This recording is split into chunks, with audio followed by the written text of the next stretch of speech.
Okay. Oh man, this audio thing is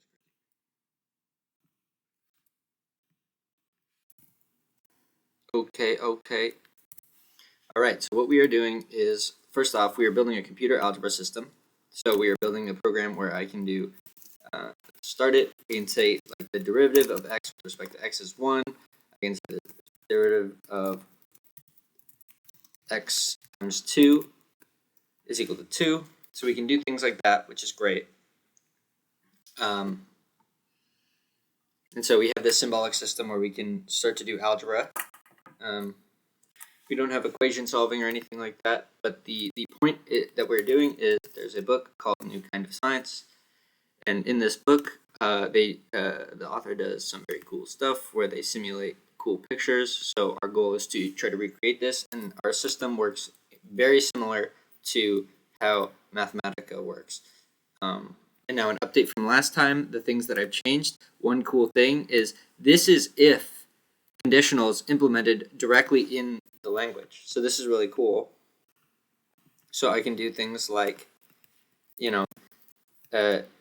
if same q plus 2 for I. Otherwise, say bye. And we get high. So 2 plus 2 is equal to 4. So we jump to this first argument. Otherwise, if I put 5 here, we would get by.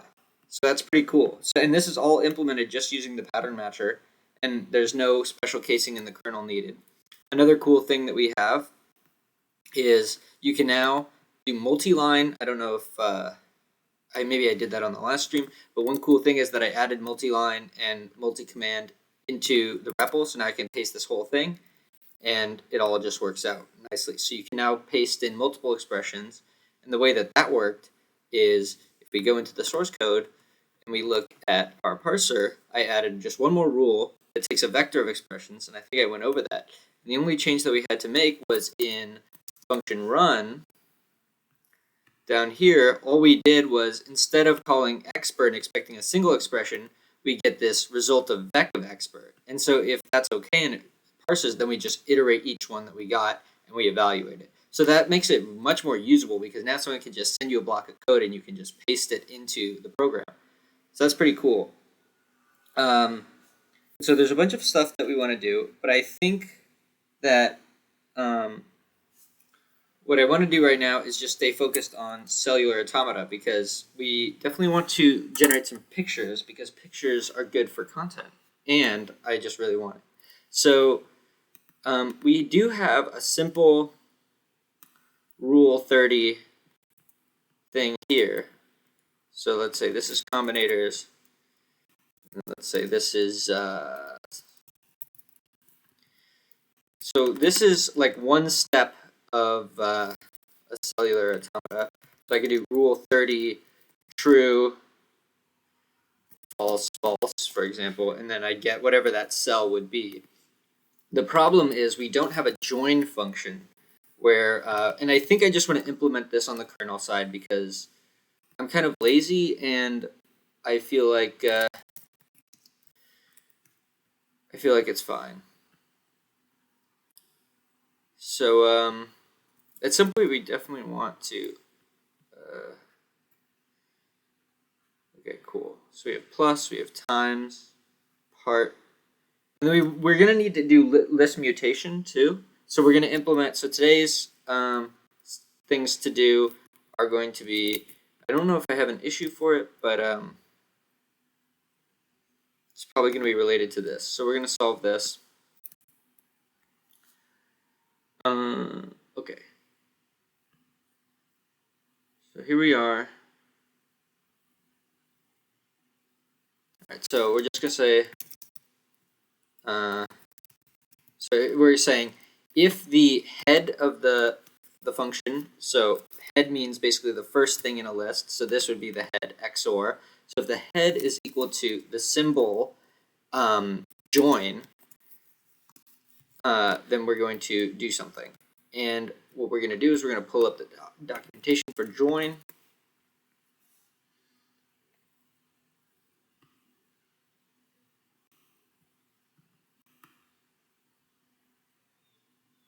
So, okay, so we're probably not going to add this one quite yet, but we will add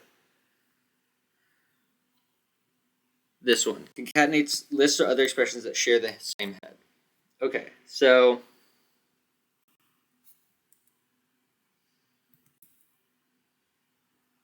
I remember that part of my hesitance on even implementing this on the kernel side is, could we implement this in the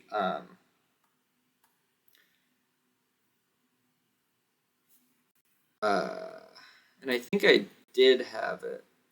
So in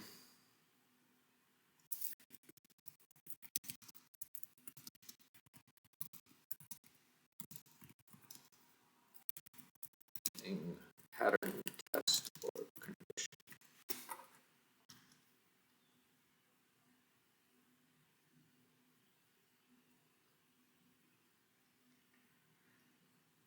I think, right, so it's kind of like that, except what we want is my join of else. Let's see, what does join of this give? Empty list? No. Oh, it does give empty list. Let's see, default.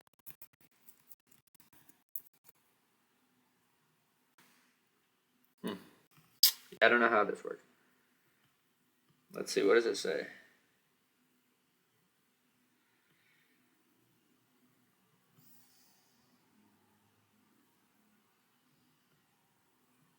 Anyways, so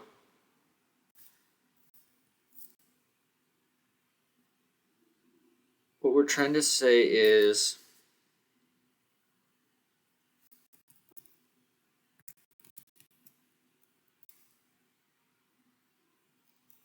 let's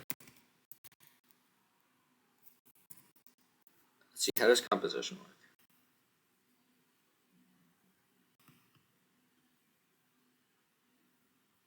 F after, so we want same Q after head. No, but that doesn't work, I think.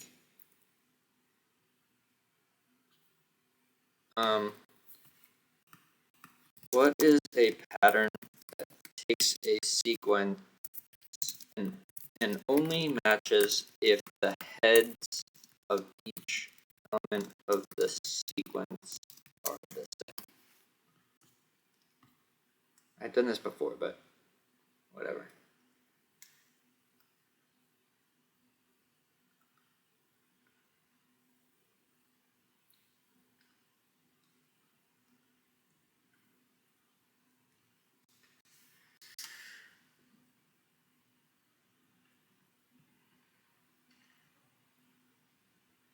Well, this invokes a lot of shit.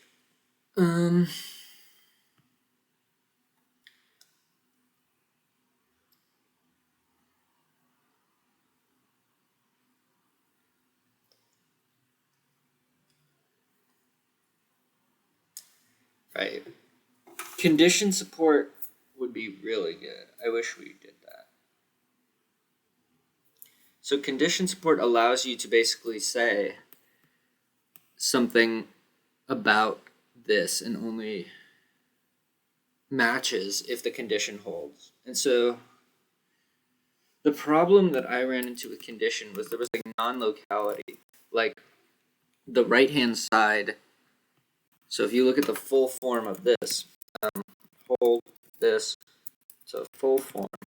If you look at this, the condition is outside of the pattern. So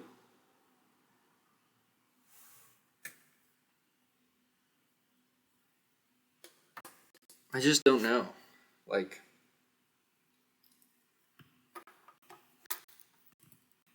right, so the behavior of this function is if you do f of 1, yeah, but then it does unevaluated. So this I just don't know how to implement really, because the way the pattern matcher works is you would say match Q of f of 1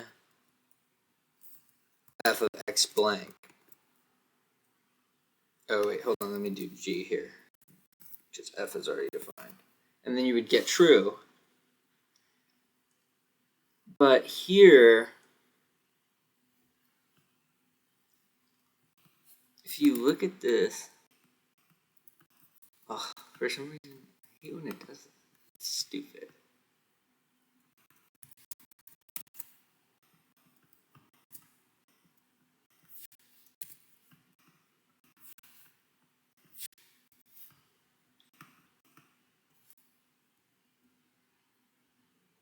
Oh wait, is it in the pattern object?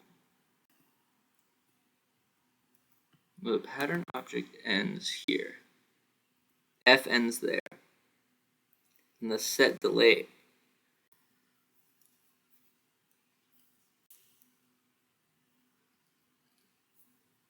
So conditions seem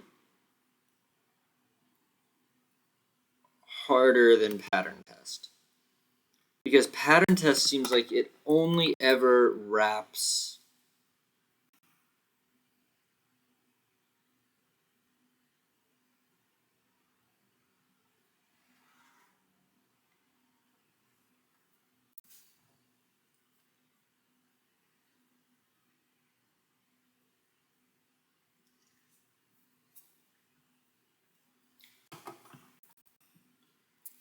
alright, let's get it. Test whether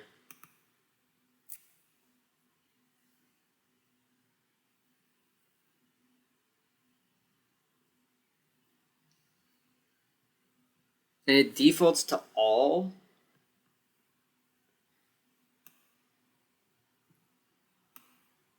Any result for test of pattern value other than true is taken signify failure. In a form such as sequence blank question test, every element in the sequence is matched. Every element in the sequence matched by double blank must yield true when test is applied. So you map the test onto each element, and if there's a failure, then you bail and you say that match key returns false. So that kind of makes sense.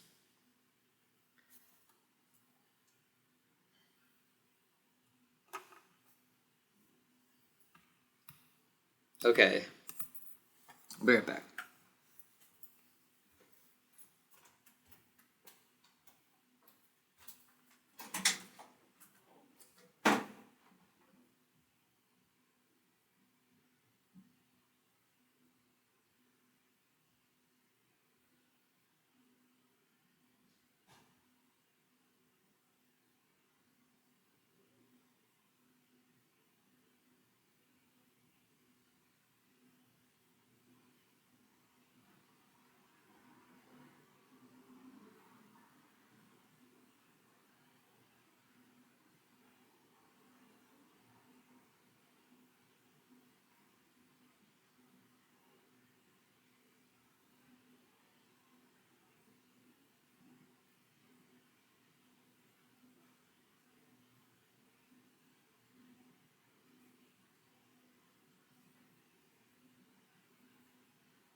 Yeah, condition is definitely the best one. My problem is that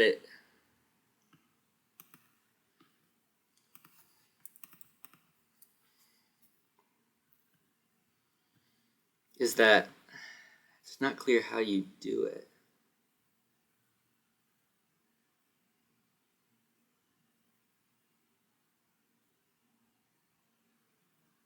Well, actually, let's look at the docs for a condition one more time. Is it language or lang? Okay.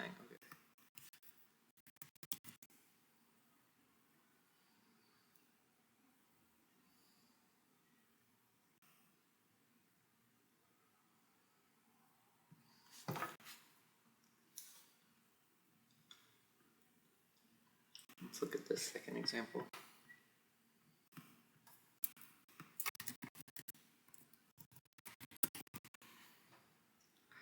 So you have a list, place all list, rule.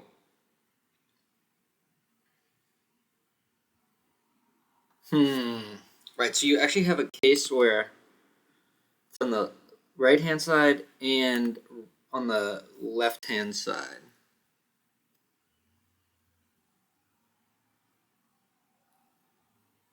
So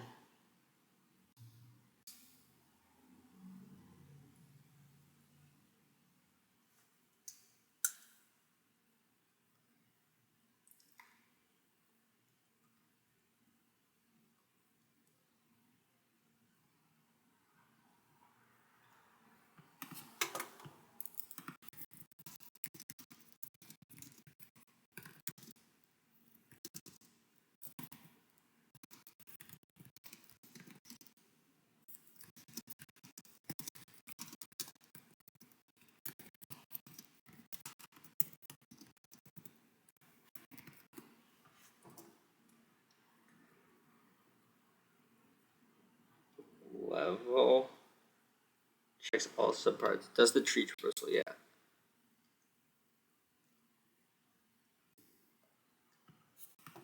Let's see what the hell that does. Let's see, what does it give me for a test?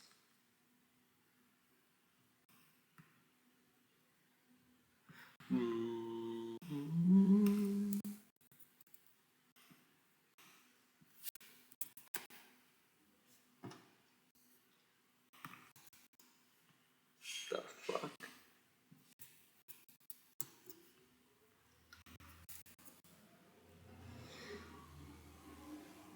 Oh,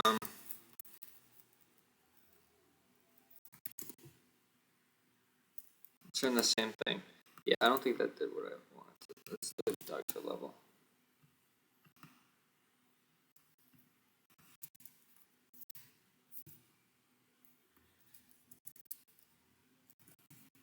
What does this do?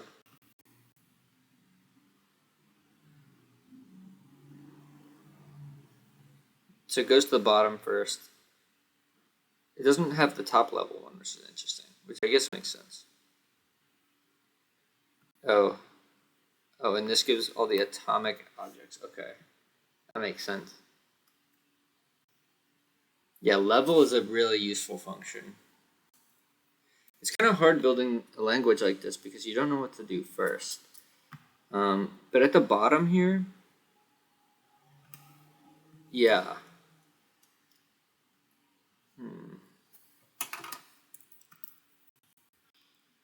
Um,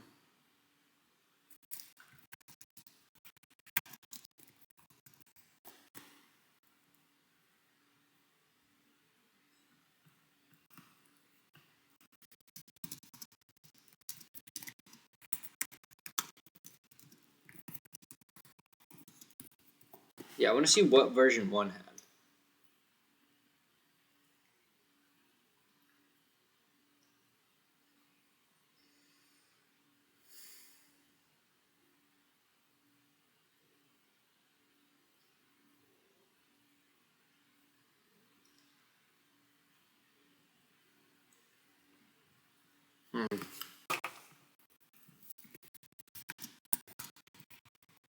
I wonder if you can...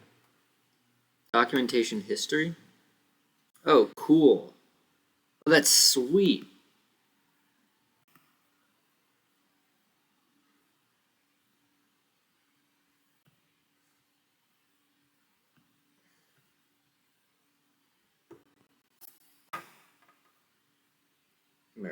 Building up calculation using the mathematics formula. Is there like a table of contents?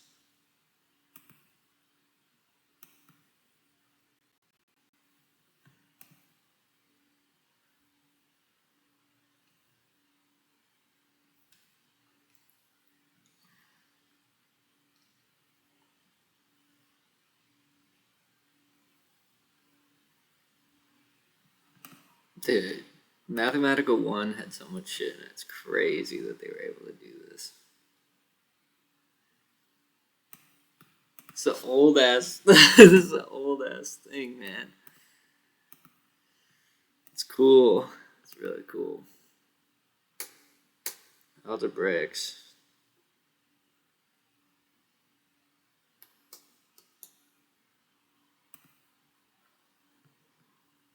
Okay, but this doesn't really tell me that much. I want lists.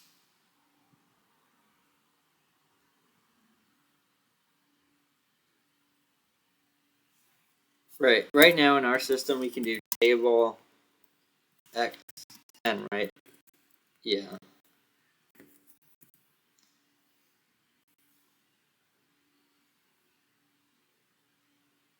I wonder how you would.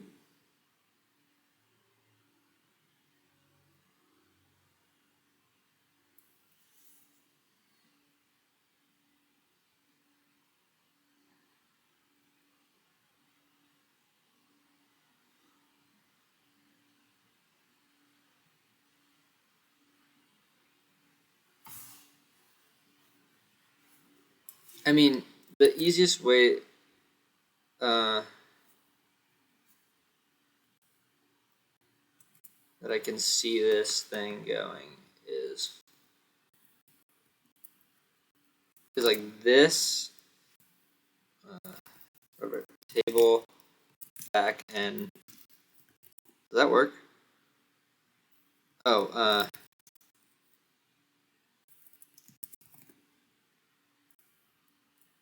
is that turns into list of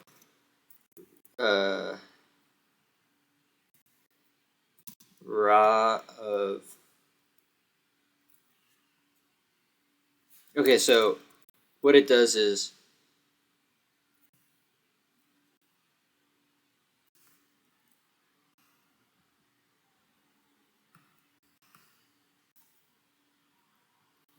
it's gonna do range.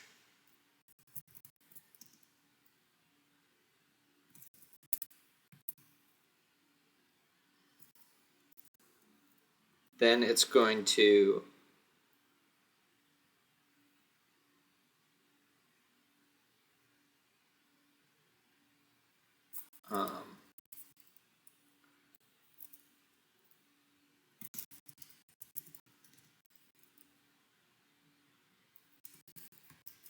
something like that.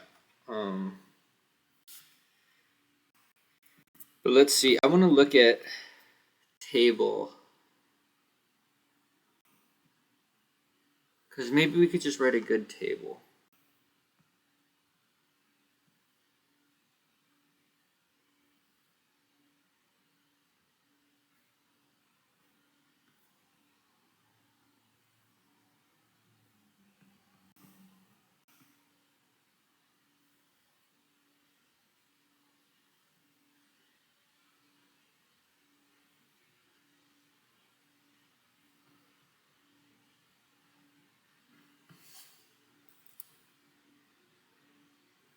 Yeah, I was thinking about this earlier.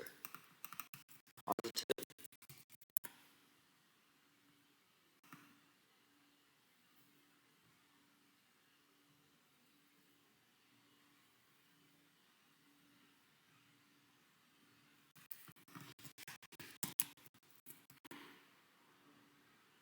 Yeah, just, you're right. If you do full form. It literally just,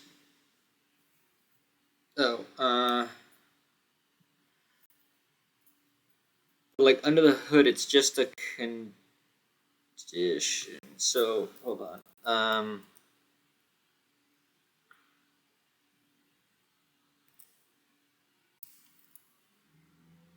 I think it's exactly this. But, okay. Let's see what else can I do.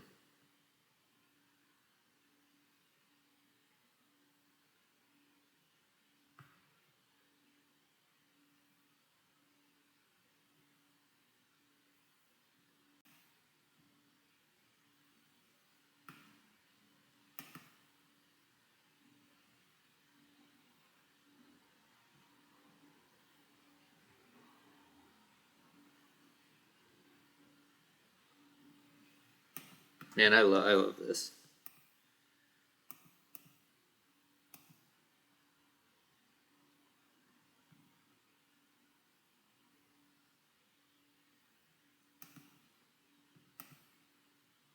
Okay, but we want to...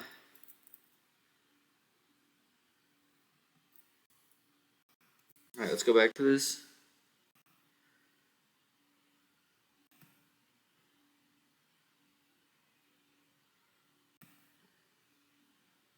Can I just download the whole thing? I guess not.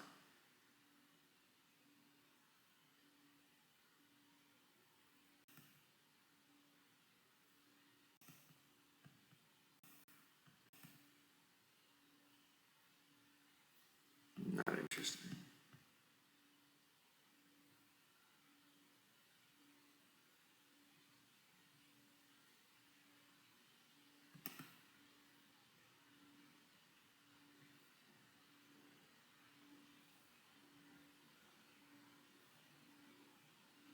Let's look at lists.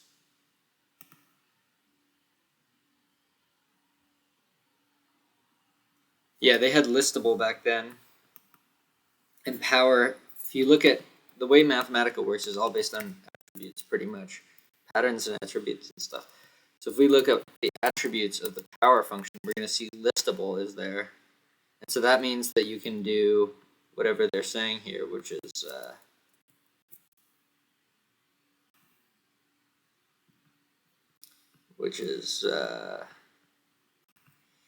x to the power of 1, 2, 3 gives you x to the 1, it turns it into that.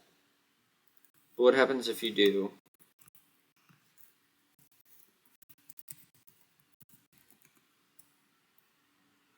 then it zips. I feel like that behavior is, maybe I should just remember, but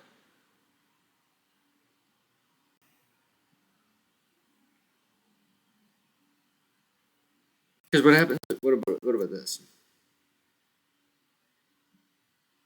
Right.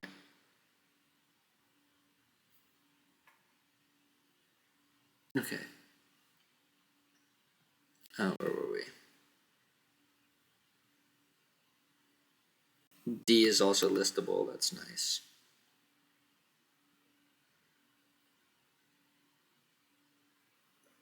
I don't really think I want listable for right now. I think you should just call map. I mean, it's super useful for so many things, but like, I don't know. This doesn't even have stuff about lists in it.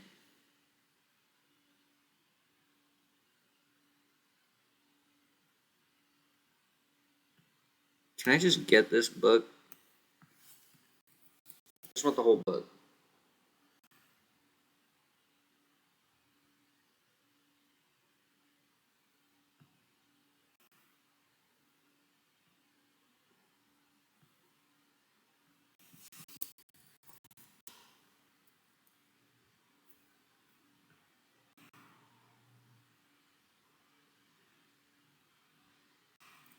But can I just get the whole thing? Bruh. That's so annoying. I wonder if... Oh, wait, hold on. I wonder if... Yeah, no. Okay, I don't care. So lists didn't really have anything good in it. At least not yet. But there was more stuff.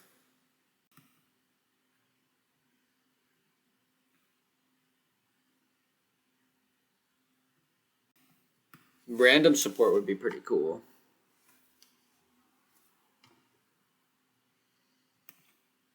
What's the difference between... Let's look at the normal docs for table. I feel like if I just write a good table...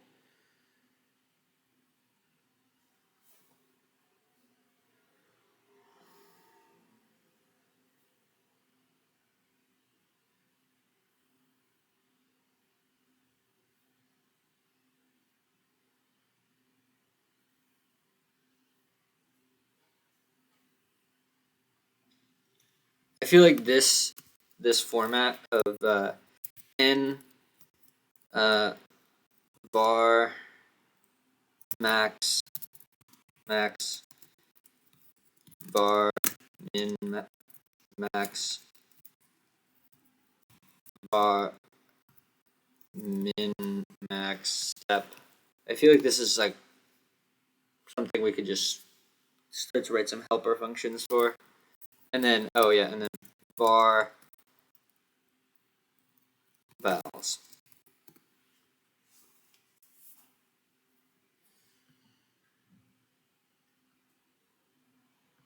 And table is written to take a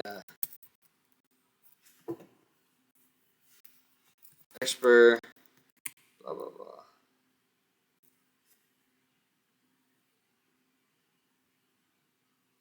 So it would be really cool to write table in itself, though.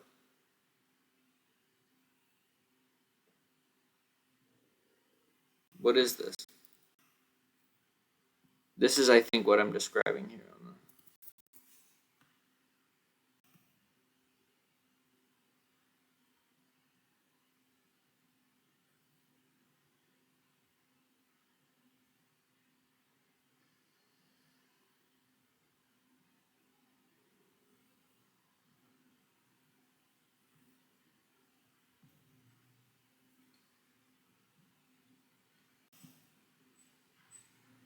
Do we have range? Did I implement that? I feel like I might have.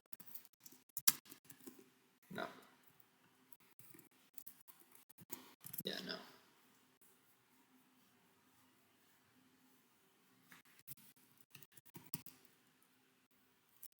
Is there a successor function?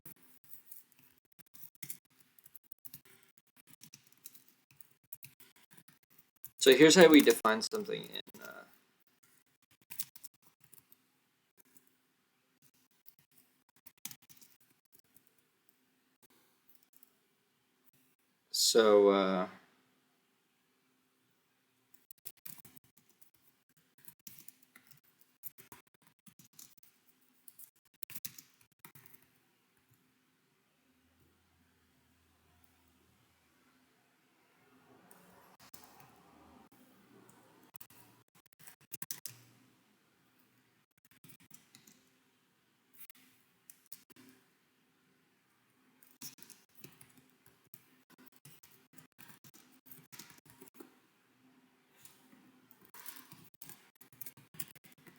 that was it. It's clear.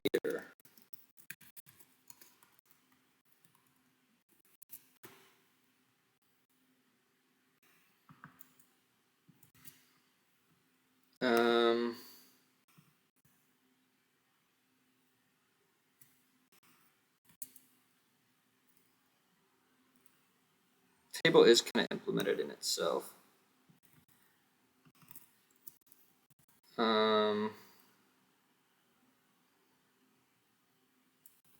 So now if we do range of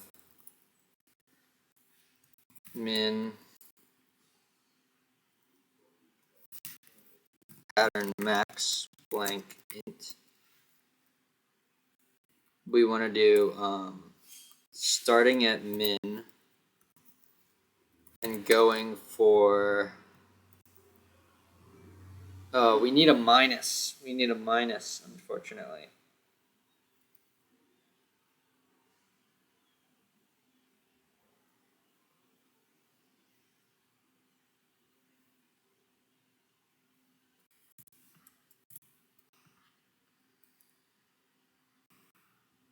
Oh wait, actually we could do plus max times minus 1 min.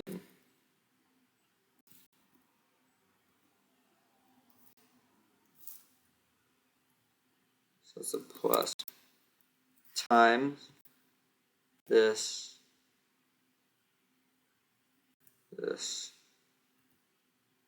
Oh, oops.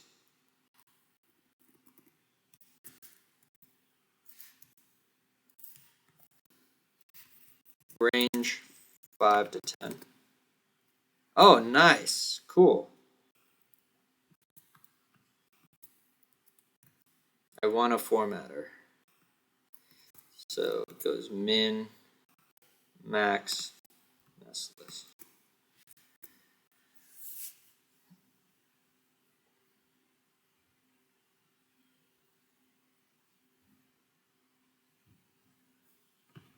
Now let's try this again.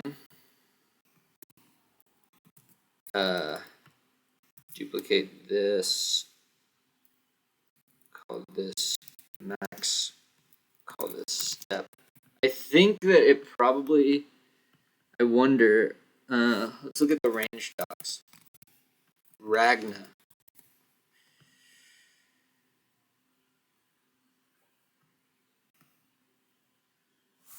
Step is going to be harder, I think.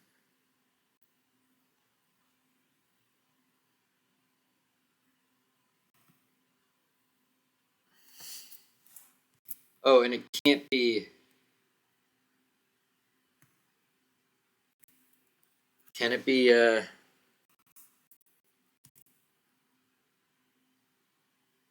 range x to x? This is crazy. Hold on.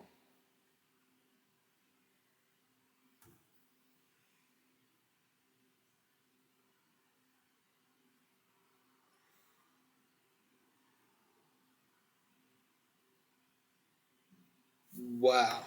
Okay, well.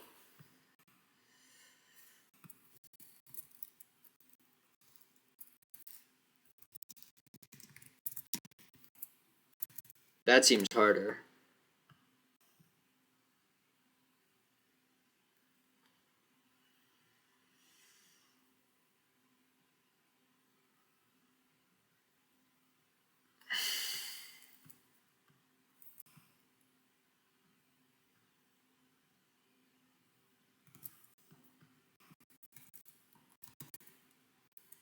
Okay, fine, but at least we have, so let's delete this.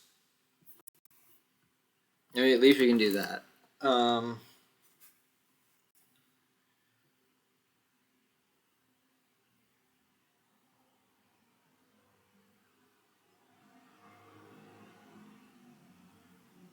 Until the result is.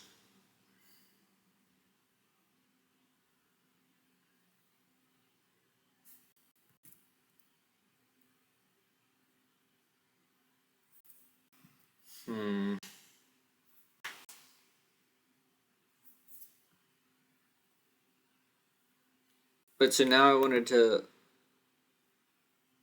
So hold on.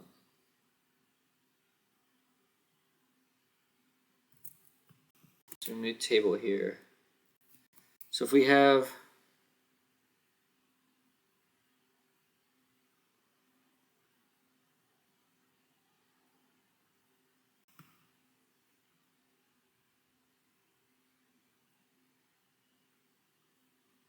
I'm trying to think about how this would work because.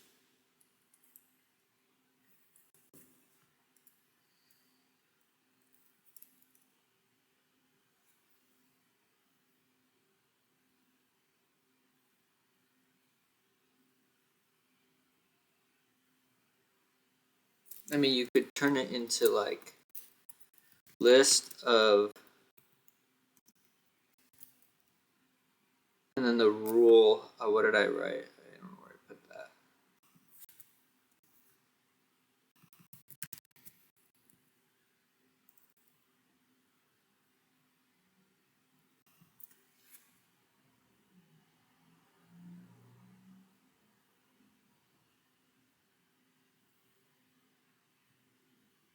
Yeah, I feel like I'm implementing leaves of the tree as opposed to like the root and making it so that I can do general stuff.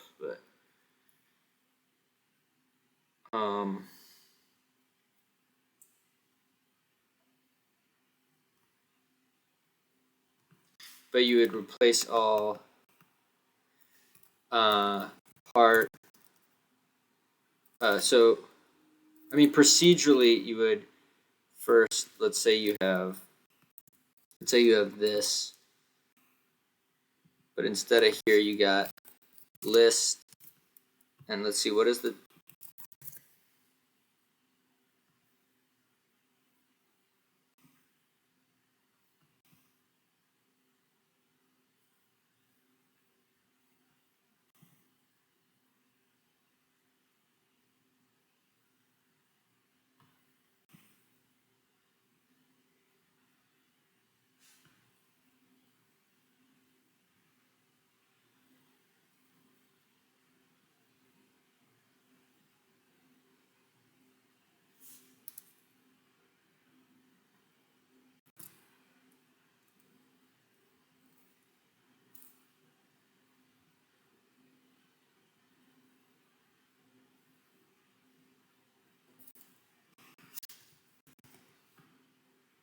let's do this, this,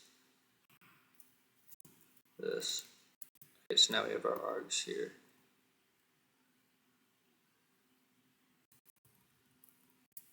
I kind of like that. Okay. So what you're saying is that you got a list of a pattern I blank sim. Then you got your min and your max. And those have to be, those don't have to be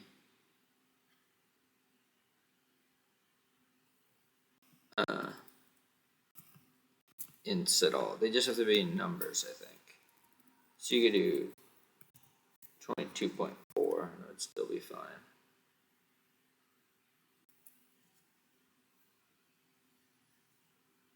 So that I don't really know.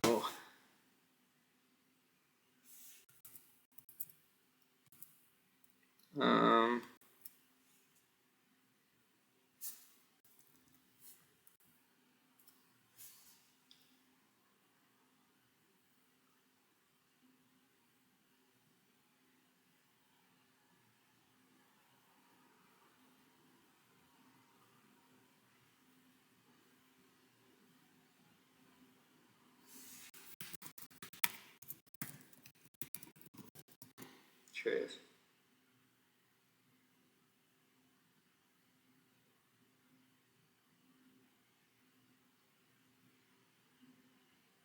Right. It's hold all. What happens if you put a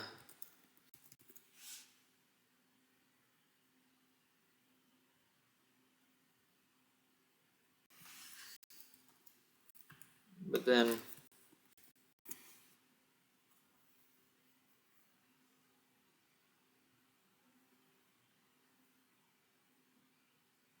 but that's just because under the hood you get rule of var to whatever iterator I,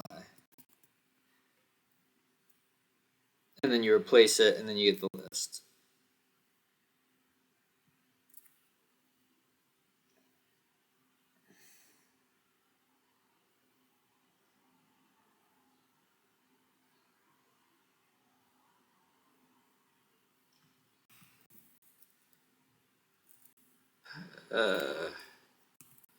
Yeah, sure.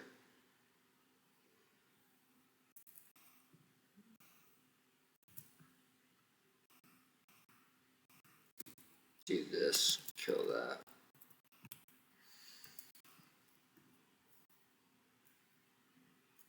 So then this is the X for, and you have a list of, oh, actually I guess we could do this.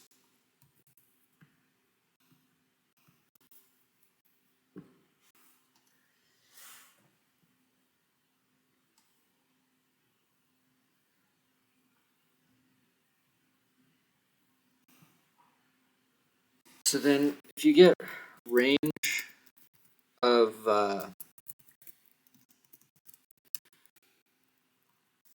click to this, right? Oh, interesting. Where's our range?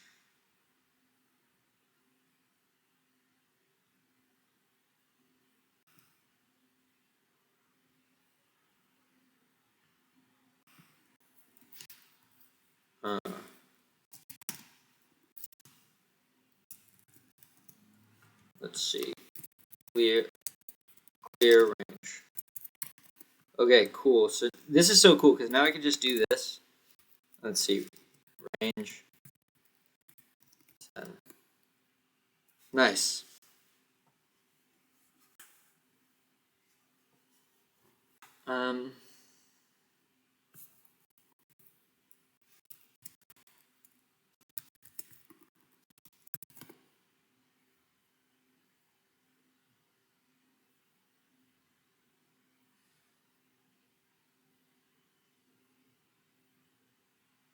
What if I did Do I have raw? It's called replace all.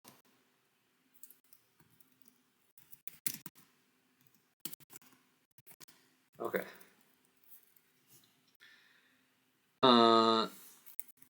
Yes, you do this. You do replace all.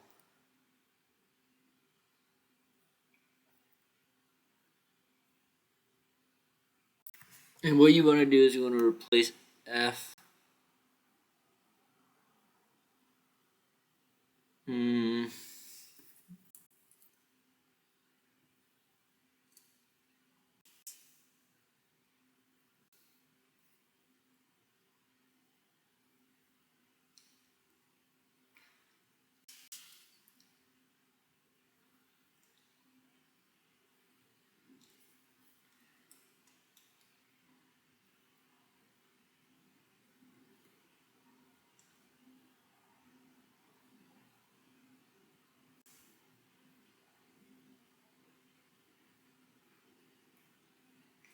Because what you want is you want rule var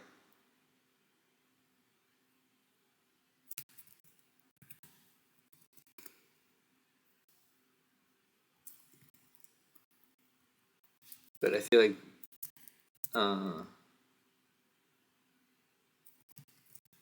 this is just not going to go well. It was 2 seek that time.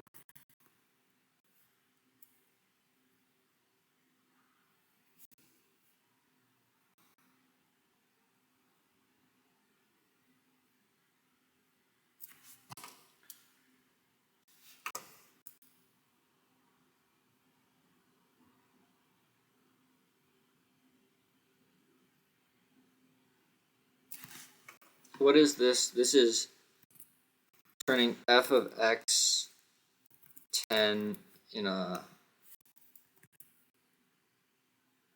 or this is like that, and turning it into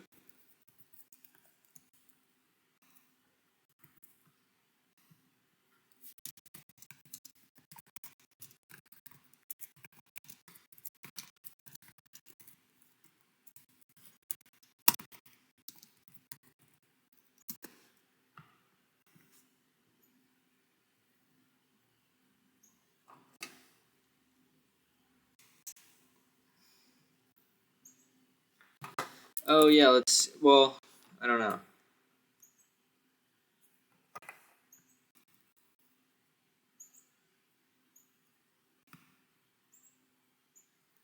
Okay, so wait, so hold on. So we got this, set f's to this. Then we want to do replace all f with rule. Let's say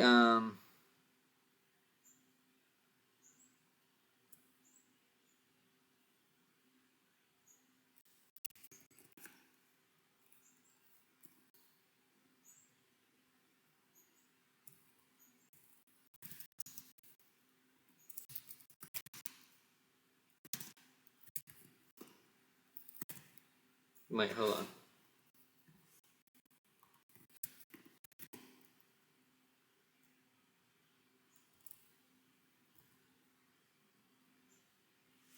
This is so roundabout, but this is like so fun. Okay, so r's, set r's to that. Oh shit. What do we do? Oh, we fixed it up. Set r's to that. Okay. Then what we want to do is, does replace all work with patterns? I think it does. So if we did this, and we said r's, and then we have a rule, and then in there that should be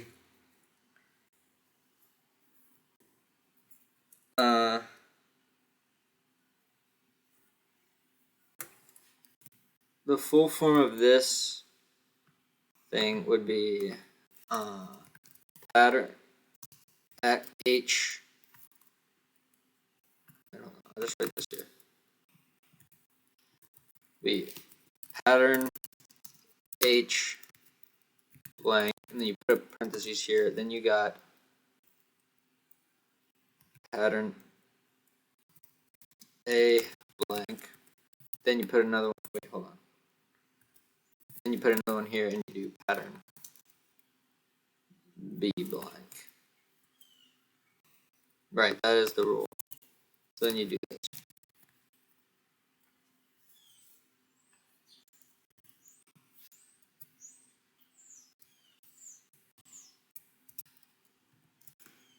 Oh, wow. That's pretty cool.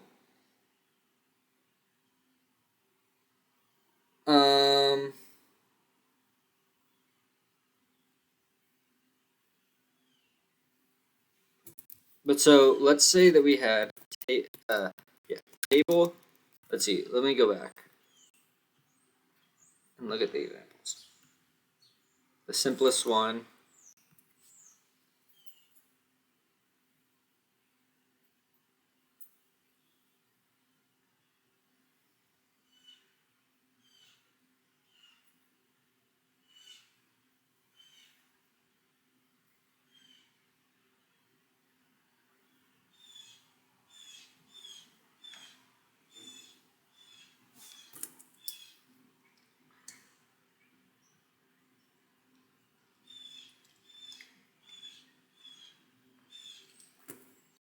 So now that you have all the rules,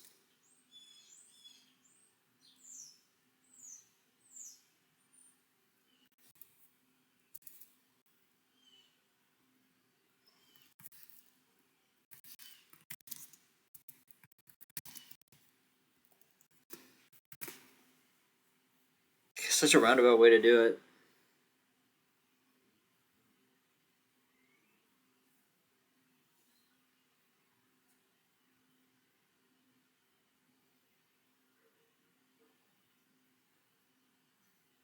Let's see. I wonder if I should just put table.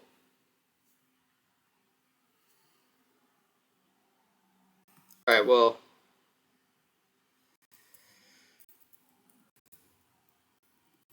All right, let's do it. All right. So.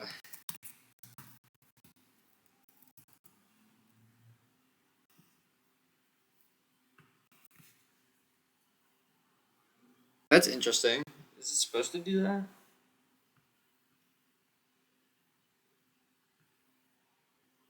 So actually, in this one,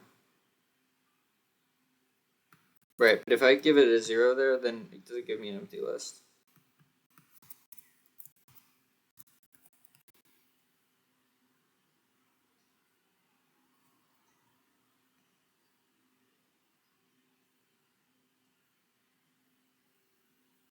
Okay, so let's go to attributes, set attrs table list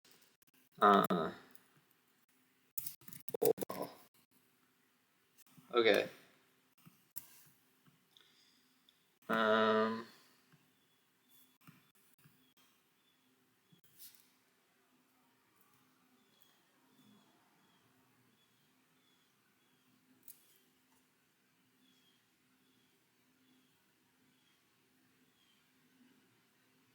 I feel like we should be able to steal the Rust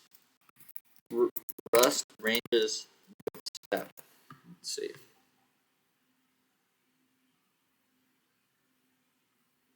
What? Dumbass? Stupid. What?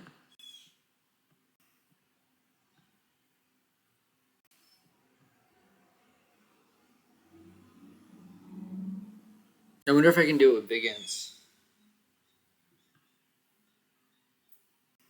Oh yeah, write your own. Great. Okay.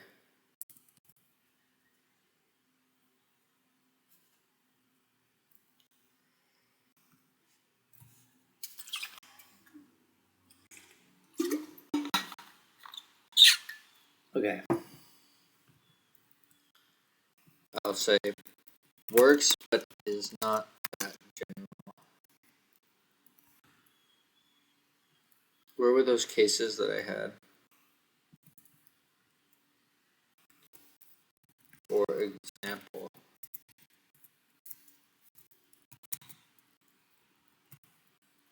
Okay. But this is just all broken, so we're going to delete all of this.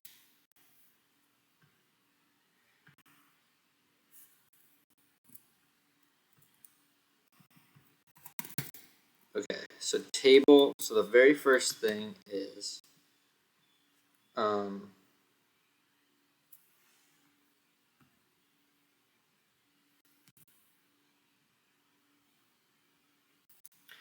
if evaluated args len is equal to 2, then we want this.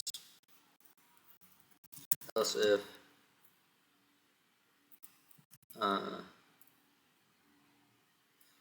we do want to be able to evaluate things. I wonder if we could give context to, or we have context. We can evaluate in here.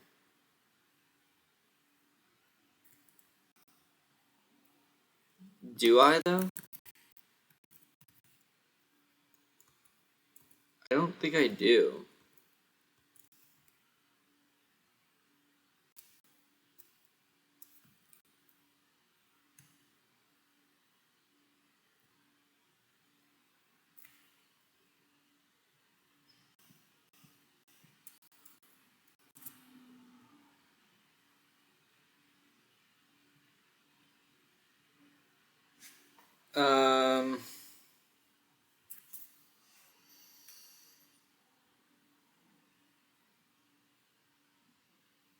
Okay, so let me just sketch out the logic. So if the length is 2, then we have these cases, or these cases.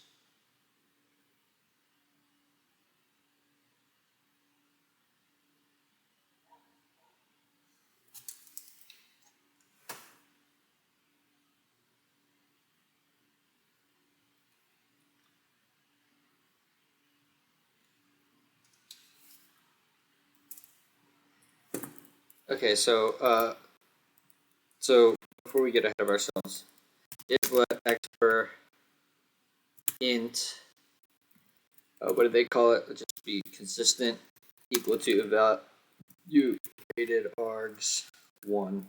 I think we need to do a pointer here. I don't remember.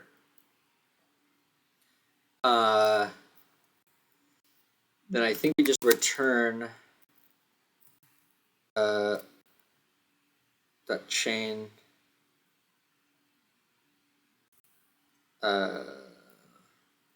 once that chain map blank. Why is this returning some bullshit?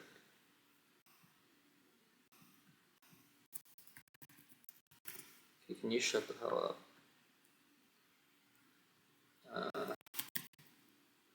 Wait, hold on. Bro, why are you yelling at me?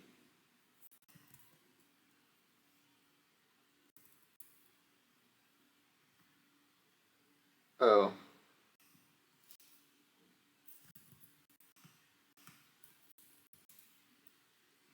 Thank you. Okay, so then what we want is to copy it.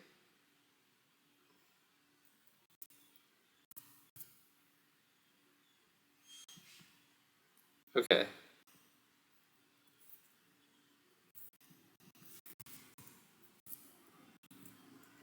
Alright, so let's run it. Okay, let's say table F10.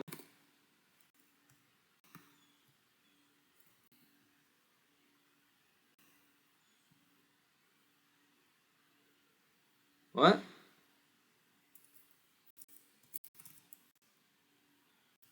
Or, well, first, hold on. Let me just. Oh, sometimes, bro. Let's just check the attributes. patterns table. Hold on. Okay.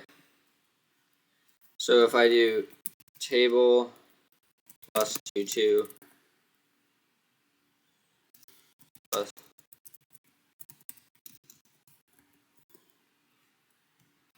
where are we at here?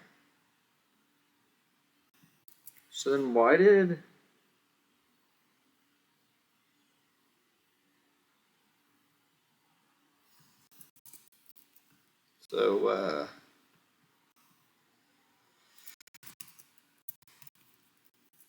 whatever.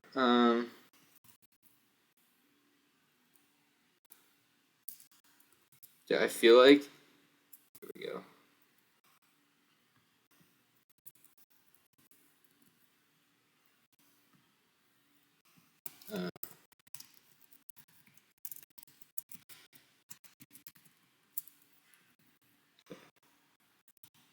So we just return null instead of. Yeah, I feel like I should just stop getting in the habit of doing these panic moves and just.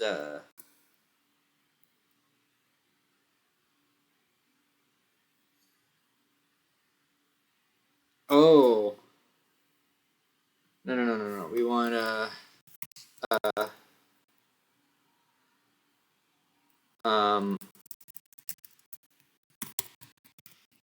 think that's what we want to do.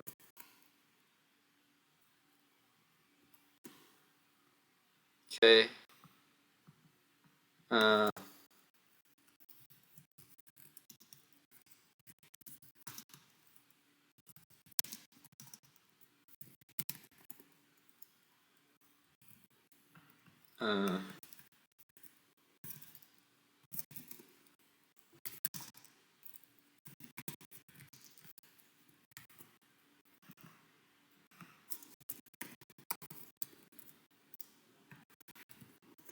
Let's see what else is it.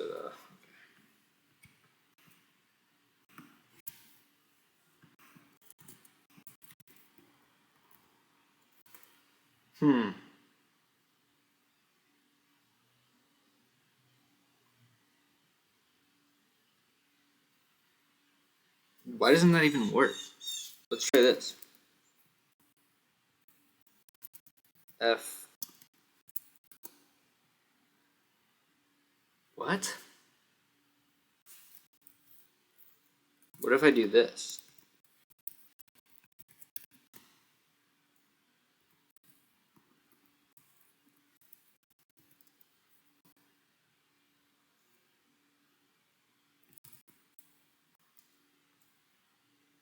Oh, I'm an idiot.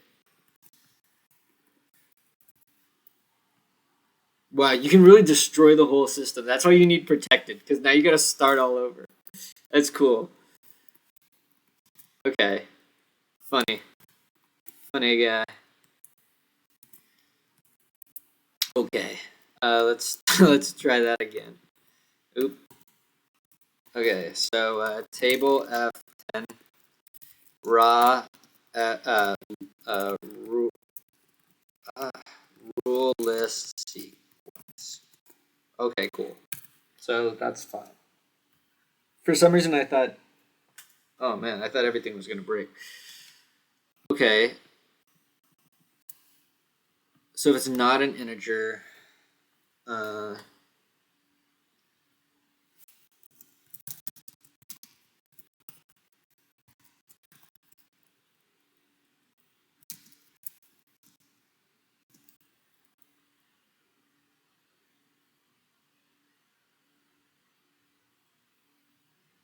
what is this saying?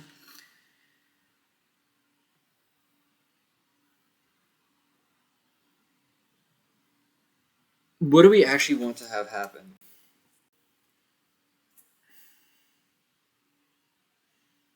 We want to push.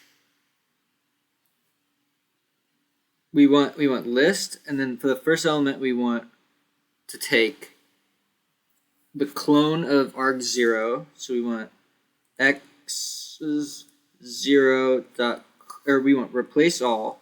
X is 0 dot clone, and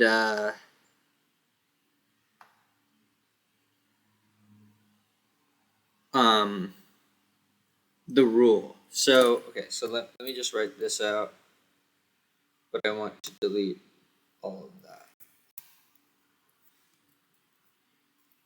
And I wonder if that's true. Let's delete that too.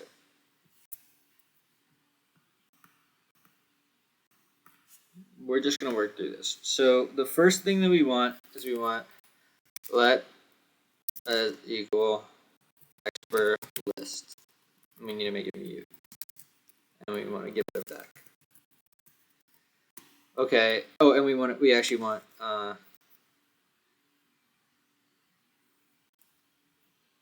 sim list in there.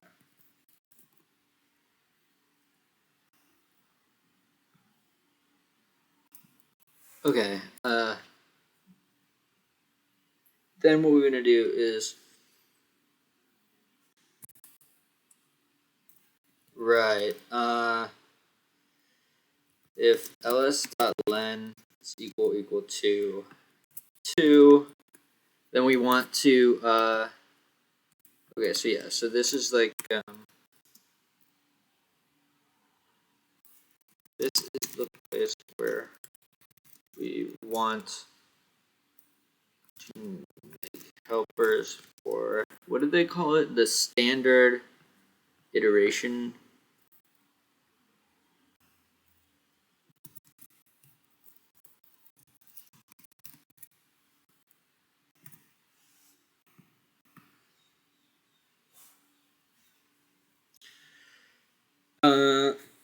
Okay, so we have a list.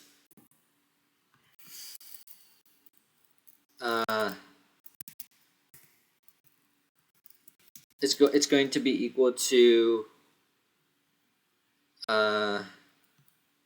expert list vec of sim.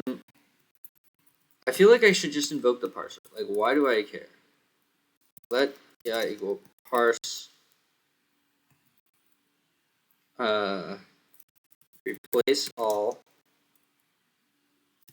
of, and then what do we want? We want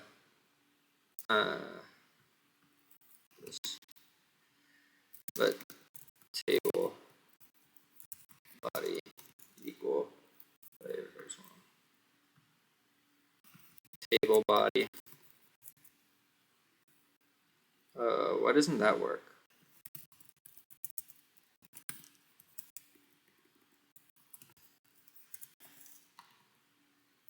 And then here, what do we want? We want, oh, we probably want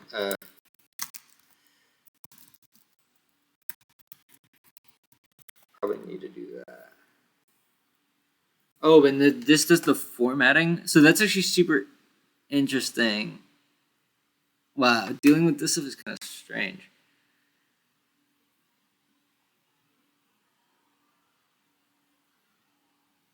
Okay, so let me revert back to doing it this way.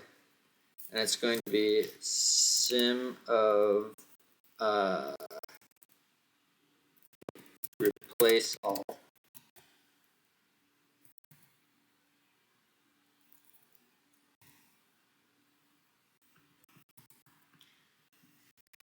Then we want to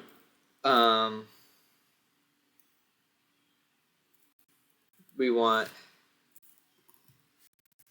ei push this. Oh, I always, man, my Julia. Then we want the rule. So let rule, local rule, I guess. Coding like a dumbass, bro. I feel like I'm coding. I feel like writing this is so much less elegant than.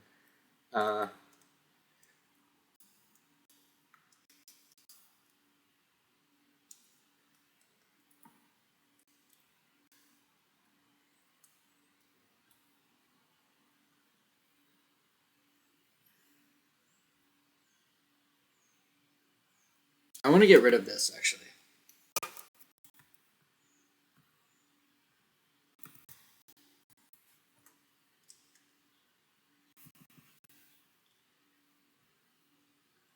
Wait, is everything okay? Yeah, everything's okay.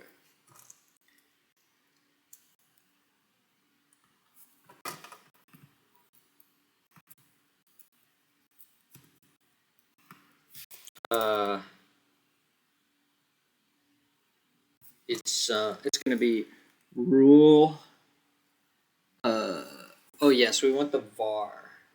So this is a list. Then we know that let var equal to 0. That's true. So then this should be rule var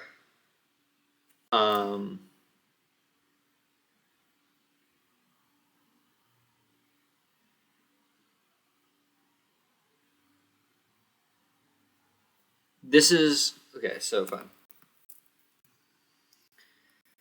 And then this specific case is I max. Is there a range in oh, but we need it to be an int.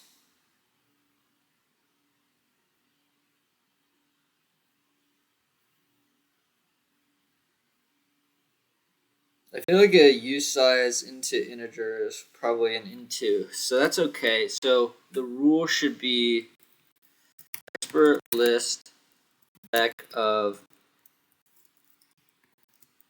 sim rule. Then we want var. We probably need to do var.clone, but I don't know. And then what else do we need here? We need the actual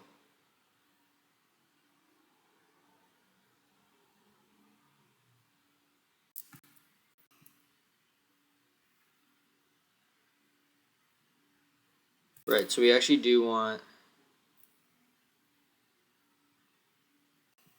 for. Let's see if it gets it.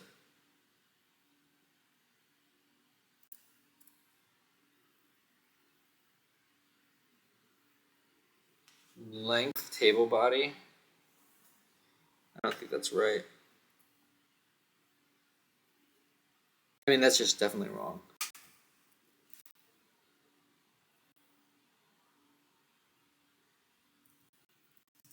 I think it's supposed to be 1, 2, and let's see. It's supposed to be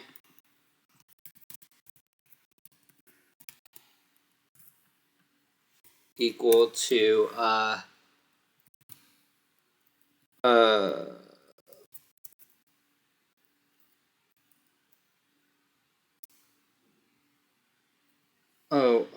shoot. Yes. If let expert int imax equal to ls1, else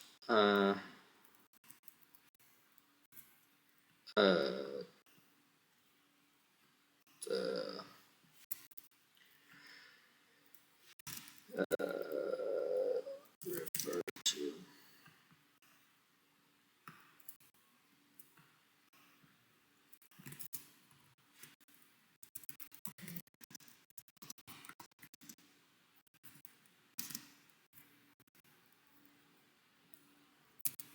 That's fine. So now we want to put all this stuff up here. This unwrapping gets a little tedious, I gotta say. So then to imax.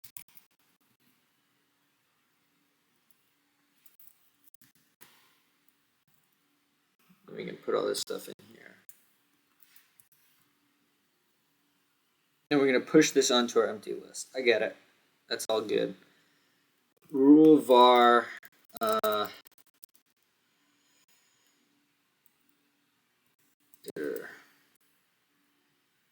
we can't just base it off the length.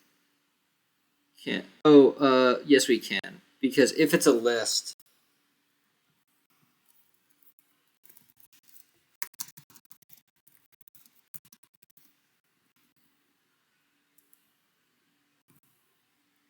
Wait, what is ls?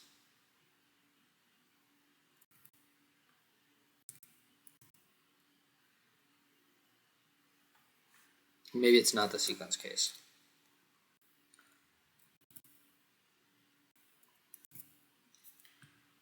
It's not. Well, no, this is length 2.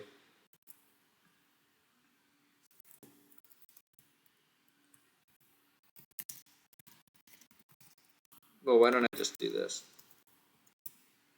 Jesus. Sometimes, guys.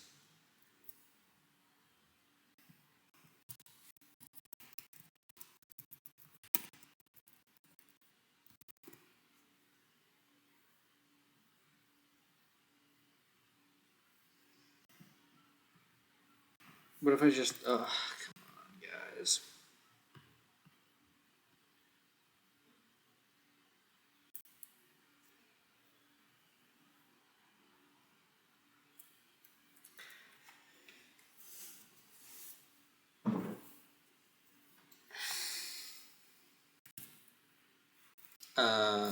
Fine, I'll just write it out.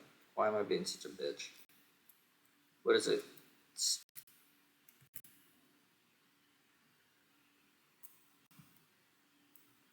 see what happens when you do this. Oh, perfect.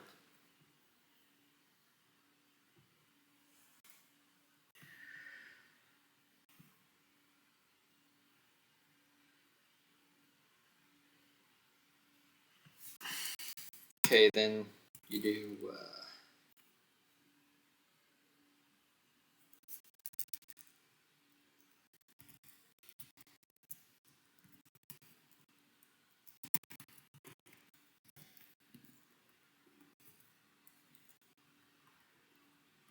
then you do...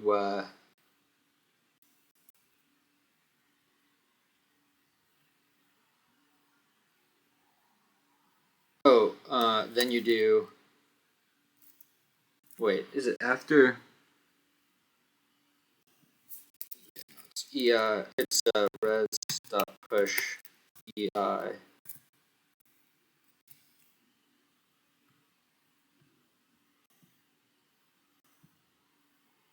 And I think you want to return that, right? You return res.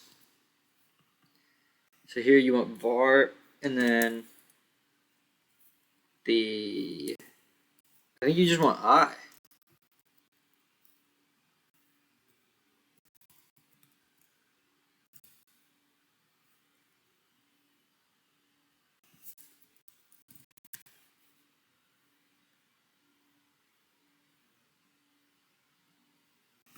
Come on, can we do into dot unwrap?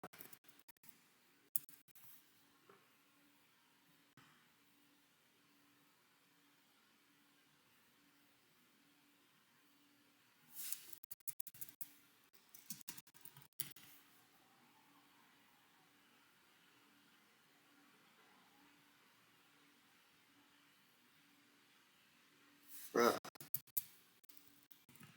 Oh yeah, this.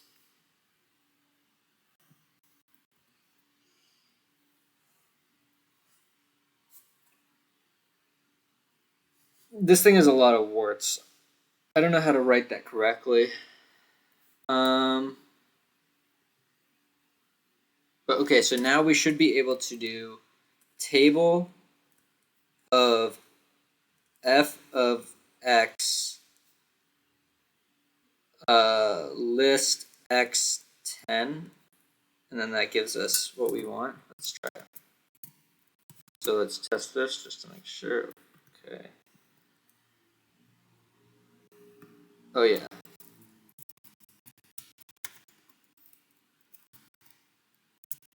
And then what is it complete about?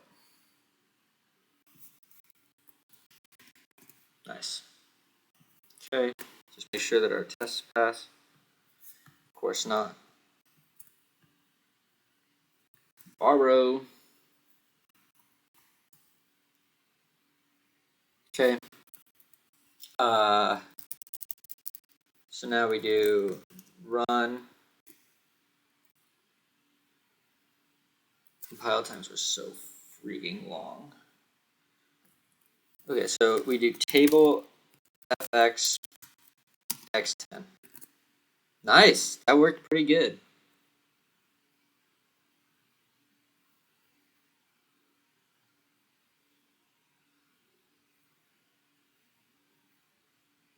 Okay, so now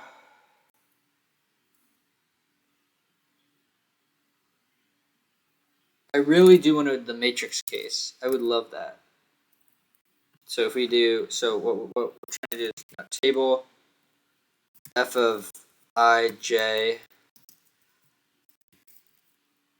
I, 10, j, 10.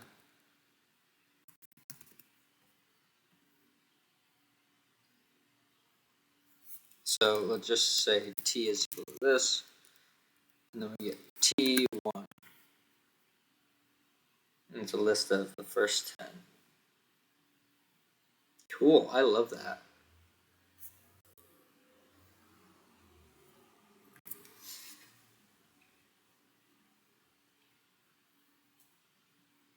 But we want to refactor this so that.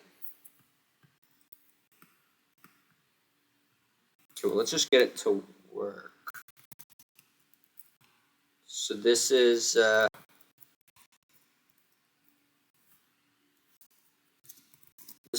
the case where you have this is I'm in, I'm at.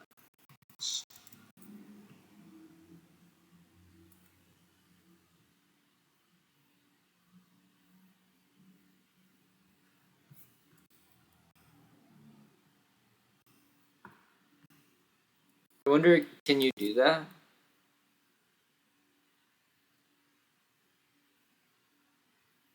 No, you can't. There's no 3 case for this, but that's okay. But this one, I think this works. This one you could have, A, B, C. Table of F, I, or goo, I, J. And then we just want to put down that. Then we want to close this.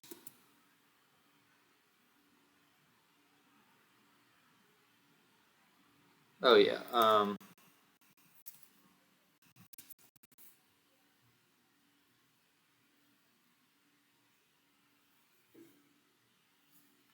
Yeah, so you can swap these around. So for now, let's just get table to work on all cases, add the tests, and then we'll continue on.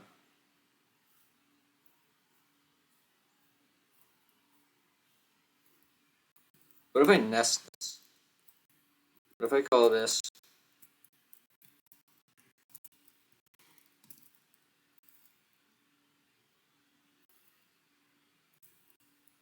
so I do this table table f of x j, then table that j10. Does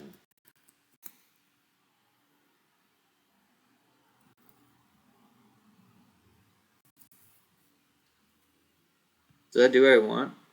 I think that does what I want. So that's pretty cool. That's pretty sick, actually.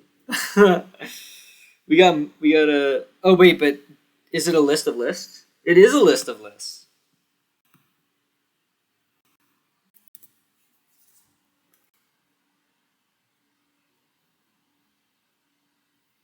That's pretty sweet.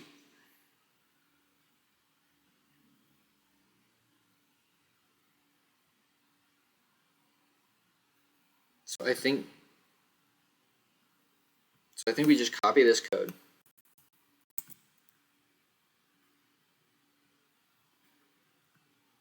We put this here.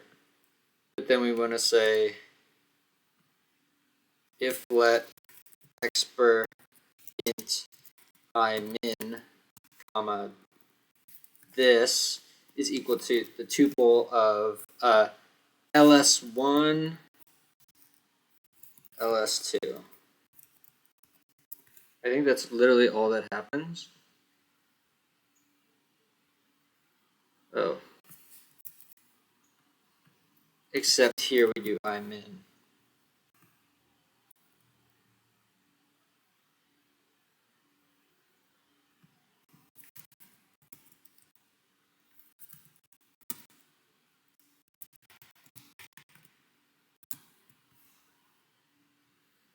Cool. So now let's try that. Table fx x 510. Nice. Cool. Um,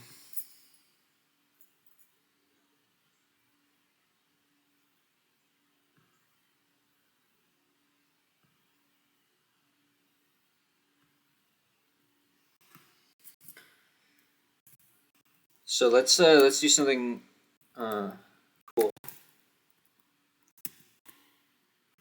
Nice, the squares. That is sweet. Oh man. Let's see how slow this is. That's not that slow. That's pretty good. I like that. Let's do 1,000. Still not that bad. We got a big table of numbers. That's pretty sweet. So what do we need to do? We want this, and then we want that one. Oh, we want step 2. Okay, so else if ls.len is equal to 4, this one is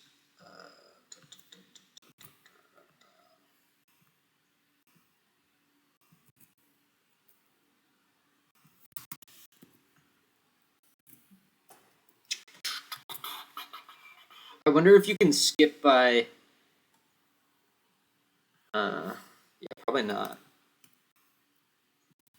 Copy this shit, paste it in here. Then we want expert in di, and then what we want here is, I think we could just do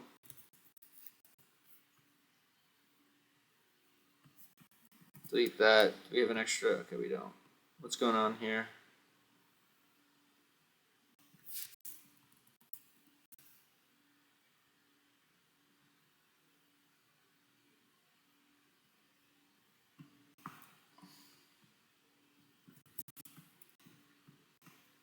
Bro, what are you doing?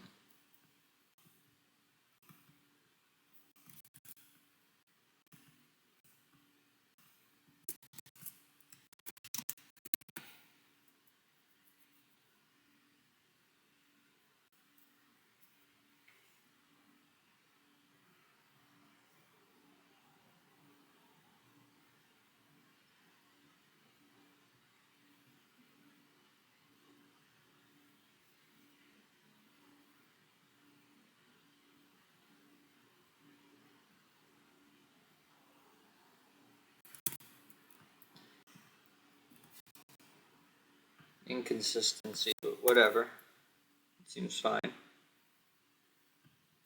And then we want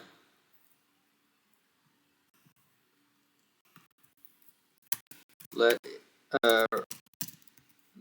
Then we want. Oh yeah, wait, hold on. As users, do we need that shit? Let's try to get rid of it. Or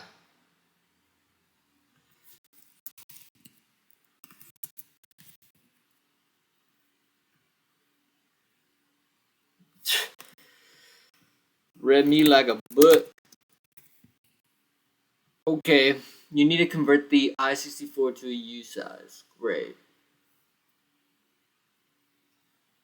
Okay, so now we should be able to do table fx x goes from 1 to 10 by 2. Let's try it out. table g of x, 1 to 10 by 2. Cool. So, okay, so we have most of the cases all good. We just need to add in sequences. So here, I think it's the same thing, except instead of I, we do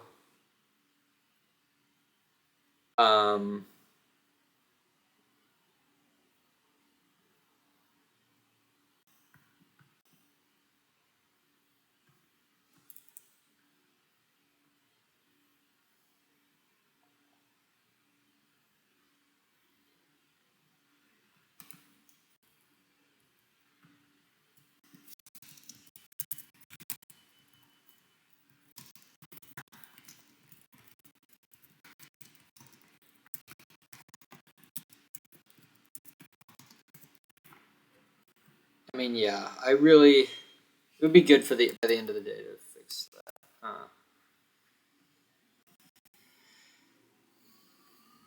Okay, so now we just have to do this one and then this one. So we have 2 left. Okay, so let's go to the top.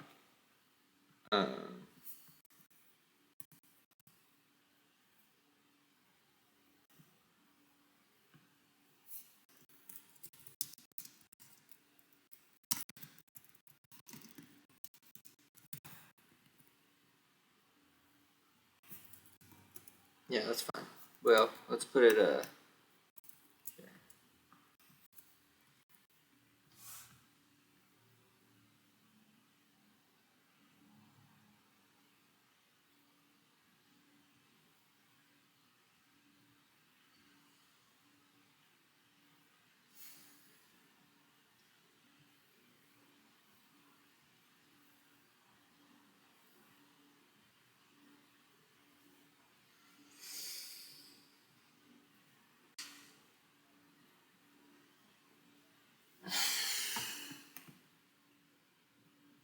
Okay. So let's copy this thing.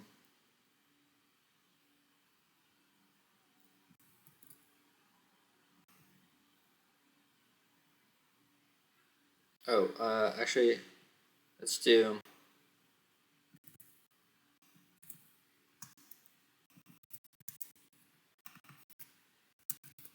what do they call them?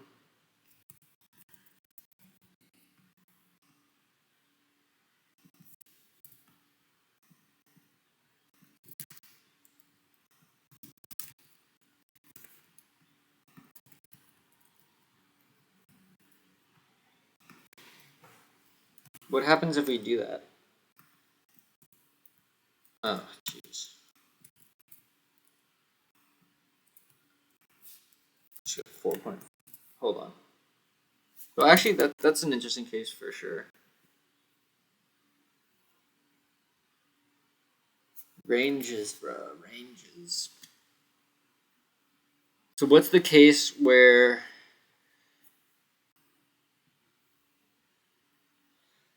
Okay, what if you put a string there? Does it give you an error? Better.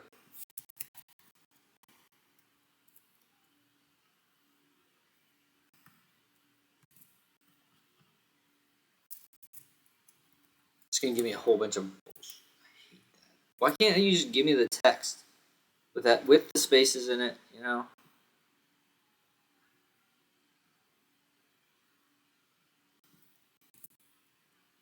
And then you can't do anything with it. I just hate it. All right.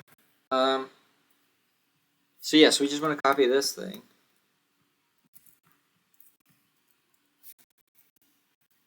Whoa. Then instead of this, we say for val in vals, and then we just give it val.clone.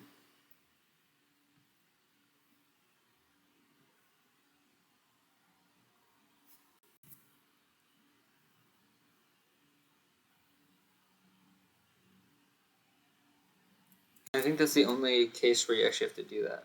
In the 3 case,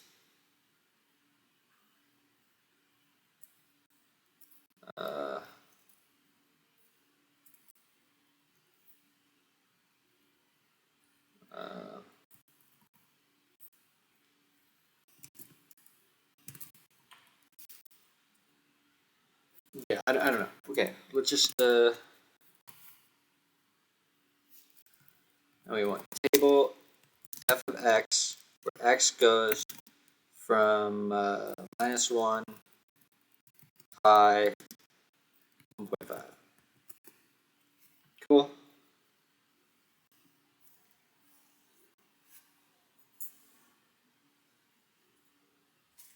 Oh,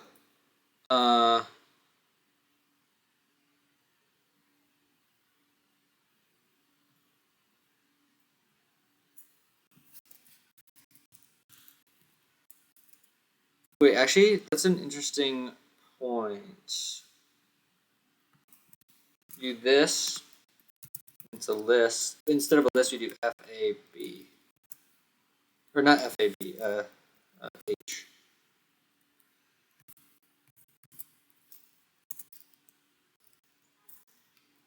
Uh,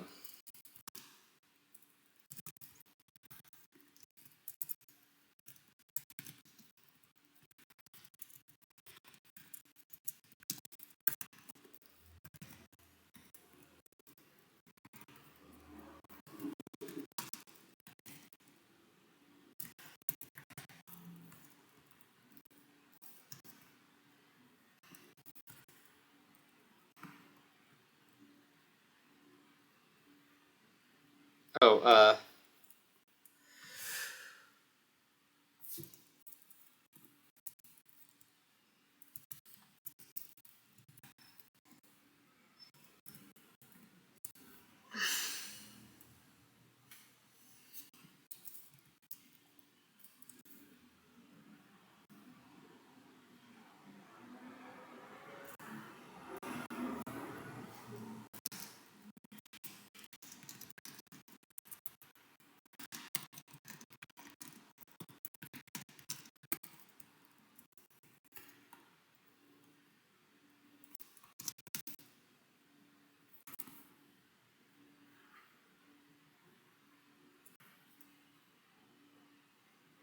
and then, did I already add that? Is that true?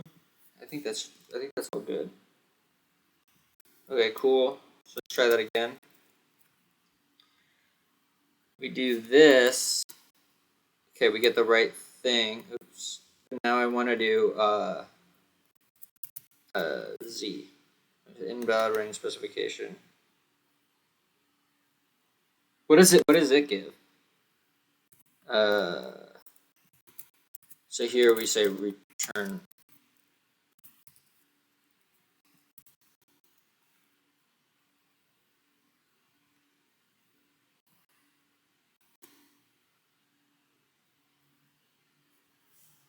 Nice. I'm fine with that. Lots of warnings or whatever. That's pretty good.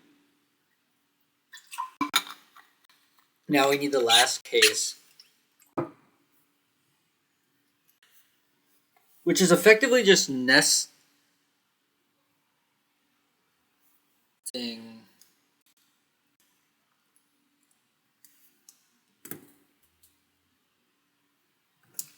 So we'll have to think about that.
Okay, sounds good.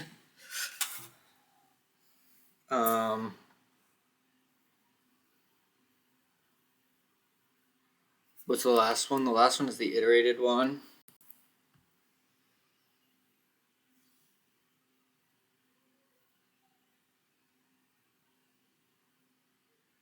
Ooh, I wonder if we can hack it, bro. Okay, wait, hold on.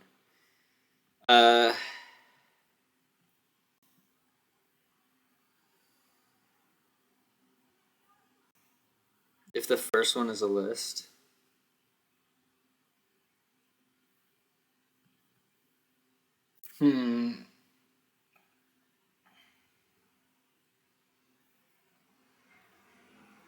Alright, fine. We're gonna add it back. If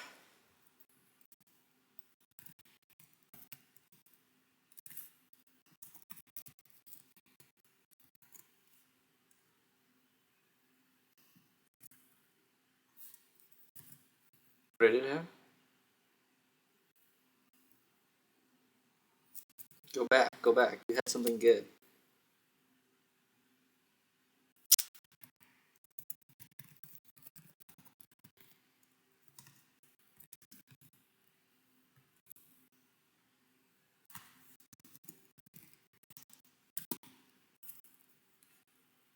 So what happens now if I just give it this?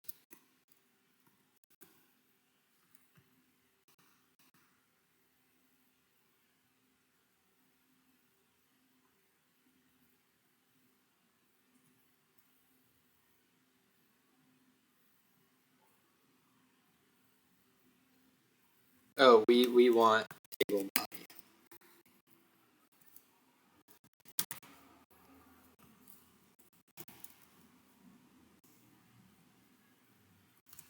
Okay.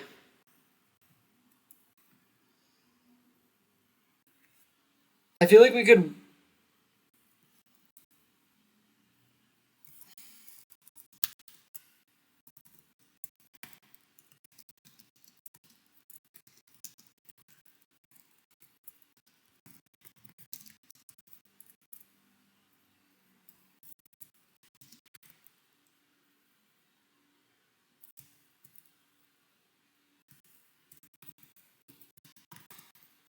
I don't know how I refer to refer to itself. Okay. So then we want to do this if evaluated r's dot len equal to 2, and then we want to go all the way down to here. Now we want to say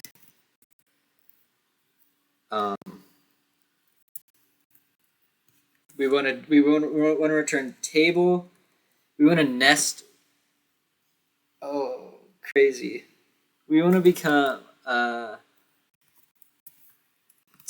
table. So yeah. So let range list equal evaluated args.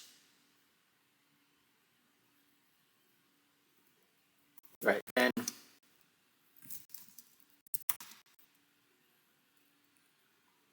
bro, why is Copilot is so slow?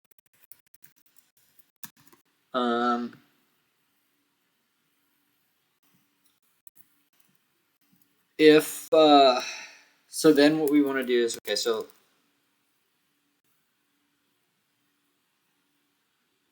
I wonder if we can use nest list, but all right, fine. So let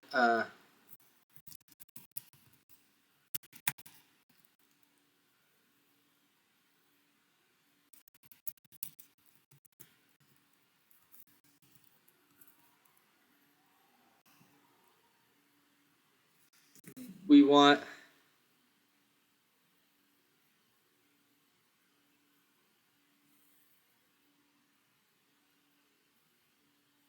we want to put that inside the the outer one. Okay, I think I get it. So let's just say we have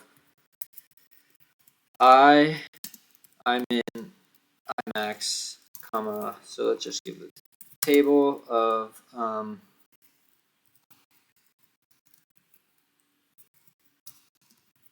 J min, J max. Okay, so let's say we have that case. How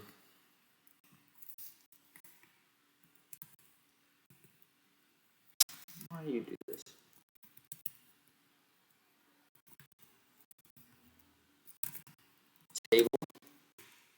Table. That's the one.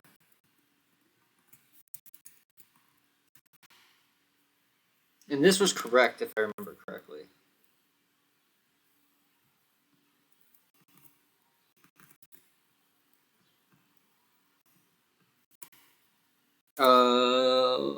Wrong.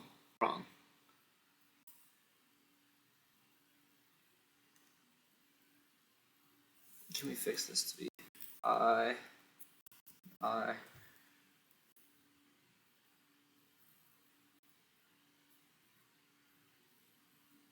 But let me see if this does the same thing. I think it does. F or G of ij, I3, table of that with J3. Okay, so this, yes. So that behavior is all Gucci, but we need to flip them. So we actually want to reverse it.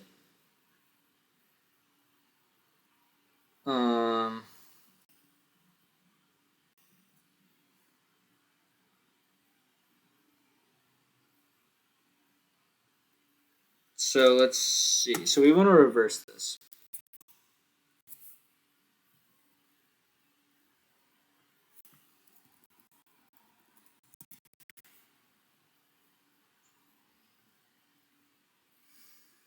So now we're working with, in here, we have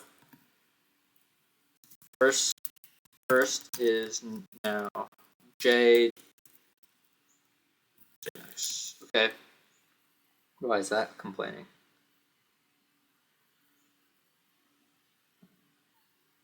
Fuck you.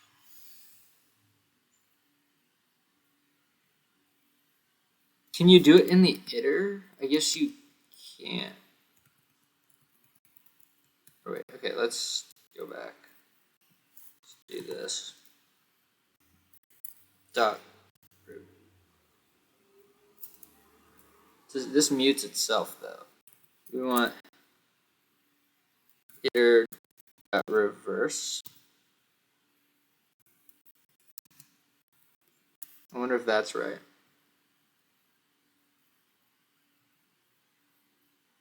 Okay, cool. Oh, but it gives an option? Oh, next gets an option. That's fine. The for loop will be all good. So now we want but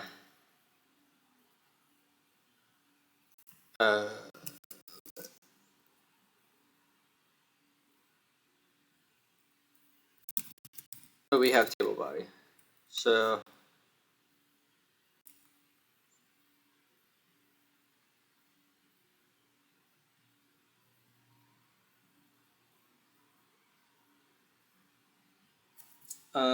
okay, so let me just think. So we want to push. Oh yeah, hold on. Mute this x dot push table body dot clone. Then we want to push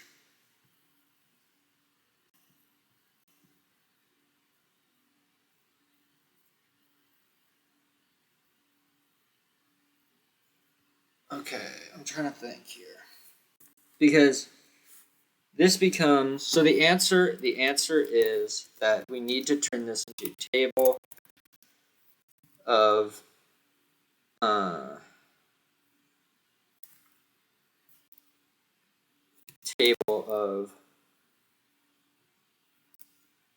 yes, so this is the answer.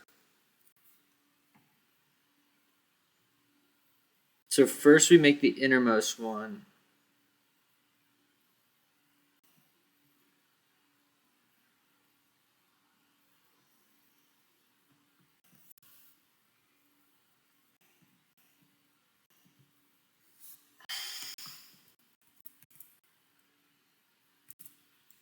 let's just trying to work through this code. Oh, wait, let me copy all of it.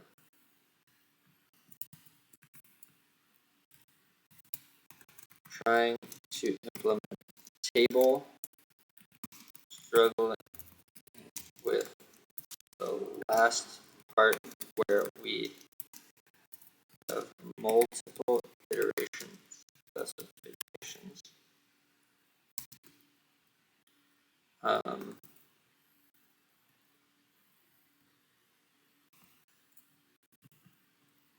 Essentially, we want to transform into for arbitrary number of these range specifications. Let's see what it says. I'm just curious. Because I feel like it might be okay at this. Which is a challenging but interesting task. Hey, thanks, guy.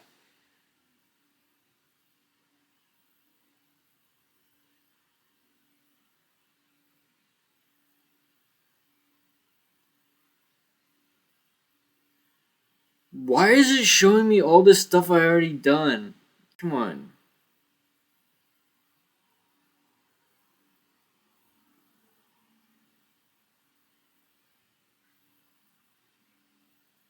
Okay, here we go.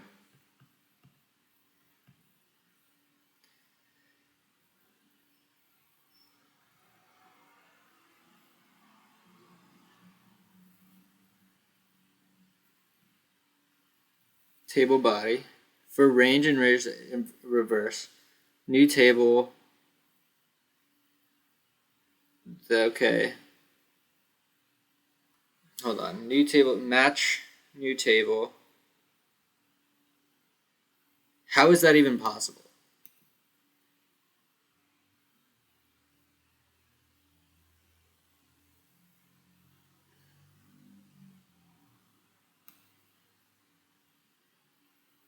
Oh, I think that works.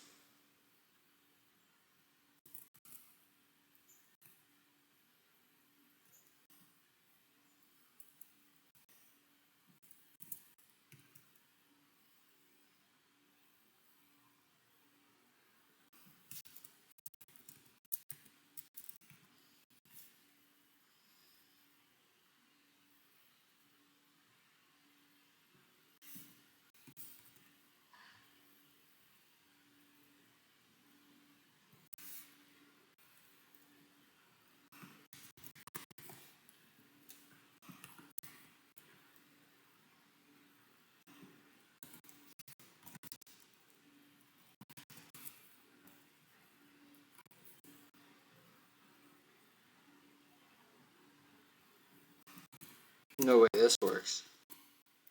No way this works. I don't believe it. I feel like it might. Oh, hold on.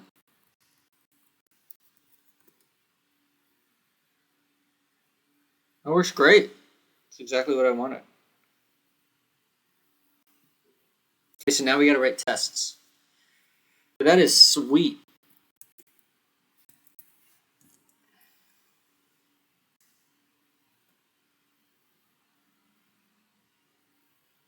That is so freaking cool.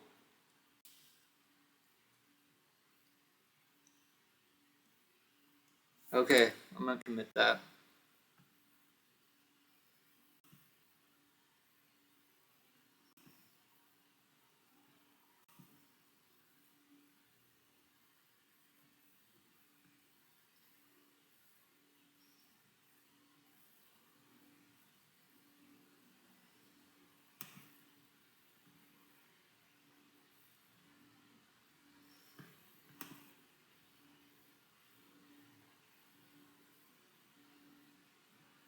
I think range is just implemented with table.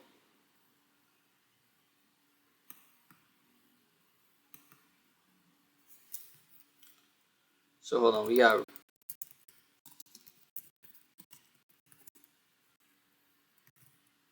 I wonder if we should do that. Hey, what's up, man? Rust Rover. I'm sure I don't. Let's see. So Rust Rover. Oh, hey, I heard about this. Should I try it? I feel like I don't want to be one of those config junkies, though. Like, I feel like config junkies, they end up just messing around with a Vim configuration instead of building stuff. So I don't want to do that. And I'm like close. I just want to finish my tests for right now. So hold on, let's comment these out. Oh, dude, you got to see this though. This is so cool. I think I maybe showed you this last time, but now I can just copy and paste multiple lines and paste them into the REPL, and they get defined. So very convenient feature that I added. Okay, so untested table implementation. Let's call this table. I commented out range, so now I want to rerun this. So I gotta figure out about the compile times. 3 seconds is like too slow for me. Like I want it to be under a second, but I don't know how to. I don't know. Is there stuff about compiling or Oh, it's free just for now. Okay, I'll think about it. But is there a way to figure out why compilation is taking so long? I would like to know about that.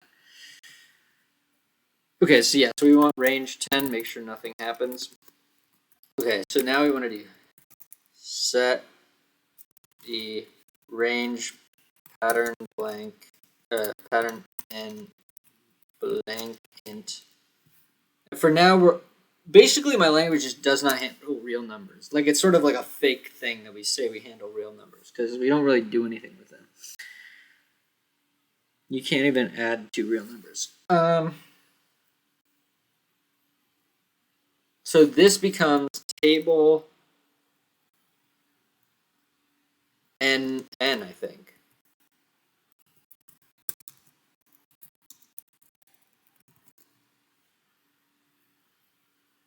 Oh,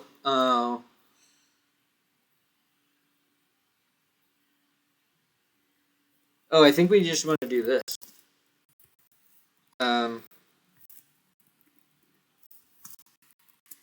think it's that. So wait, so hold on. Clear range. We go there, then we do. Oh.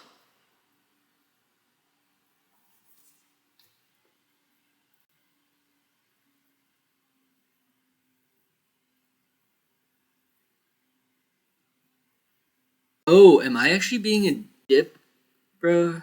I think I might be stupid. Hold on, I gotta fix something. Because, yeah, that's so funny. Oh, shit. Okay, so what we actually want. Up at the top here. Here, hold on, let me open my phone so I can see the comments.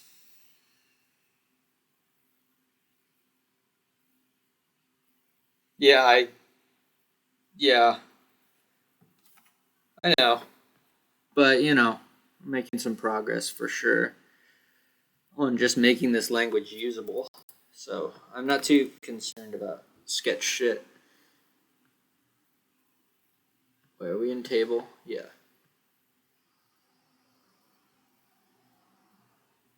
If the evaluated args is 2, so hold on. The problem is when we were using table, let's just make our basic table. We actually need this to be a list.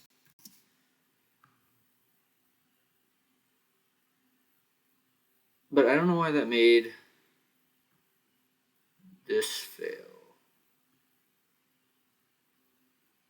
I wonder if I remove that. So wait, hold on. Let's clear range and go back up. And just remove this.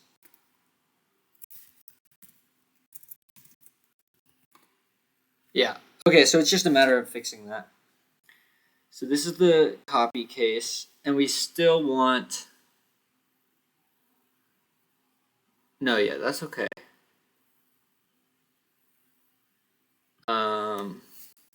So we want this to be 3, We want this to be 2.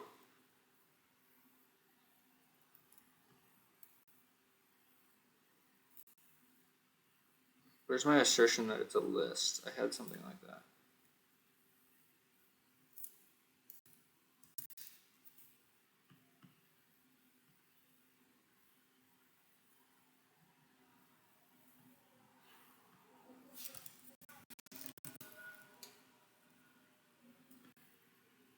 Or yeah, wait, hold on. If ls 0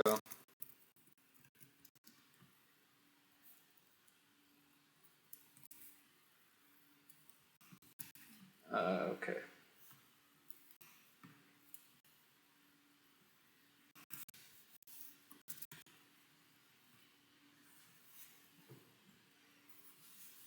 Okay. Where are we at here? This is the, and then the var. var is not this, it's 1.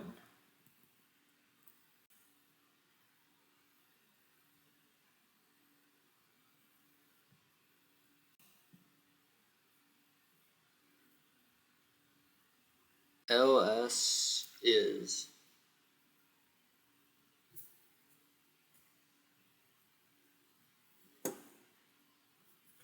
I feel like this is just wrong. Oh no, that's okay.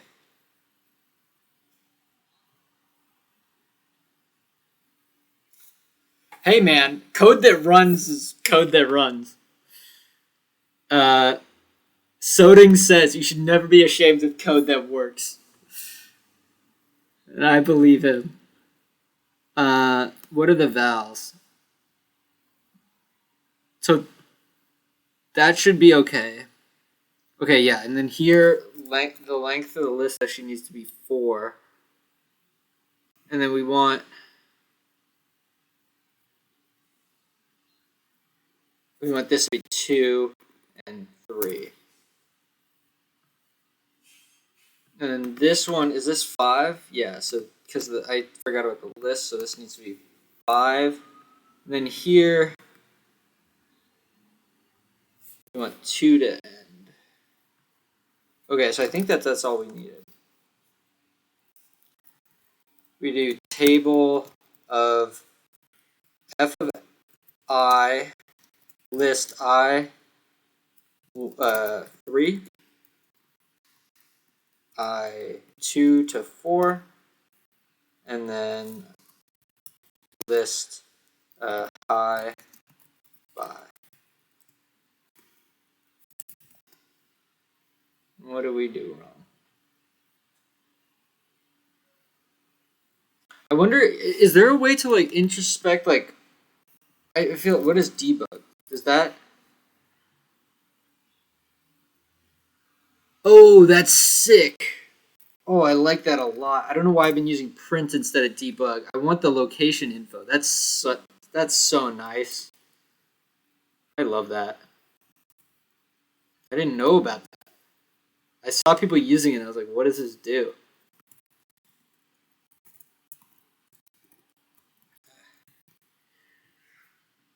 Okay, yeah, because I want to know which one it printed at, because I just had a whole bunch of these.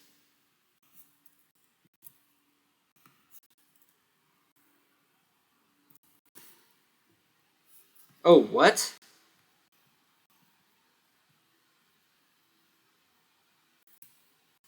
Weird.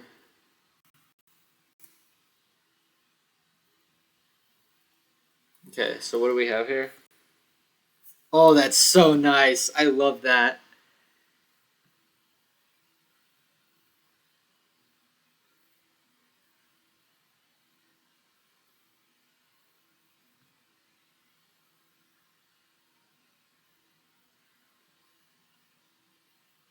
I'm sure tracing sounds very nice. It just seems like a lot of work at the start, you know? But I definitely agree that I will. I will. There's too much to do though. I want to simulate a cellular automata. I got goals. It's literally 3 lines of code. I don't know, man. All right. Well, the problem is getting pulled in all these different directions. Like, it seems like something new, and I just don't feel ready for it yet. In the main, and that's it. And so, all right. Well, I'd have to see what it really does, but maybe I should set up CI for this so I can see what happens in pull requests, because that would be the easiest way for me to assess whether or not I should actually do it. Where am I going? So this is the case where somehow we didn't get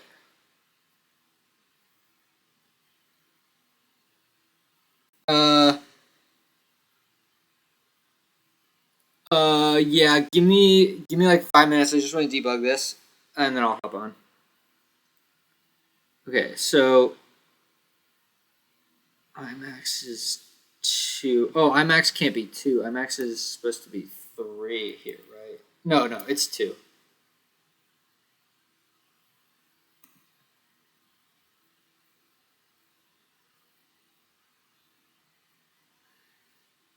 Right?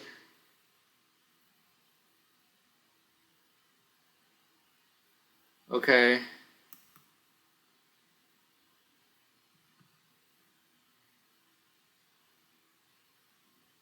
I think this needs to be 2. Okay, I think I fixed all the indices.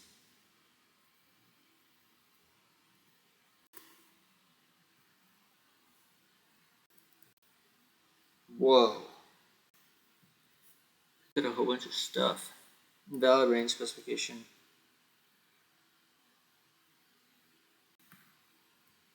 Why is it print so weird?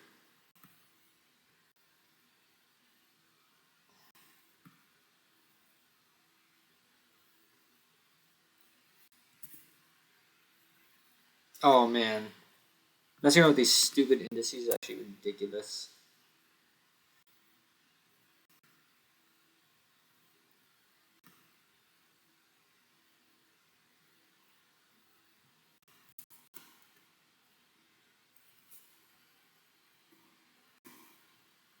Nice.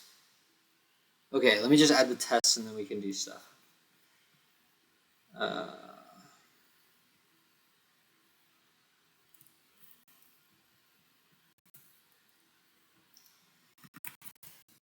Okay, so oh yeah, I wanted to actually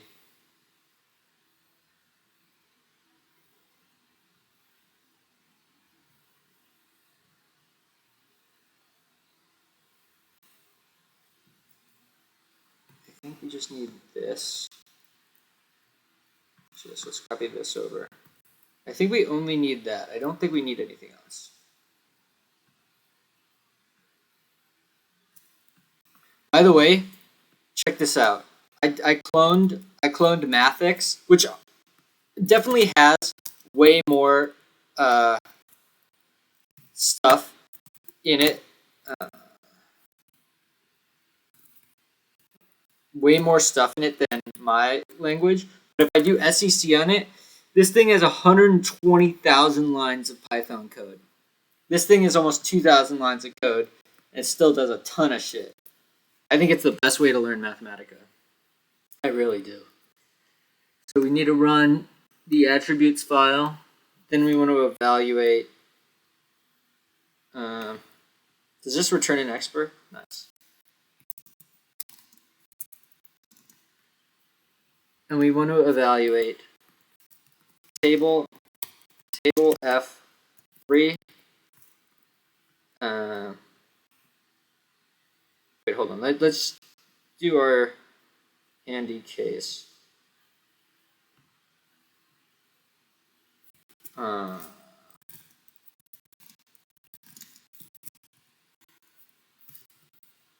We get table F3.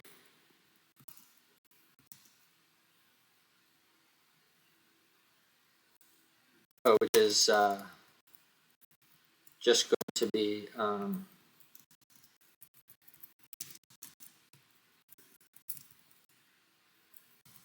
okay. Then we have table I list I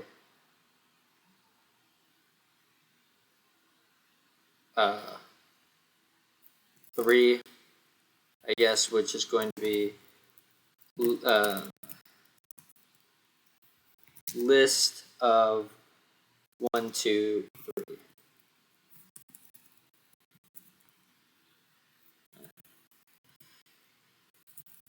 Then we have table of I list I 2, 4.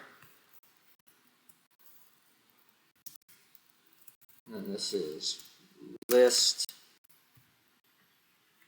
This is going to be so annoying when I change list to be capitalized. I'm going to have to change it everywhere.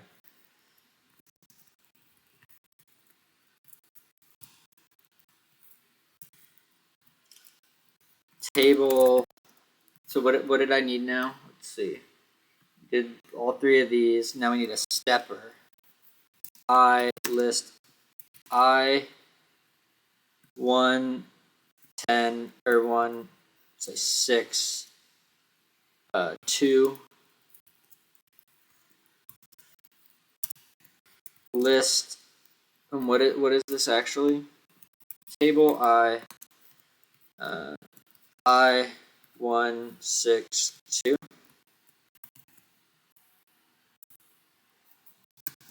5. Let's see, what's the last one? Or there's, oh yeah, there's successive values. Oops. So this wants to be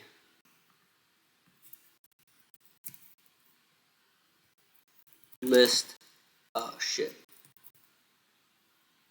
High, or let's make it something else. 1.5, 3.5. 0.5, 3.5. Make sure this is all right. Cool. Then what's our last case? Do Copilot, I feel like, just breaks on my machine. I don't know. Maybe it's a...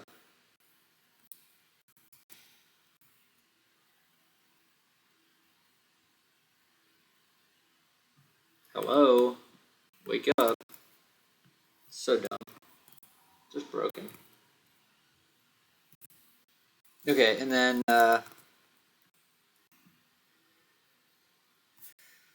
let's start with the simplest one, which is going to be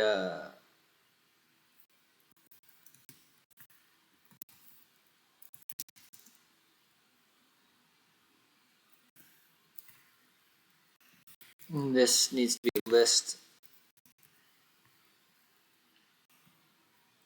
I think that's good. Let's make it 2.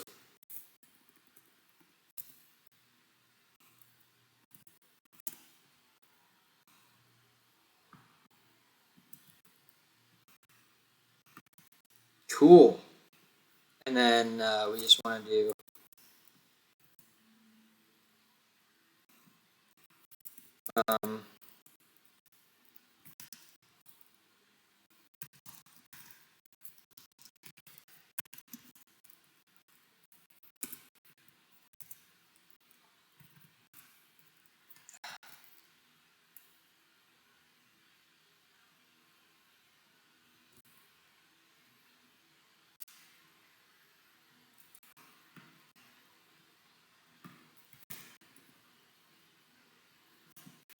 moment of truth. I always hate this.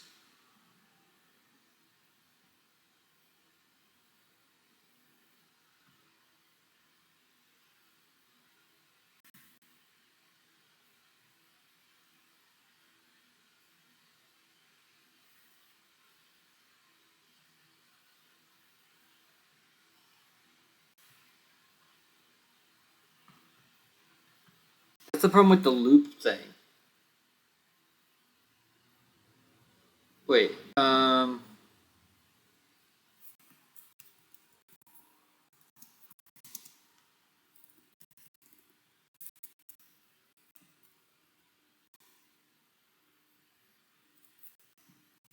actually want to put this here too. Oh yeah, there we go. It's pretty good. So I can just search for this now. All right. Nice.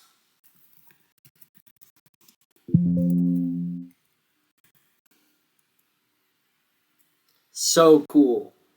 And now range is just implemented with table. So now we can just do, I think I already have it. Range 10? Or no?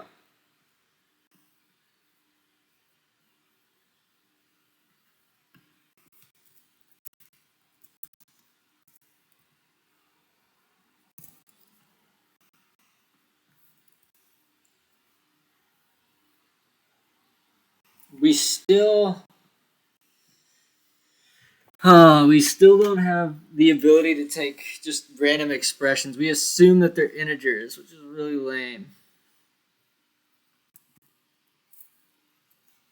Somehow we need to be able to destructure that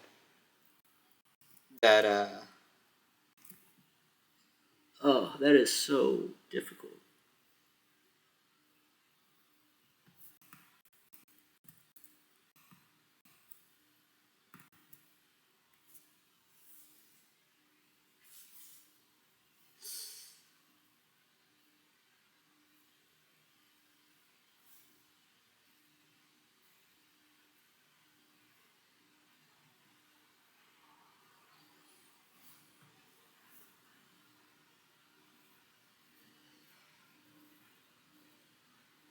I want to look into Rusty Line's autocomplete.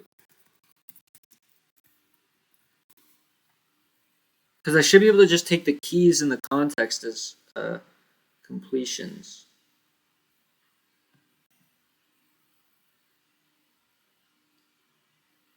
Do yourself hints.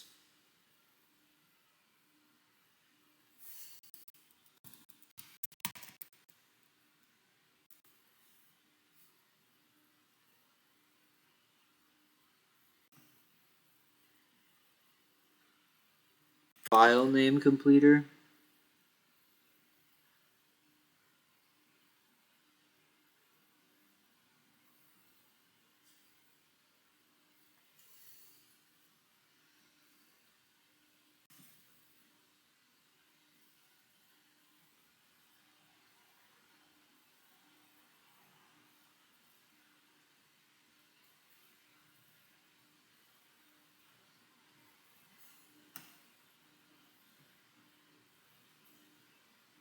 Control S.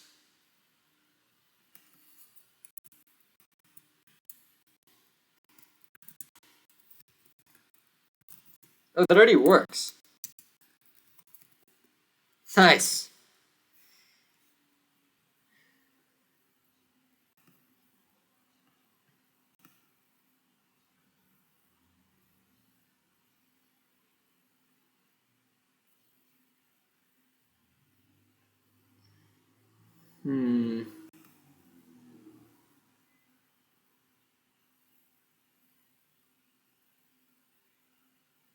Please use radix tree.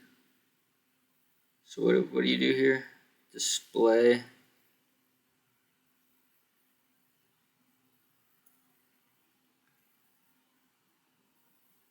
I mean, that would be really fucking cool.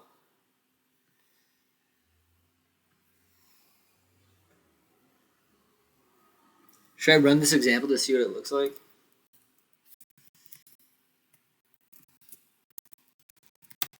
Do I already have this?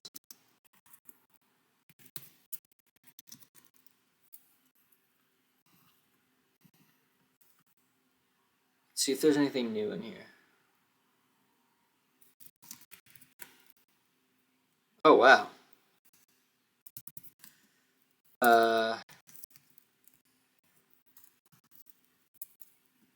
We want,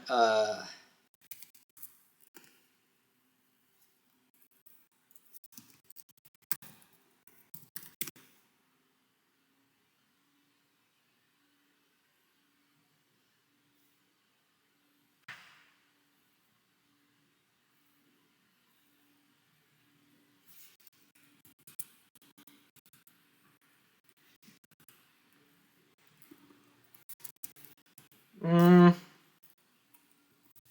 guess I can configure that.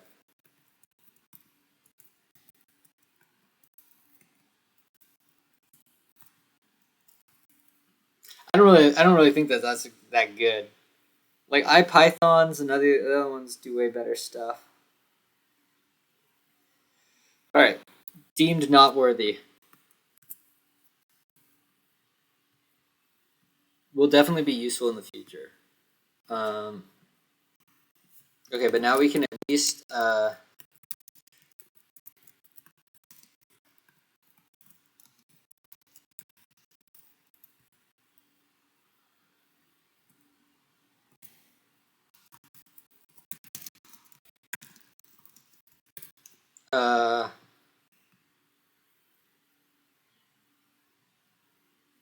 yeah, that's correct.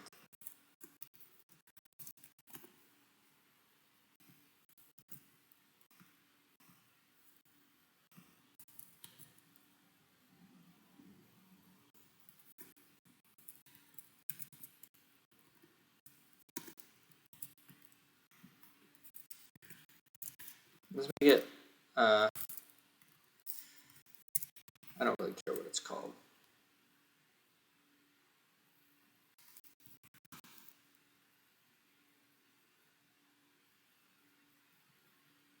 Oh wait.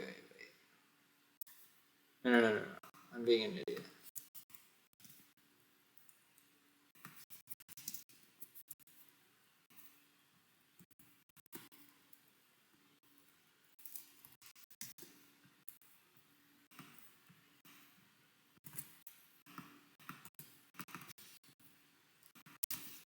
That is so cool. I mean, now we are really coding. So sweet.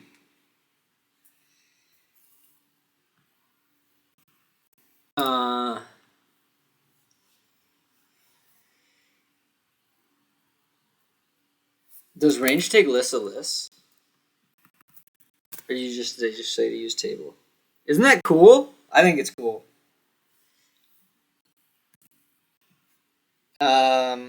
And it's just cool because you just forward these to tables. So I think it was worth it to just bite the bullet and implement it in the kernel because we get a lot for free now. Now, I think what should happen.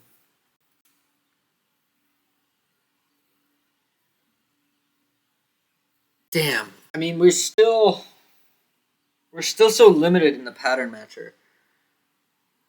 I could just implement a simple join myself, but what we want right now is to be able to do join F A G. Can we just do this?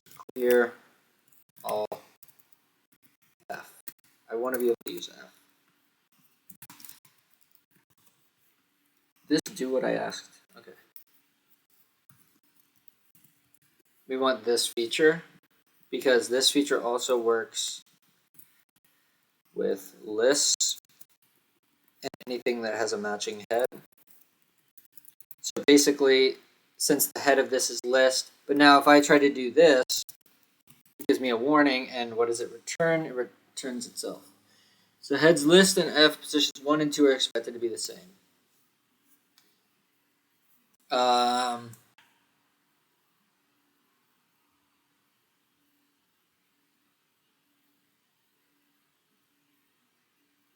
I think I'm just gonna, and the reason for it is,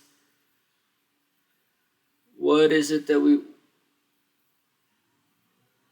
Because I'm trying to think of the functions that we really need to implement cellular automata, and the functions that I feel like we really need. Table is just generally very useful because we can now do.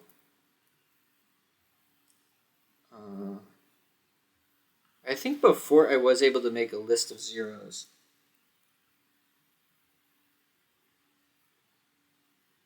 Making what into actual structs?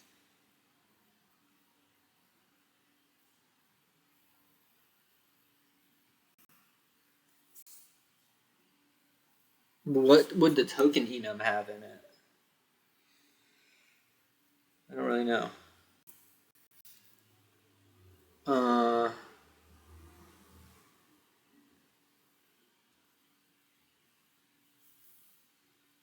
Oh yeah.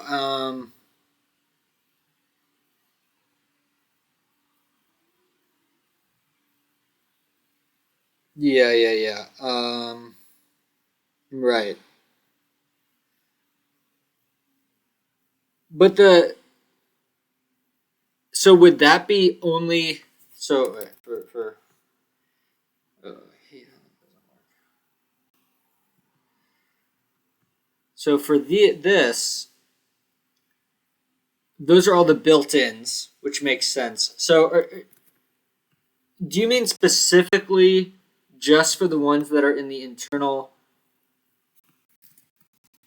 this where I have this math where I just look at the head, or are you saying anything that's on because any like range, like for instance, range is never mentioned in internal functions apply, but it uses stuff from it. So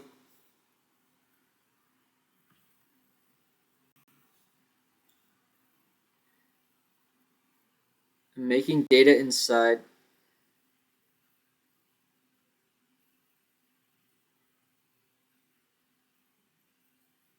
Mm-hmm.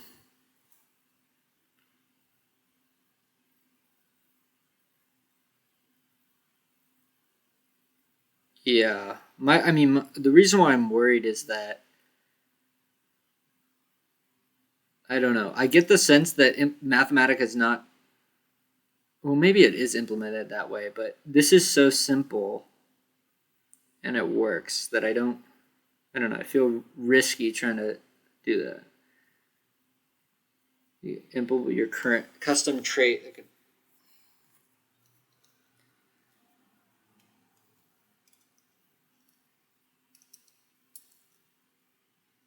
Yeah.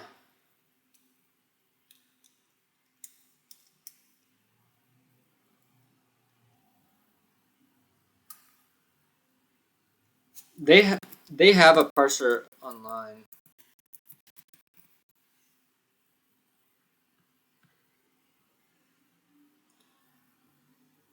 I mean, this would have it. This is what their thing does. It seems like it just has position information and the name of the symbol. It seems like it. So call node, and then it stores the symbol. So plus is not special cased in any way. It's just like any other symbol, right? Like no symbol is greater than another symbol is kind of the philosophy. I feel like.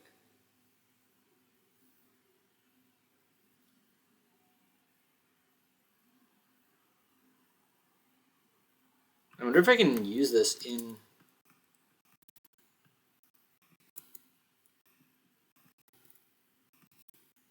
Oh, nice.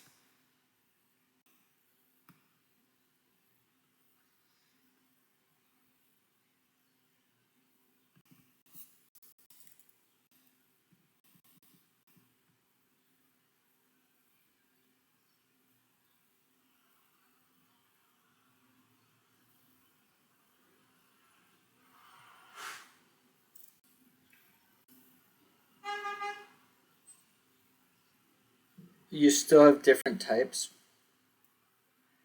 Yeah, but there's an infinite number of types, right? I guess you just put those in custom. I don't know, it just doesn't seem like they do that. It seems like all they have is this notion of symbol, and there's no special symbols. But what was I gonna do? Um, oh yeah, I want to implement mutation, replace part and append to, and stuff like that.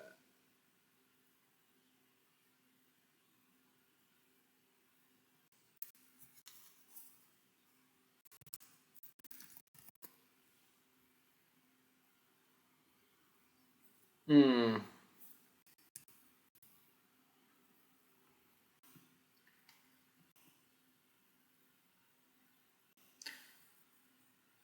I mean, if you like made a mock-up so I could see how it works, because I just my problem is like I'm not the best programmer, so I don't really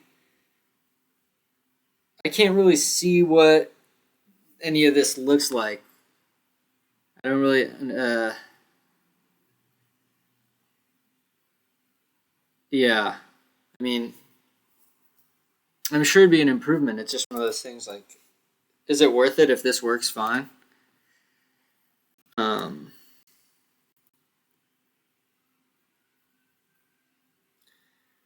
Yeah. Hold on. But my goal for this stream is I really wanted cellular automata. So let's just implement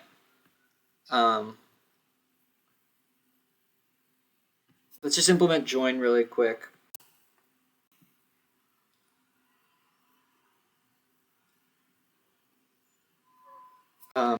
Hopefully I can find my chat where I actually, is there something,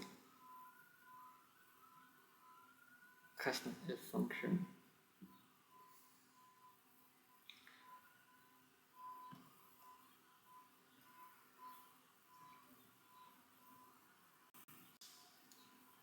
Maybe it's in here. I think it is.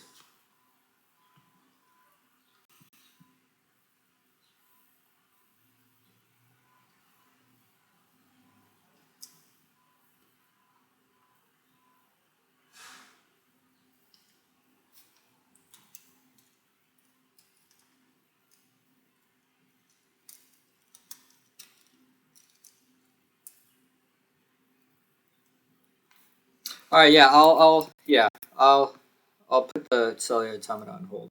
Hang out.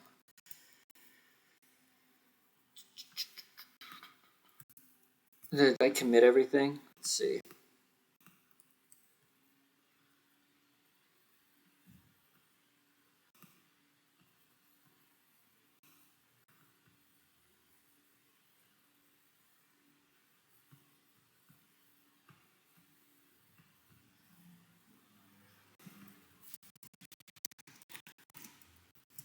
What is the limitations of range?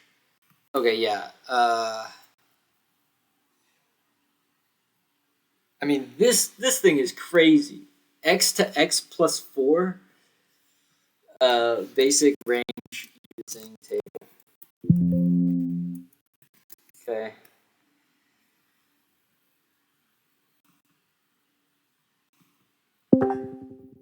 Hey, what's up? Hopefully our volumes. I feel like my volume gets louder when I join Discord.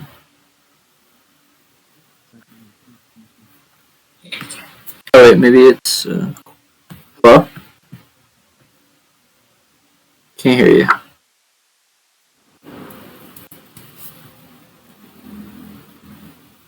Hopefully this is fine. Can you hear me? Yeah, no, I can. Let me make a I wall. want to ask you like several times now. What is this thing you're trying to implement? Oh yeah, it's so there's this book called New Kind of Science by this guy Stephen Wolfram who made Mathematica, and it's all about how simple rules can lead to very complicated behavior.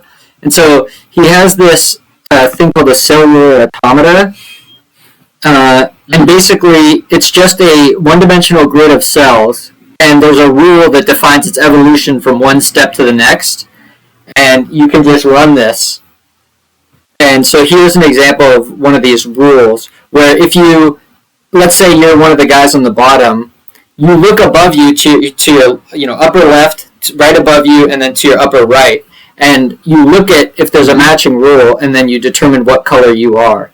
And so you do that for all the cells, and then simple rules like this will lead to a checkerboard, or you'll get something cool like this. So the goal is to recreate these pictures eventually. So yeah. So you get fractal patterns, you get these. Yeah. Can you show the rule that leads to this kind of image? This one? Yeah, any, because I'm trying to understand how you can express it in text. Yeah. Right. So the way that I was thinking of doing it is either with a rule like this that you. So here, I'll put this in here.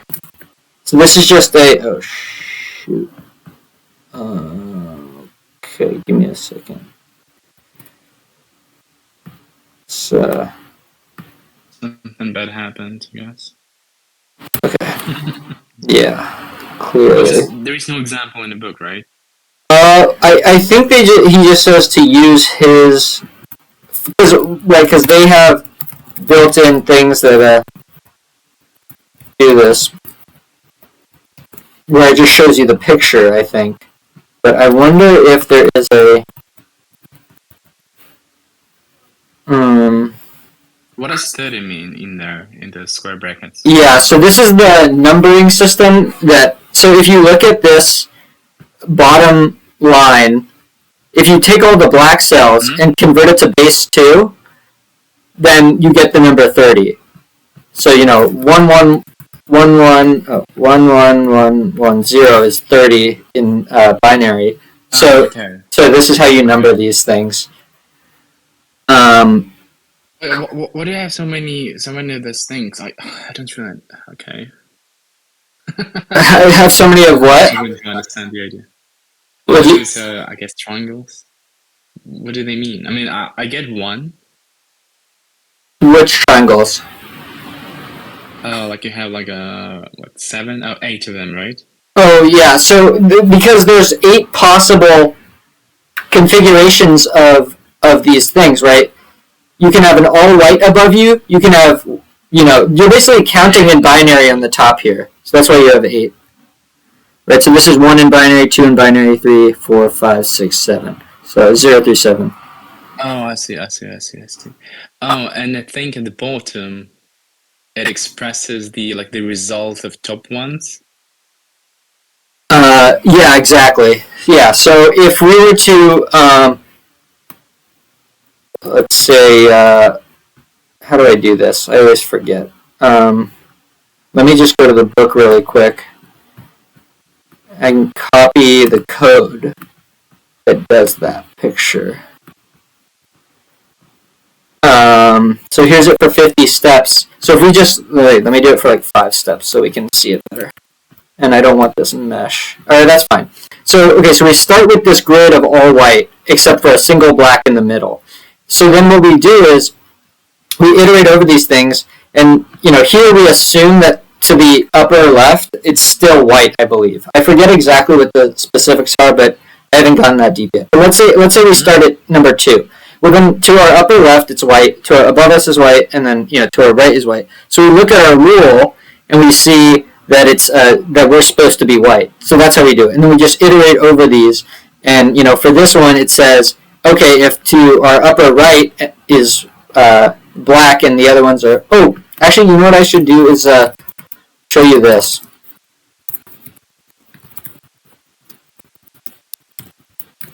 Let's see, it's in the atlas, I think. There is someone in chat. It's turned up too high. Yeah, no, you're right. For some reason, when I start Discord, it becomes problematic. I think I need to set it to like 8. All right, maybe it's let me know if it's still bad. Well, okay. Let's see. How about all right? It seems like 0, maybe -2s. Yeah. Okay. This should be better. All right. Going back to this. Here, what was I going to show you? The Boolean representation. Or actually, I just know it by heart. So for Rule 30, I'm trying to understand. So this thing, yeah. I'm sorry. So this thing is one of like 20 or 30 different, like, I'm not sure how to call them, like built-in patterns. Yeah. So these are the, I think they're called the elementary cellular automata, meaning that they take 3, one range of one neighbor. So you look at 3, but you can look at 5. But if you think about the combinatorics of this, there are 256 possible values for the bottom row, which means that there are 256 cellular automata. So if we go through, I think he has a page in the book where he just makes a table. Oh, here's what I was looking for. Table? I don't know. Let me go back to the there's a great okay, so here is him just enumerating all of the rules, I think. Or at least that's one page of them. And so there are 256 of them. Yeah, here they are. And you can see most of them do kind of boring things, but then you get gems like Rule 30 that do really cool things that are hard to predict. Well, yeah, I had the gain set up to 15 dB because when I'm not on Discord, it becomes really quiet. So it should be better now. Okay, yeah. So that's what these are. If you think about it, When there's you were entering, yeah. okay, when you were in the Wolfram page, right, you were entering like plot rules, and there, like in square brackets, you had autocomplete for like a not only cellular automaton, but something else also. So I assume you would also want to implement those, right? Which ones? Oh, you were writing like a rule plot, like square brackets, and inside of square brackets, you had like a several autocomplete things. Like this? I guess. Yeah. Yeah.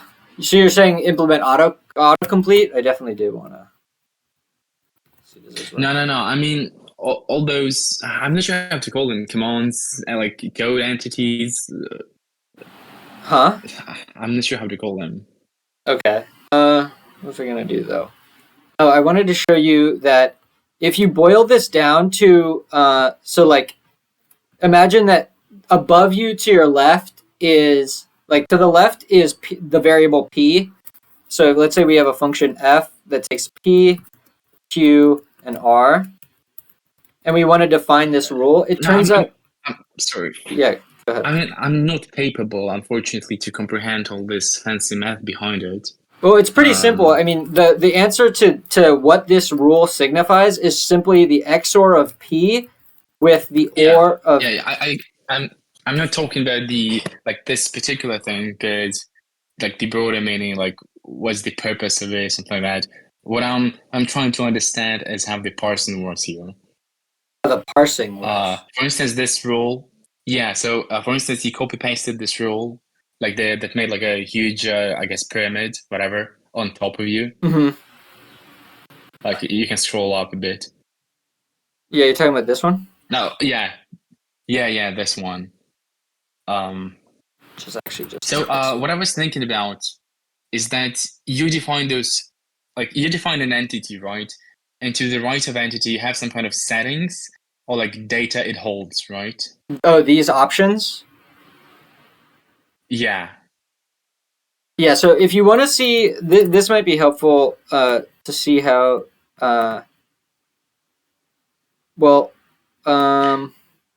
what do I want to show you? I mean, these are just options that are taken by array plot. But maybe it's helpful to see the full form of this, because then you can see the S expression underneath it. It's going to be huge, but you can see here, there's a bunch of graphic stuff.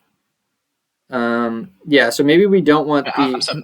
I'm sorry, what about stuff in square brackets, like 30, 30, comma, curly, that's just 1, curly, comma. I'll show you. I mean, that I just look up the...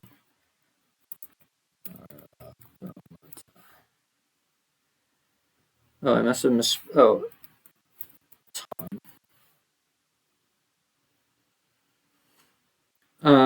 Yeah, so the way they specify all of this like stuff here. I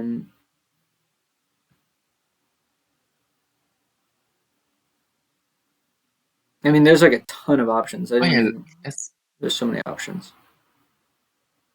Wait. How do you specify those options on top of you? Could you please show me? Like, can you scroll up a bit there?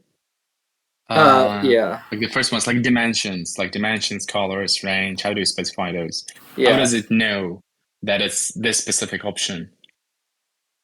Just based on the structure of the list. on the structure of a list. Or I mean, the structure of the expression, I see, really. I see. Like I basically see. what this list is saying is that you have 1 in the middle and then everything else is 0. And I feel like,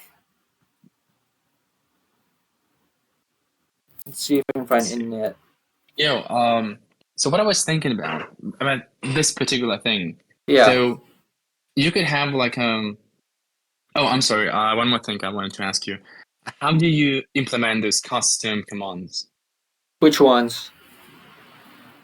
I mean, for instance, you want to, let's say, you want your like special command instead of a seller automaton, right? Something. I have no idea. What you could want to implement something custom. You're saying in the Like internal functions apply thing? Here? Yeah. What if you wanted to add something not built in inside? How does it work? Like, would you like implement a library and then you would like register something into core and then you would run it as a binary? Oh, Do you have don't. like a plugin system in mind? Well, for me, no. I expect that nobody should have to write this kernel side code at all.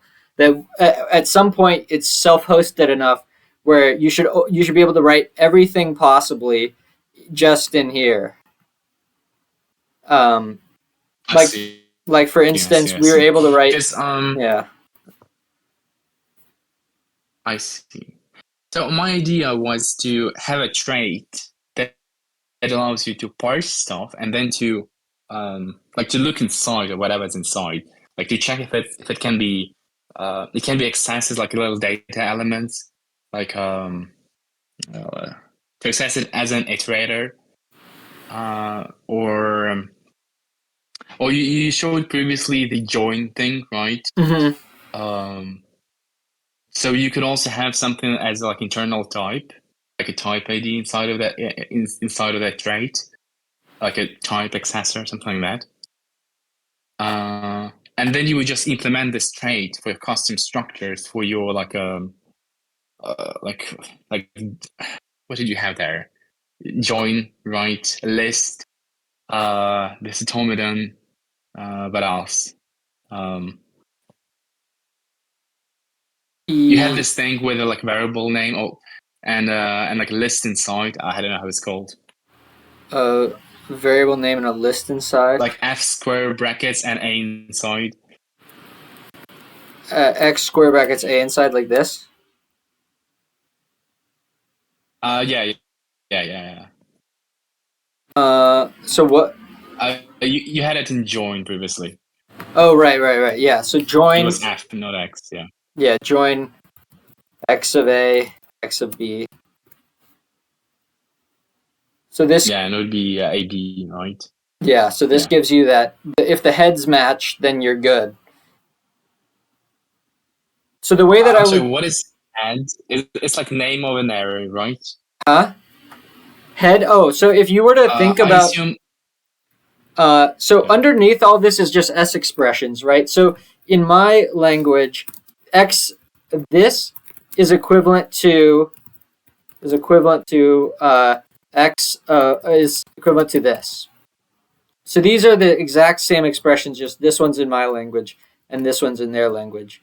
And so a head is basically anytime you have a list, head you take the first one, or if you have an atom, like just a single expression, you go ahead of this, it basically gives you the type. So if I said head of hi, this would give string, and so on for integers. But anytime you give head of x of a, it's going to give x, because that's the first element of the list.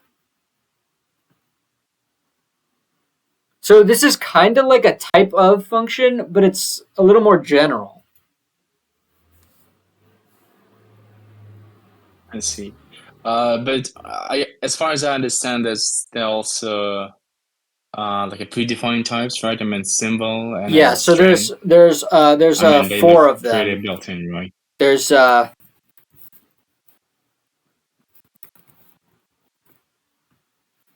and so these are all of them: symbol, string, integer, real, and list. That's pretty much all it is. Wait, I'm sorry. What's the difference between a head and a symbol? The difference between a Oh, I'm sorry. No, not head. Head and X, and not head symbol and head X. Like on the both of they are symbols. What is okay? In 66 yeah. and in 64. Those.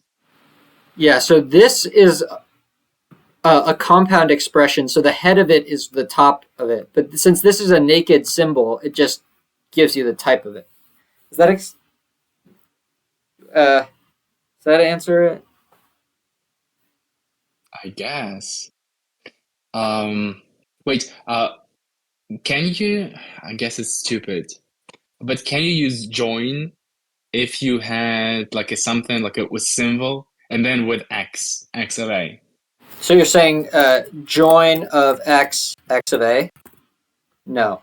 Yeah. So one would be empty with like no data inside, Yeah. and the So other one would have A inside. Yeah. right. So another way that sort of illustrates. Interestingly, this one didn't give the error, but if we were to do y of b here, what it says is heads x and y and x are different, so it doesn't return anything. Yeah, so it's yeah, the yeah, I same get thing. it. That's why I asked you that. Yeah, I get it. Yeah, I was wondering if it would give you an error. Okay. Interestingly, this one didn't give an error, but it also didn't do what you would expect, right? It just stayed unevaluated. Yeah, I would expect it to give just A, right? Because X is like empty. Yeah, but that's the thing is that you can't think of this because the thing is, x and x like this with no arguments, these are different, right? So if I call head on this one, I Yeah. actually still get x, but head of this one is symbol still. Oop.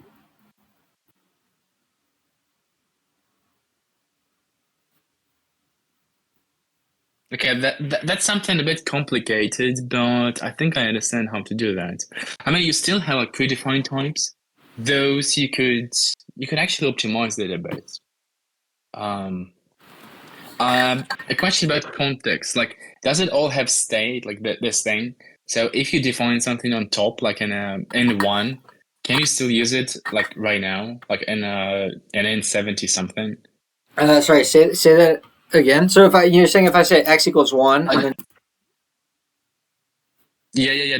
Does it like maintain its state? Does it have like some kind of context, right? yeah, so and if you want to just for clarity in context, wait, hold on. So what I'm asking here exactly is, what if you define say X to be like have like naked type, and then like what if like okay, I'm sorry.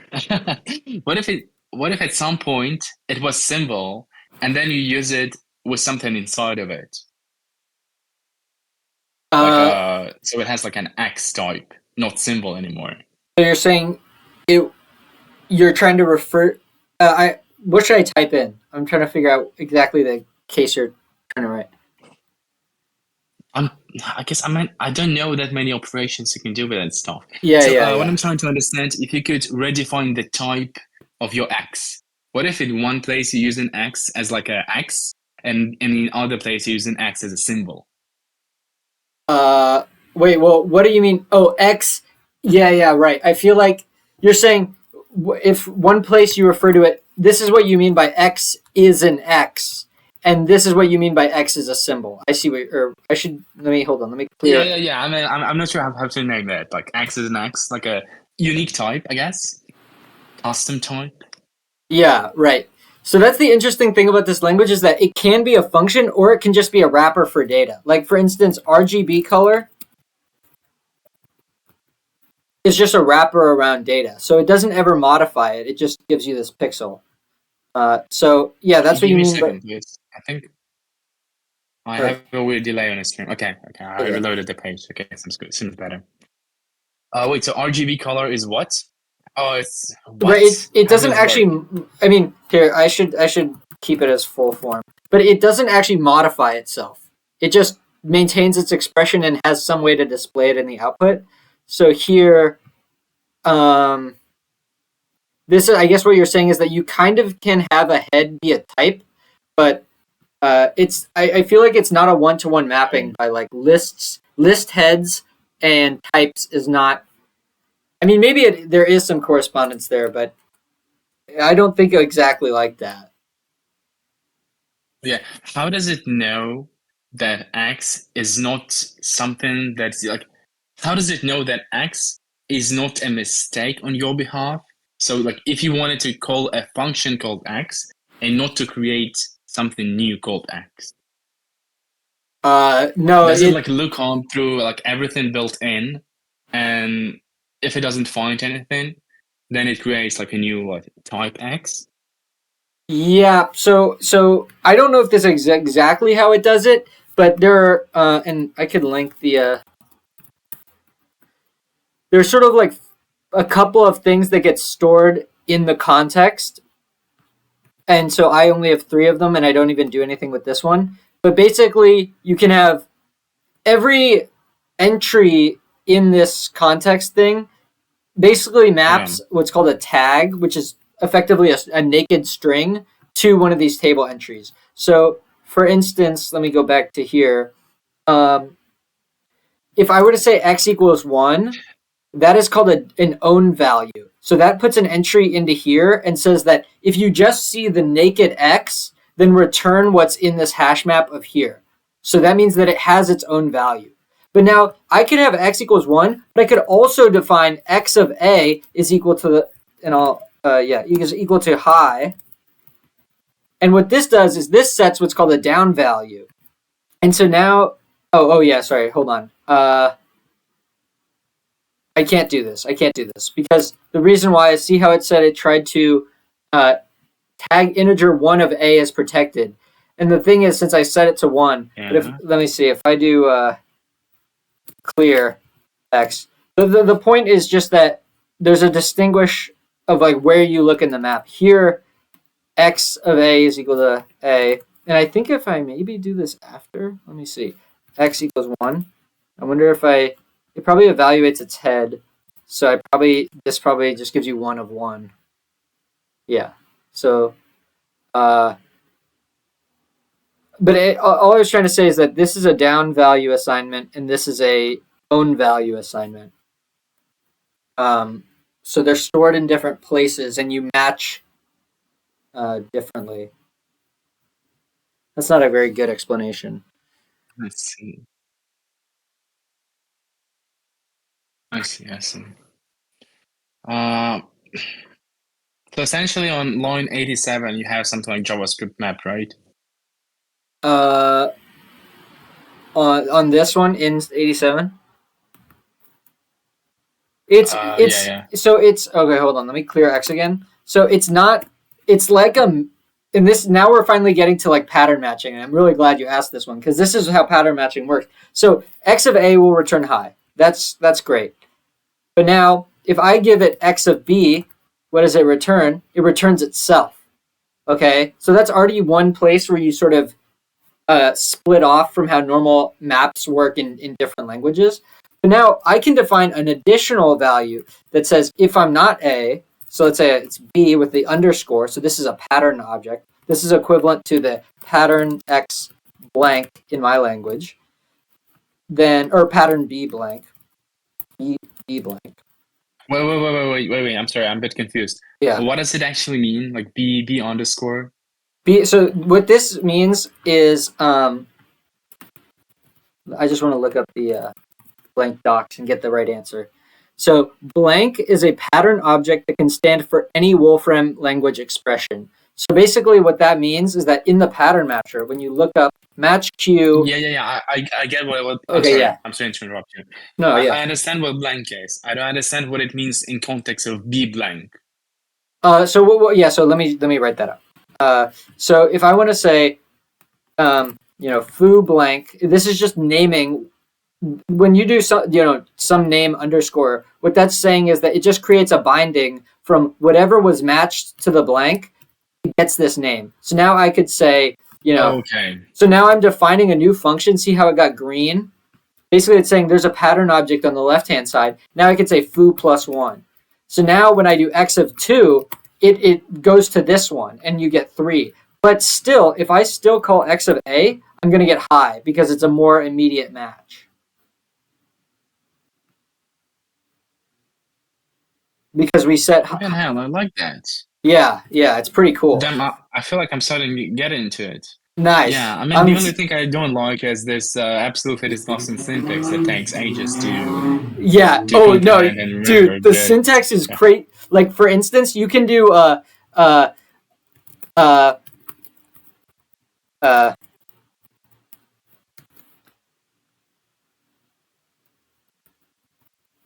Fucking hell! look at this What do they syntax. even mean? So this is apply, and then this is a postfix apply. Then you can also do stuff like what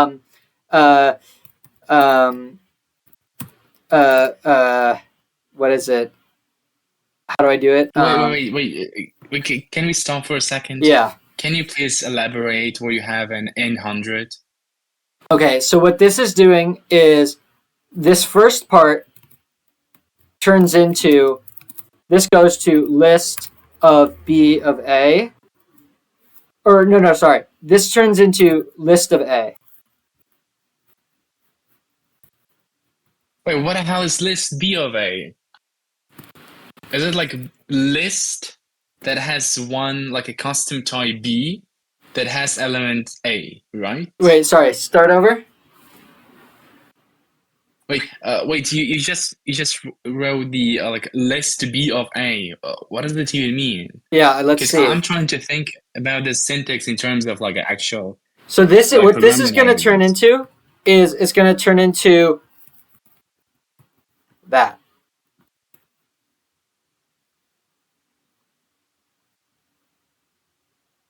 So it's a list containing one element, which is B applied B with argument A. Oh, sorry, I'm moving around the mouse. Okay. That's just what I thought. Okay. Now, can you please elaborate those at symbols that are like two at symbols? Right. So I don't know. So if we look at the ats, this is just and the docs are super good. I really like the docs. So basically, f at expr or apply f expr replaces the head of expr by f. So basically, you're taking B and swapping it out for this guy. So then it becomes list A, and that's how you get this. Wait. I'm sorry. Give me a second. Yeah. Replaces has in positive expressions specified by else. Like replaces the head of expression by f. Wait, what's the purpose of it? Can't you just write list of A? Yeah, you could, but it just shows the beauty of the symbolic language that you can do stuff like this. Like, I agree with you. Sometimes I'm like, why do you need this? But it's actually kind of cool because, like if you wanted to sum these up, you could just switch plus, which takes a variable number of arguments with the list. So there's kind of cool stuff you can do. By the way, you don't happen to have an edu email, do you? No, I don't. Okay, because you could get into this and mess around with it. I'm trying to understand how you can efficiently parse it. I think I have an idea. Okay, hold on. I need to use the restroom. Sure.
I want to show you another thing that's super cool. You can do this too. Wait. I'm not watching. Give me a second. Oh yeah, you're good. Yeah, I'm watching. Okay. All right. So you can do this. And now you've defined a pattern, and this is a way to set a conditional on x. So now f of -1 is just going to return itself. This fails to match. But then f of 1, you get a match. Wait, what is PPP? It's just some arbitrary thing. It's just some random function. What do you mean random function? Because it looks like ANS to me. Oops. Oh wait, that was 1 to 1.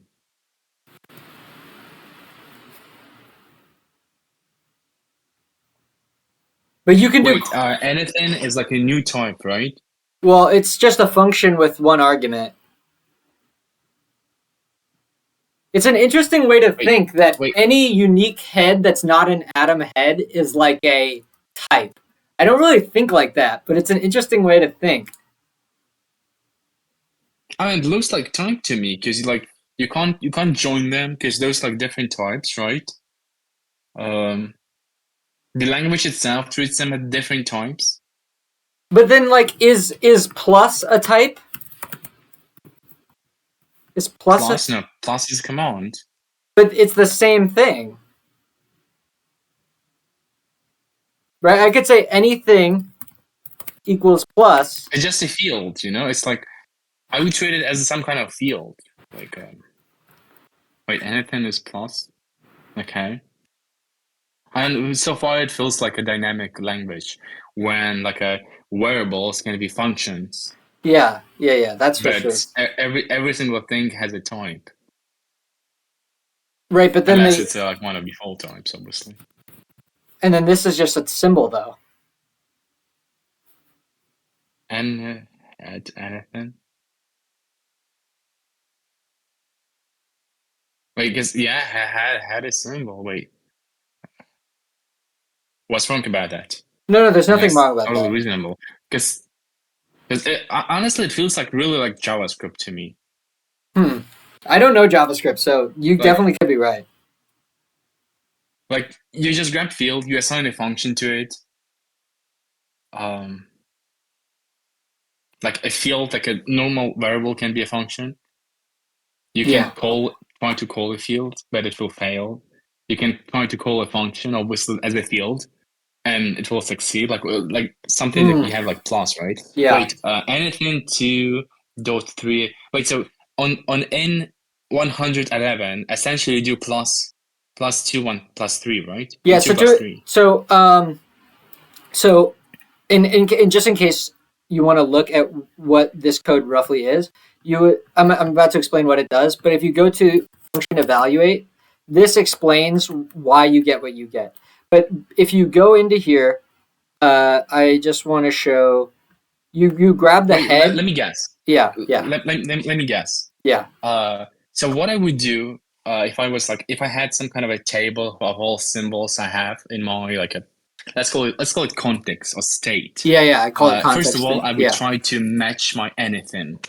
Yeah. And I would get a match, obviously. Yeah. And I have anything pointing to plus, that is one of my built-in types. Exactly.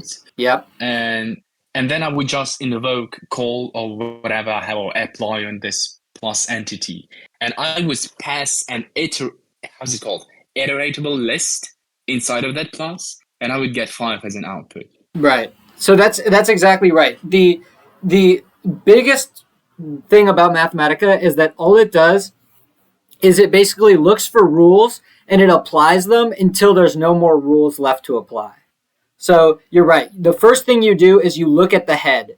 If the head has an own value, basically, you evaluate the head, and the first thing you do is if it's a symbol, you check its if it has an own value. And if it does, you replace what the original head was with the new head. And so now this gets turned, and I think we should be able to do trace and see that. So we get anything to plus, then we get 2 plus 3, then we get 5. So that's exactly right. Wait. Um, what surrounds the second curly brace? Is it like a chain of inheritance? No, this is just a chain of inheritance. I'm sorry. Uh, it means that anything is an alias for plus. Yeah, that is effectively what that means, is that anything got replaced when you basically what this is saying is that originally I had anything. When I evaluated anything, I found Okay. I'm sorry. I'm sorry. Yeah, no, go I get ahead. it. Yeah. Could you please do like anything 2 equals anything and then do the same trace? So anything of 2 equals 2? No. No. Anything 2 equals anything. Oh, Like without square brackets. okay. Yeah. Oh, nice. So yeah, I see what you're doing. All right. We're yeah. And then we'll do this again, except with 2. Oh, this. Yeah, so I expect it would be anything 2, anything. Okay. Interestingly, it skipped it. I thought it wouldn't skip it either. Huh. Yeah, okay. That's something I was interested about. So it skips anything that is just an alias. Let's see. I want to It's try smart. this. I mean, that just optimization. It makes sense. Yeah. I think what it is that it takes this symbol and it only returns the result of evaluate. So it could be that there's multiple calls to evaluate. Like, for example, in here. I think it's smarter. It resolves it when you assign it. So first it goes into anything, like at first without to anything. It grabs it's like a root value, like this plus, right? Because it's like that's what it's assigned to, like, and then it assigns anything to plus directly. So then next time you're trying to add, like, oh yeah, no, you're totally right. You're totally right. To plus right yeah, away. yeah. You're totally right, because when we did this, when we evaluated, because if we look at the attributes of set, so if I put this into full form, what this is what is set? Set. So wait, hold on. Sorry, set is, so if I do set A to B, this is equivalent to A equals B. These are the same expression. Set is just how you. Okay. So yeah. So if I do hold A equals B to full form, what we will see is set AB. So wait, I want to try something actually, because you got me thinking. If I do A2 is, and this is here, I'll show you. There's a difference between, and I just want to keep using the docs. So there's the whole cool thing about the evaluation is that you can control when things get evaluated. So set delayed has attribute hold all rather than hold first, whereas set and that means that you don't evaluate anything. So if I do x equals let's say y equals y plus 1, we get a terminated evaluation. So we hit a recursion limit. But if I did y, and let me clear all y. If I do y delayed equals y plus 1, then we don't evaluate this. We just get nothing. But then when I try to evaluate y, I get a recursion limit. So what I want to try is if I do it's like lazy. Okay. Yeah, so if I do A2 delayed equal to plus, then I do A3 delayed equal to 2. Oh, sorry, not 2. A2. Then I do. I'm curious what happens if I do this. See, now we have a chain of 3. That makes sense. Cool. So A3 found A2. Yeah, because those are lazy. Yeah. Okay. Damn, that's a lot of stuff to implement. Yeah, I have an issue open for wanting trace, because trace is the coolest function. I don't think it should be that hard, but I haven't really dug into it yet. I mean, it's fairly easy if you maintain the context. Is that Yeah, just or anytime you enter the, you basically build up a tree of the same shape, and then uh, I don't know. You have to build this tree, but I don't think it'll be that hard. I just don't know exactly how to do it yet. free? Anyways, I mean, looks like flat math to me. huh? I mean, looks like flat map to me. Flat what? I mean, it shouldn't be a tree. It should be like just a flat map, isn't it? No, no. See how there's nested lists? Nested lists. Yeah. So if we look at the full form, A3, A2 plus. I mean, those are like two. Those are, I mean, in my opinion, those are just two forms, like two key value pairs. to oh, let's Oh see. wait, what do you mean? Like here, let's look at the I think I examples. misunderstood. These are all pretty complicated expressions.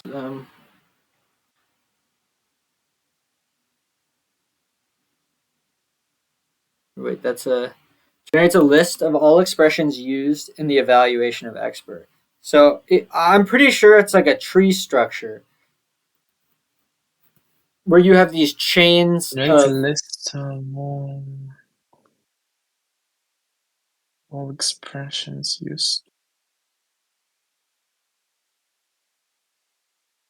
right. So basically, A3 was used. Then yeah, but that doesn't really explain why it's a tree.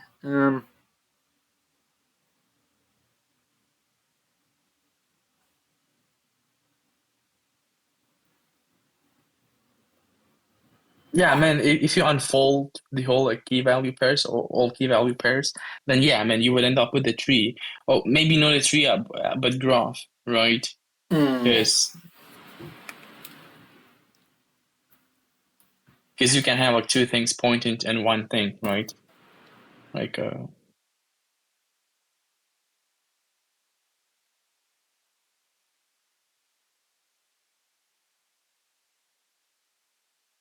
yeah, like list there.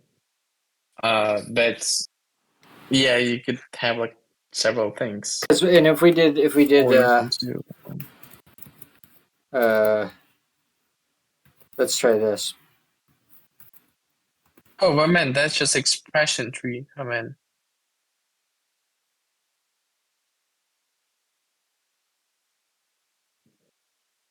Yeah, so wait, I want the normal form of this output form.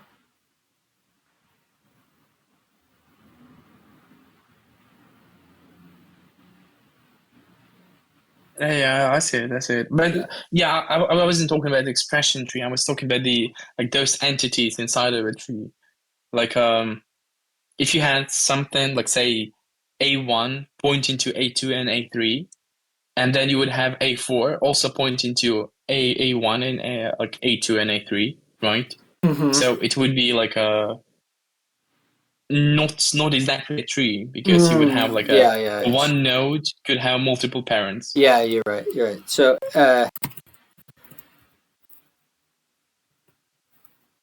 can it though? Like A1 equals, I think. Because you can't do this. Because then if you do A1, you get A3. No. No. But then just A4 equals A2 or like A3 or whatever you have A1 set to.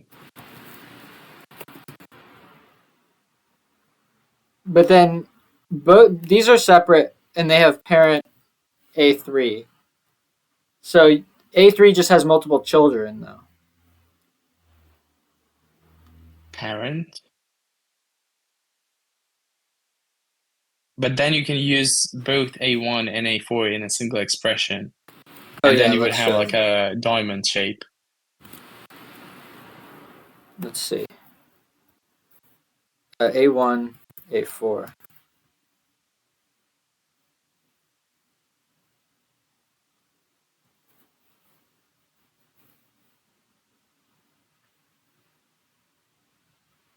I think it stays a tree.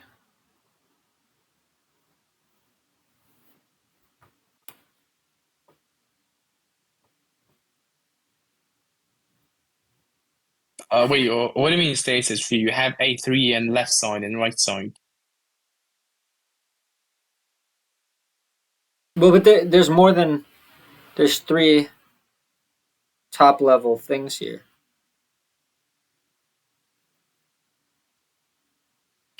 Can you make a tree form? Yeah. Hold on, I want to actually. I mean, like you would have like A3 as leaves, like in 2 sides, like on left and right side, right? I want to leave this one here, and I want to print out this one. Okay.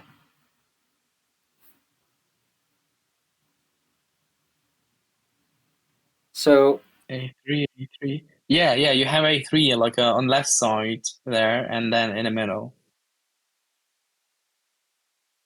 yeah, but this is okay. Yeah.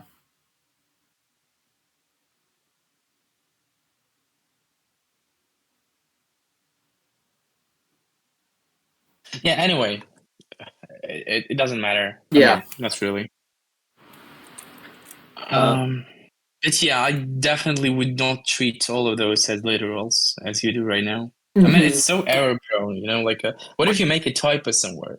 I know. What if you somewhere like write list? I'm like, I don't know, maybe not list, but lust or lost or whatever is like close I letter, right? Yeah. But yeah, and I was thinking about the parsing. Let me show you something. Oh, I'm starting to see what you're talking about now. Yeah, you're just saying like all of these things that are commonly referred to, might as well make an enum just so that you could, and you basically just alias it to, like, you just say like, list equals sim list, and then you only have one place where you actually write the literal, and then here it's just. Is that what you mean? I mean, I would not use sim. I would make it slightly more elaborate, so it would make it easier to add more of those how do they call them? Like entities, commands, built-in symbols, Yeah. that kind of stuff, right? I would use it slightly different way. Um, can I just screen share to show you what I Yeah. mean here? Yeah. Where am Let I? me just change to dark theme so it doesn't hurt your eyes. Okay, let me just add a new file here. cas3.rs, like that. Is it big enough? Yeah. Is there a way to full screen this thing? Oh, here we go. Okay. Can I just increase my font maybe? Oh, that's not the font I wanted to increase. Because I'm not sure it's big enough for you. Oh, here. Somewhere here. Font. Let's make it 15 Wait, maybe. I only see Yeah. Discord. So I only see Discord. the Oh Discord God. window. I think I made a mistake then. Yeah, it's alright. Let me go back. Okay. Yeah, we're good now. That's okay. Let me just close this thing. Okay. So obviously I would have something for types, like because that's what we have right now, right? Mm-hmm. I would have string. You had what is it? Symbol. Yep. Integer. Yep. Real. Yeah. Yeah. And then list. And custom. Wait, list? Is it one of like defined types? No, yeah, you're I right. think you had only those, This right? is good, yeah. Yeah, so like I would make it obviously type safe as much as it's possible. Symbol can also be a string, I assume. Yeah. Or maybe it could be like a string and also like UUID additional, like we do in JavaScript for like optimization purposes. Or like maybe in context you could have like a U84 or 64. But that's minor detail. Yeah, yeah. Integer, obviously an integer. real, obviously real, I guess. And then custom, I assume you could have only string, or you could maintain as again some kind of ID, and then you would attach like a representation, like a textual representation of a thing. But So that's again, these, that's just optimization okay, thing, something like that. sure. It looks bad already because you don't need to parse this thing every single time, and it's faster to match those because you match on enum types first. Yeah. Kind of cool. For parsing, I would make a trait like I'm not sure what your syntax called. You said as expression, right? Yeah. As expression parser, something like that. And then you could also implement like another thing, right? Like a X expression, whatever, like whatever parser you want, and then express like, and then basic constructs in the language would implement this parser. For instance, you would have something like a list. It would implement f expression parser. And f expression parser would include, essentially, it would be a constructor. For instance, let me think about that.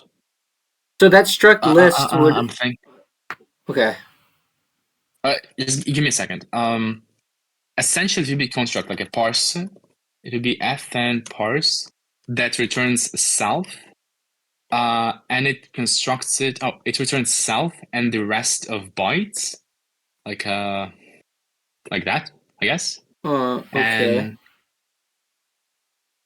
And as an input, you would have obviously input. Something like that. I mean, you at some point, if you want to make it like to like really fancy thing, you would need to rewrite your parser to like manual implementation. Why? Obviously, autocomplete, type hinting, nice error types, And that infix. kind of stuff, right? Infix operators too. I guess. So what it essentially does, it works like a nom, or you could even implement inside of the parse function, like using nom. For instance, you have I'm gonna like make up your syntax because I don't know that, right? Say you have like a list of a 1, 2, whatever. Say you Yeah. have join. I have no idea if it's valid syntax. Yeah, it's It's valid. I'll tell you if 1, it's 2, not. 3. Yeah.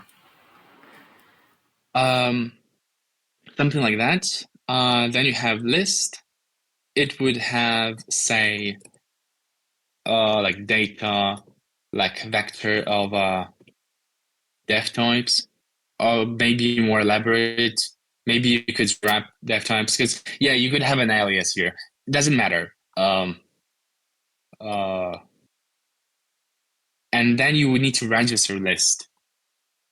Say in main function, you would have let me do like that. You would have a list of all entities that can be parsed. That would be like a first step, right? Because you need to parse yourself, like a parsables.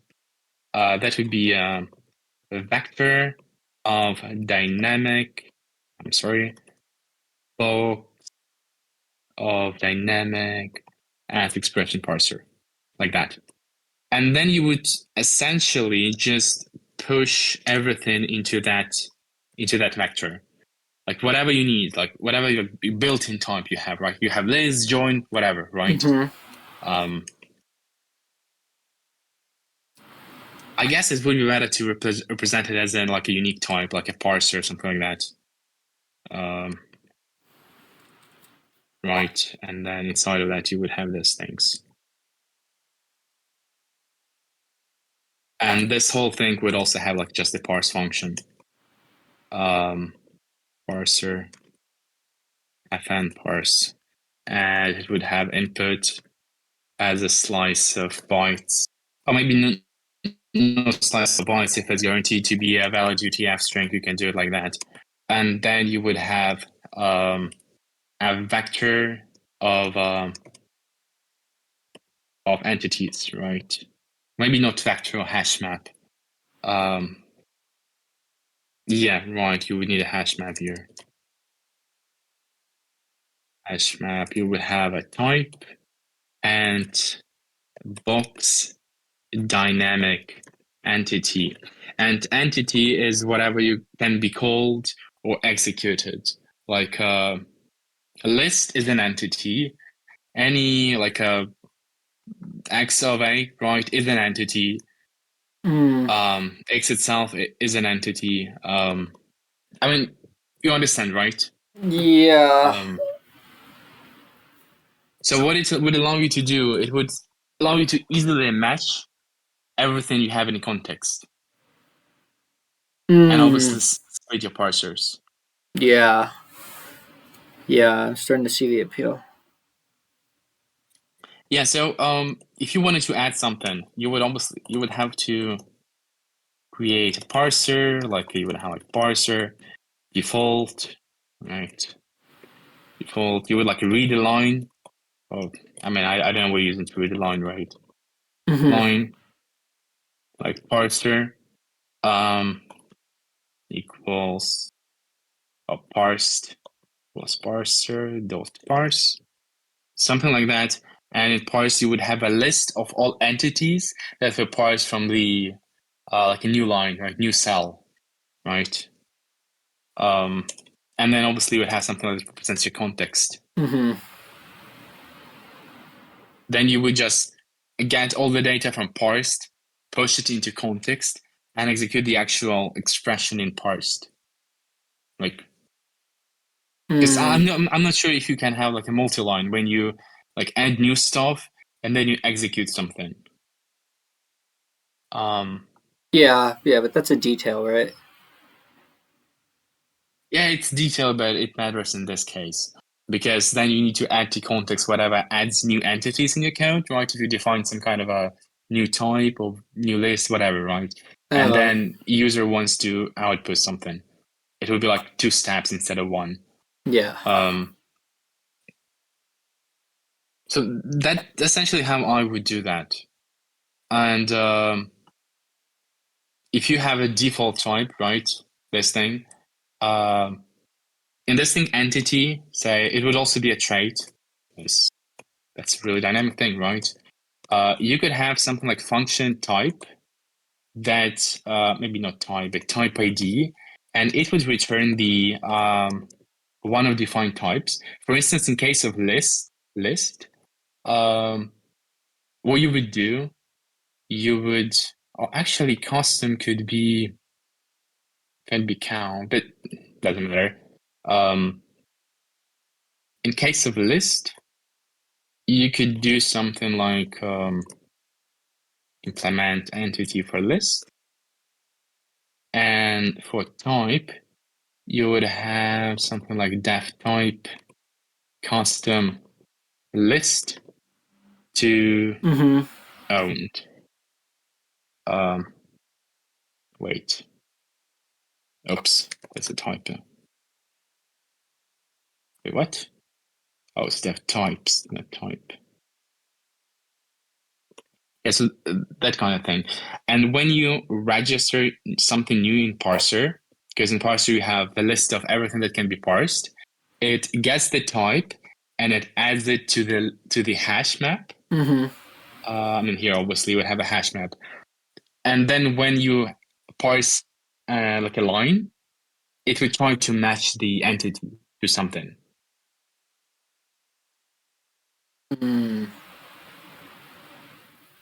And that would, and then when you match it, you can return all the own values, down values, and sub values. Yeah. Or you can complete the parsing, right? Because in case of list here, right? Let me write slightly more elaborate example here. You would create some like parser, like register maybe function, like a line, like line new, something like that. And maybe like join, right? Because those are kind of like built-in functions, right? Line? You mean list? What is line? Oh, not line, list. Yeah. Sorry. Okay, yeah. yeah, and then when you try to parse, I mean, when you register, what it would do, it would call the type ID function, right? Mm-hmm. And it would have inside of it, it would have some kind of hash map of everything, right? That you have here. Yeah. Um, Hmm. that would be def types. Obviously, def types should be Hashable. hash Yeah. partial and equal. Yeah, yes, I remember you had something like that. Yeah. I've derived Uh, those, and that's why actually, just as a fun detail, you can't use float 64 because nans are not equal. So you have to assert that there's a crate that allows you to oh derive no, it. you can. Yeah, you can do that. Um, you just need to implement your hash yourself. Oh yeah. There's nothing you need to do that. It's not hard because for every single one of those, you just do the hash. But for real, you just use the but how is it called? Like a equal with like an error thing, Oh yeah. I see. That's not epsilon, that I bad. think. Hmm. Yeah, But that's what I would do. I I mean, found this obviously you crate can that use the does it external crate. too. Yeah. Yeah. I mean, that's totally fine. But yeah, I mean, it would make it more extensible, I believe. Yeah. Considering that you have a lot of those like functions that you can extend on, right? And those that can like nest one each other, right? Yeah. Um, oh yeah, but parsing. So if you don't get what this thing is, obviously that should be like that. Um, so if you say send this thing inside, right? Hmm. Uh, join, it would match with join, and it would send this bit, like everything to the end, Hmm. to the where is it?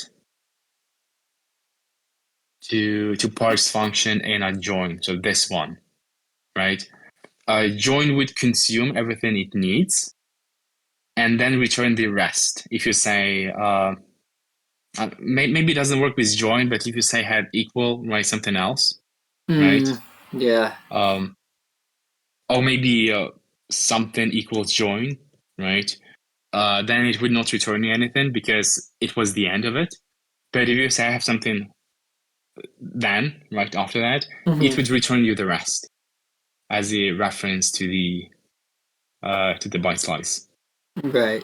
So Um, in the case of the inside and of join, like you finish the first list and it would give you the rest of the join. It give you the second list yeah, yeah, going to yeah, the yeah. yeah, yeah, yeah, yeah, yeah. And obviously, you would need in parse. You would also need a parser because, like a parser, God, where is it? Yeah, parser of type parser. And you would have some kind of recursion here, or maybe you could return also the a vector of like entities of because I'm not sure how to deal with those things.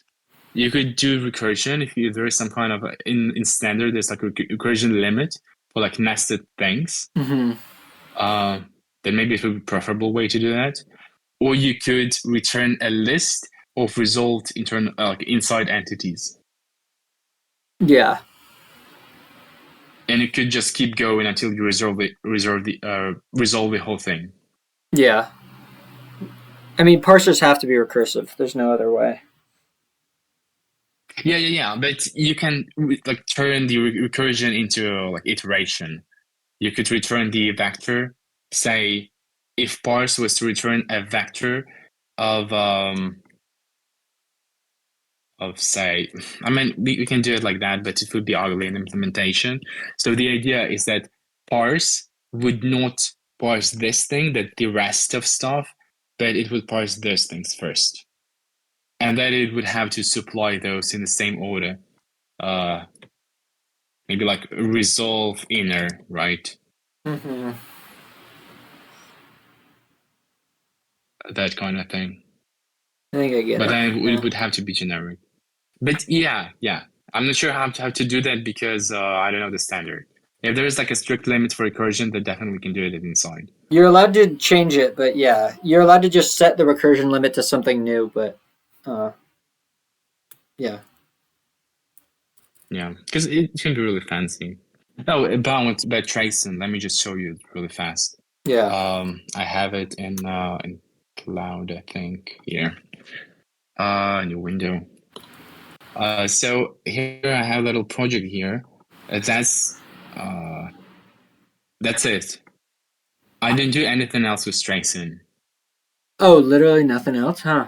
What does that get you though? No. What does it do? Oh, let me show you cargo. Is this that IDE you were talking about, by the way? Is that Rust Rover? Oh, this, yeah. It looks kind of nice. Yeah. I mean, I used to use C-Lion. Yeah, it's kind of fancy because look at that. I have databases here. I can like add Postgres here. Oh wow, this is really meant for like enterprise Rust people. I've never even touched a database. Oh yeah, it's really fancy. Like it's not only about databases. They have like a make here, meet new UI, whatever. I don't need that. Like That's you have cool. Docker here. You have a Git as a integral part of the IDE. You don't need to install like some kind of extension on top of it. You have a to-do thing, so you don't need that ugly to-do tree. Oh, that's cool. Code. Yeah. Nice. Yeah, outbox the terminal. Problems, get. You also have some pull requests in here. Oh, here. Yeah, that's nice. Yeah, that kind of thing. Really nice. Oh, about what it gives you, I need to go run. By the way, I mean, you know I'm streaming, right? So none of this is private code or anything? Yeah. Okay, cool. Yeah, I just want to make sure because sometimes my friends get mad when I'm streaming and they don't, remember. No, there are like no public keys here whatsoever. No private keys. Yeah, so that's what it looks like. Let's see. If I make a curl, what should it be? Like 127.0.0.0.1. It should be hello world. Thingy somewhere in here. Failed to oh wait. So that's what I get when I send a request. Oh, that's pretty nice. Because that's my like implementation, right? Yeah. Yeah. So get the method, URI, host, that kind of stuff. Request ID that I get with Tower here. So I set the request ID and then I trace. Then I send it to tracer, the tracing layer, and then I attach this UID to my response. So we can see it here. So here is my request, started processing request. Obviously, I can see where it was printed right here. It's a bit ugly path because it's getting printed inside of one crate. It's not my crate. So here's, for instance, I printed my crate from inside of my crate, right? Can you click on that? Obviously, can it? The main 70. Yeah, because so all those places that I put debug, I would just change it to tracing info, right? Yeah. I mean tracing debug, tracing info. Oh yeah, okay, cool. That kind of stuff. Yeah, and yeah, it's kind of fancy here, right? You can also do tracing instrumental. I think it allows you to trace whole functions, like when function started execution and when it's ended its execution, and you also get all function arguments printed, state if you have self there. So if you have for instance, if you had a struct like foo, and then you have I mean, let's make it a bit more practical. Let's say if you had parser and then you have parse function, right? That returns whatever, maybe result, like that. We need a receiver here and maybe some data, whatever, rank Q8. And all we do, we just put tracing instrument and it will print out the self if it has some kind of state, for instance, whatever string. So we'll print into console whatever. It will print data. It will print the parse. You can also attach the time that it took for execution. Dang. That would print out so much stuff. Whenever I try to like when I put my debug commands, it prints out like thousands and thousands of lines.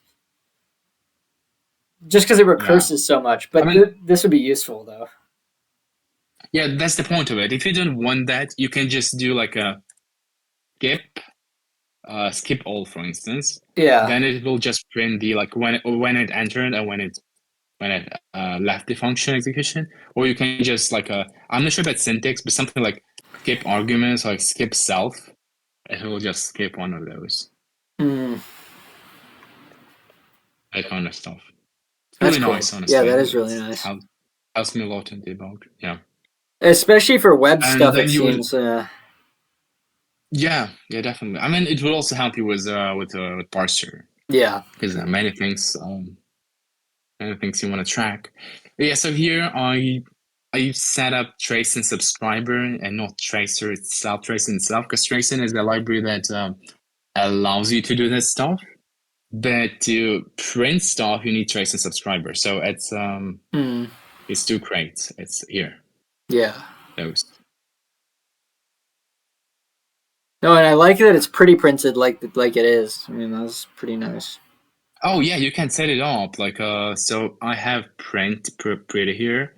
You can make it plain, I think. No, it's not plain, it's simple maybe. God, how is it called? Compact, okay. We can also add target and we can do it again. And it looks like that. Yeah. Or we could even go one step further and use JSON if we send it to some external database like a Logstash or. But so, okay, for instance, I was thinking about it. Do you know who George Hotz is? No. Okay, he streams too, but he's writing this neural network library, and he sets an environment variable for debug, and it's like a debug level. So he'll set like debug to 4, and then it'll print much more information than it had he set debug to 1. So I guess what I was wondering is like, does tracing or something allow me to? Yeah. That's what I'm doing here. Because what you can do instead is let me think. Because here I'm trying to get it from the default environment here, right? So what I can. So what does that actually mean? This gateway equals trace, tower HTTP equals trace. What does that mean? Okay, so it means it's trait name. So this trait is called gateway. Here we can see that gateway. It means for the crate gateway, I set the tracing like login level to trace, like the lowest one, and for tower HTTP, I also set it to trace. Oh, okay. So I could. Everything else, I just ignore it. Because like what my case would be, sometimes I want to debug the pattern matcher, but sometimes I don't. You know, that's. Yeah. So that's what you would do. I'm not sure about the syntax. I think it should be like Rust equals. I think it should be like that. And then we just cargo run. That's pretty cool. Okay. I think, let me just check. So if I remove this, I should not have those request response messages now. Maybe, no, I do have. Should be something like that. Maybe Rust C. But yeah, it's syntax like that. There's a way to do it, right. Cargo something after that. We can check it's an env filter. Where is that?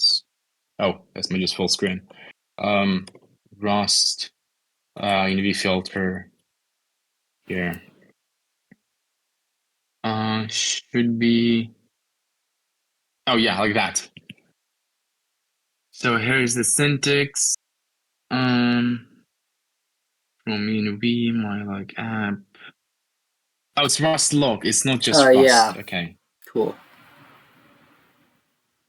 It should be Rust log.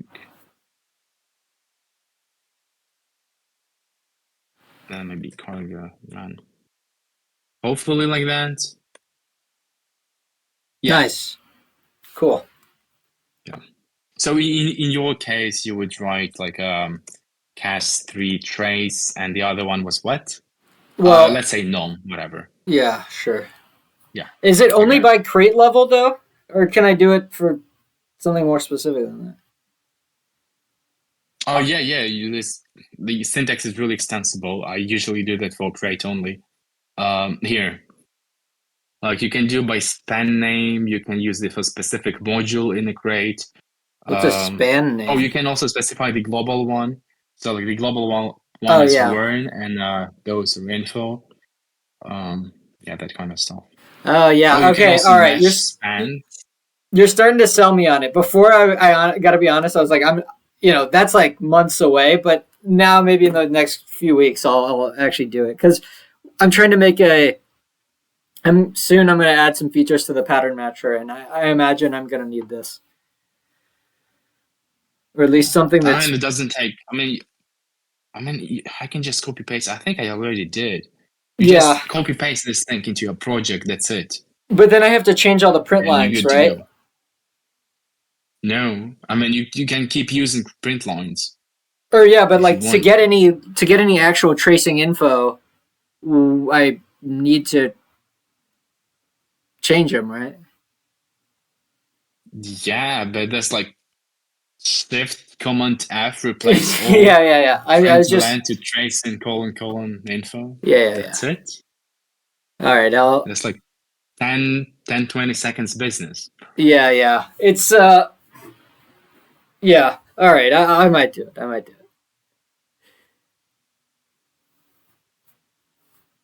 Yeah, man, looks cool. Yeah, it definitely seems useful. Where did I have it? Yeah, so right now I'm trying to implement those Tower things. I came back to them. Those I have it somewhere in this abomination. Whoa. Yeah. Damn, dude, you really Yeah, so know. essentially you just write you. Sorry? You really know Rust, bro. You really do. This was I crazy, guess. man. Oh, look at that. So essentially what we need to do is to implement your own state machine. Like for future. Yeah. So like you manually need to track the future state. Damn. That's a bit. That's cool, man. Not nice because you need to pin everything. Yeah. When are you releasing all this? Honestly, no idea. Like, I need to edit some stuff. Like, here on my GitHub, you can see you can see that some crates are not really nice. But this one, I mean, it's kind of ready. I need to add parts in here. The issue is that I try to follow the time layout. Where is it? Oh, here, this one. And I'm not a big fan of it. I mean, obviously time. So we need to. What's wrong with time? Yeah, that kind of stuff.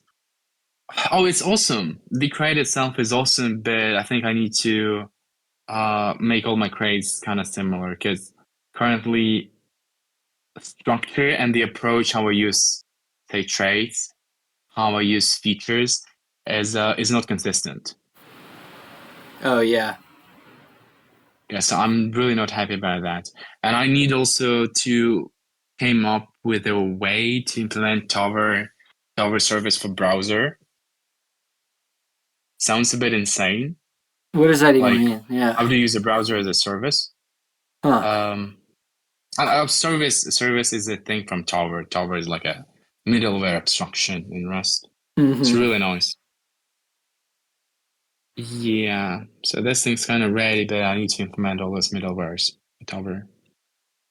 Why didn't you just out of curiosity? Because I feel like I push just like haphazardly, but I feel like you're going about it the way that people traditionally do. Like, why not just push every commit? Oh, because I'm experimenting here. Because I used to do that. For instance, in sitemapper. Yeah. Let me just show you that. I accidentally, instead of I accidentally merged that. So look at this disgusting code history. Yeah, because I usually got, how's it called? It's not merging. It's yes, squash. Yeah, this one. Oh yeah. Yeah. So look at that thing. Yeah, I used to do that, but yeah, not anymore. Oh yeah. By the way, CI. those things, workflow and dependency both. Yeah, you can also set up those. Man, I made a Rust repo like 2 years ago, and I still get Dependabot annoying things from it. Oh, you can set the interval to like monthly or like yearly. Yeah, I know, annual, but yeah. I set it up so long ago. I should just delete that repo. It's super annoying. Yeah, I was thinking of setting up CI, but right now I feel like my repository is so beautiful because it only has like 5 files in it. It's so beautiful. What's so beautiful about that? I mean, I hate not when enough. repositories have Those are like rookie numbers. huh? Those are rookie numbers. I mean, no, I'm saying 5 files. It's simple. It's not complicated. You don't have to like some repos I see they have like 20 files in the root folder, and I'm like, that's too much, man. Like Yeah, man, I'm not a big fan of files in root, but at the same time, I would rather have files in root than having like a huge nesting. oh yeah, for sure. But that's what I'm saying is that there's the deepest nest is 1 deep, and there's like I don't know. I'm trying to keep my file structure as simple as possible so that anyone who wants to learn how Mathematica works can approach this and not because what happened is that thing I sent you, Mathix, which is like basically does what I try to do, but they have like 100,000 lines of code. It's just so much that I don't even know how to learn how Mathematica works because it's so complicated. So that's my 100,000 lines of code. yeah. Let me send you this link. This is like the Mathix core. They're trying to like make an open source Mathematica. How do I do this? All right, I'm putting it in general. Okay, let me check that. Oh yeah, wait, is it one in Python? Oh Yeah, yeah. Yeah, and it's like Yeah, you mentioned 100,000 lines, and it's like, oh man, I just have no idea. I couldn't even install it. It was just such a mess. And look at all these changes, copying.txt, authors. It's like, why do you do that? It's like crazy how much crap there is there. I guess, but I guess they also need that. Yeah, I guess so. But Mm. the design goals for my thing I is think 100. Yeah, sir. the design goals for mine are certainly to be like very simple, like so simple that you could see that any idiot can make it. But this is just like, I mean, that's just normal Mathematica code. But Yeah, because I noticed that you have basil in here. Yeah, so it's like, man, there's so much stuff in there. I mean, I think it's reasonable, right? Because you need a lot of stuff for that. Yeah. Oh yeah, because you also need to like. I guess they also have like a mem type parser or something like that. Yeah. Well, because they Yeah, actually they handle do. graphics. Yeah. They do graphics stuff. So, that Yeah, makes it way more that's what I thought. complicated.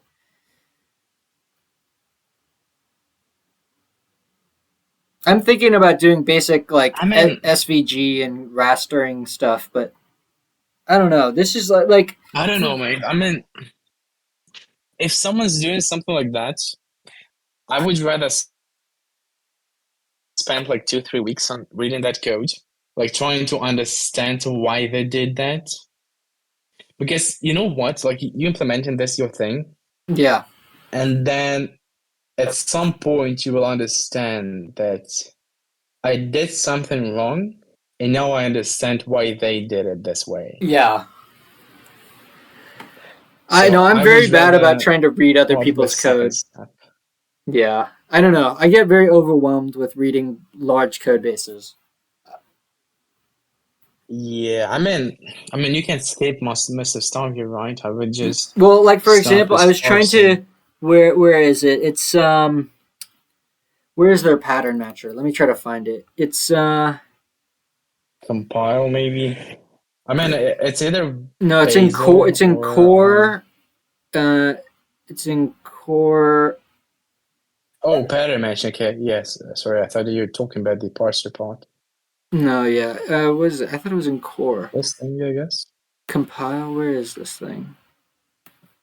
Oh, built in. I don't know. There's so much shit in here. Just like fucking crazy. Oh, pattern.py. Yeah. So this has some of the pattern stuff, but Yeah, yeah,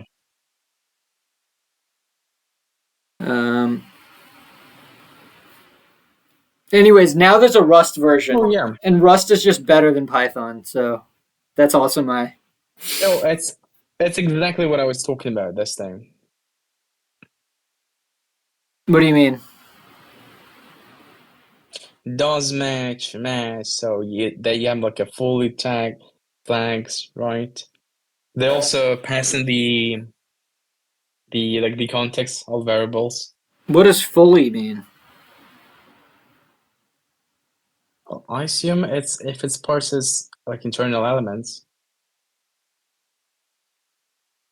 or less patterns. Okay, you need to go to match elements.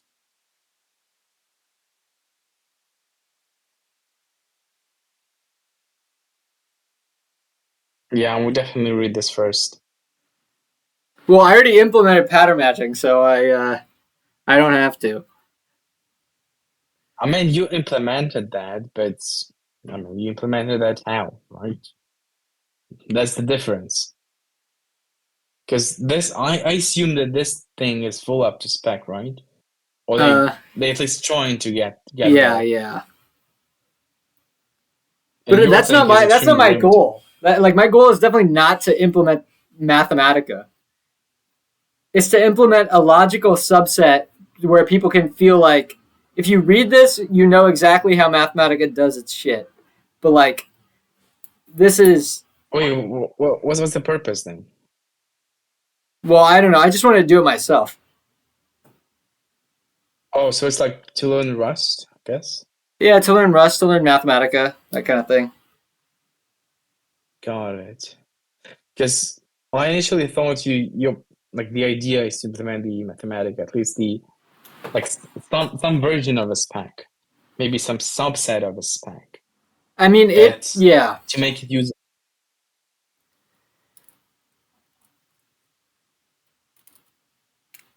Yeah, it's kind of weird that they use Bazel here, but okay. But I mean, I couldn't even install this thing. I got a pip error, so I want something that people can at least run. You know, I feel like these big projects they get so fucking bloated. Yeah, but they work. Like, look at I that. mean, I couldn't install it.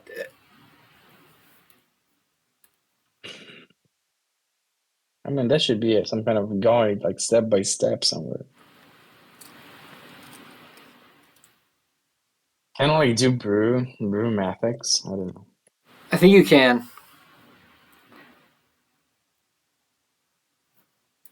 I think it's not for Windows though, only Mac. Yeah, look at that. Seems like possible. The pip install was broken for me. Oh my. Well, yeah, I'm not gonna install it, I think, Yeah, but I wouldn't. good to know that it exists.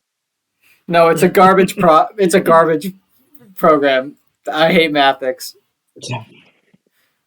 Why, man? So many people have contributed. Like, look at that. I think it's all like a couple of people actually. Yeah, it's this guy Rocky. Look at that. I mean, quite a few people here. Yeah, 42 contributors. That's pretty cool.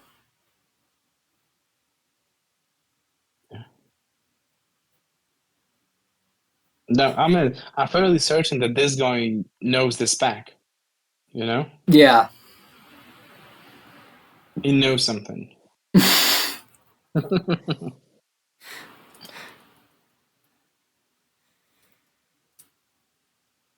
Yeah, I honestly like this syntax more. Like No, it is it's a better easier to syntax. reason about. Yeah. I agree. But I think parsing is really not interesting. That's why I picked the S expression. Wait, but parsing is like half of your job here. Well, I already. Yeah, I mean, if I wanted to do this.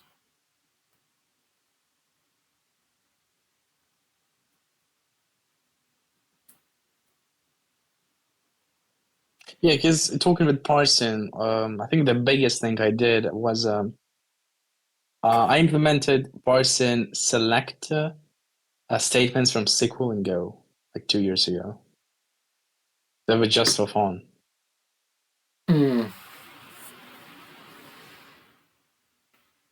Fairly simple. But yeah, I was just learning how Go compiler works, so I decided to implement it like a exactly in a way how Go compiler works, Yeah, I actually. like with It's a parse interesting the that you. step, that kind of stuff. It's interesting that they brought that up because I remember asking GPT random stuff and it said that Go's compiler is a lot like an algebraic simplification thing. Oh, I don't know about that, but Oh. it's really easy to follow. You can find it. I think it's like internal. Go compiler, source code. Oh yeah, here. Oh, it's runtime compiler.go. Yeah, I think that's the thing. Or maybe not. Give me a I'm so second. happy that table works. This is so sick. Table list IJ. Make matrices now. Table. Wait, why is list lowercase? Yeah, I know. It shouldn't be, but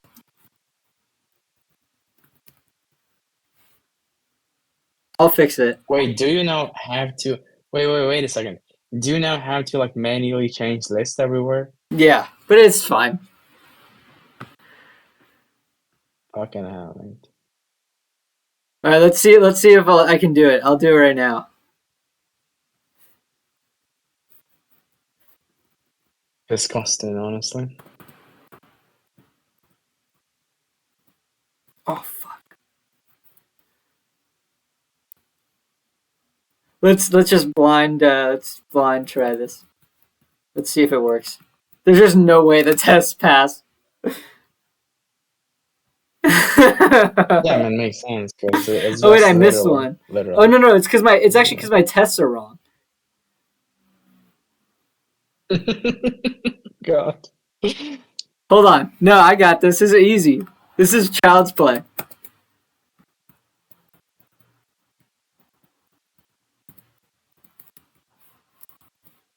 And we probably need to change stuff in here.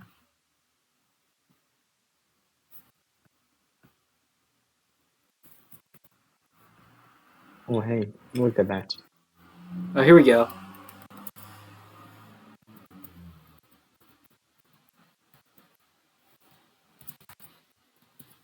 So easy. It just gets easier and easier.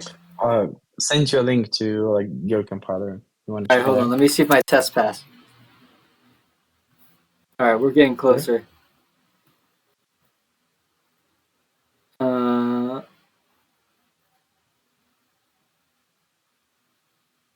okay, the list ops.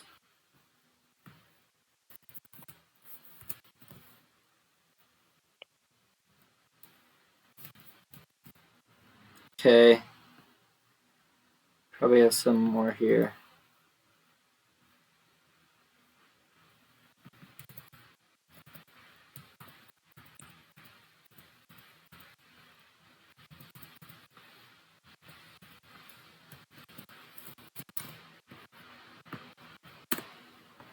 Imagine if you had less literal in only one place. Yeah. Well, this isn't so bad. Let's find this. Yeah. I guess you would also need to replace rule, right? Yeah, I need to replace itself and rule delayed, and replace repeated. Pretty much all of the functions that I have. Which one failed? Test rules and replace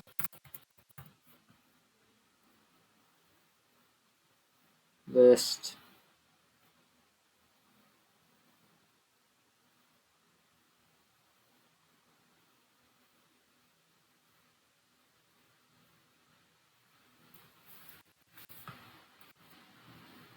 Oh, here we go.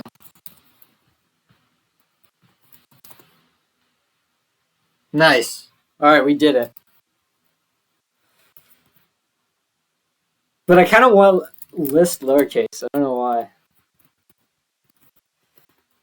Nah, maybe that's better.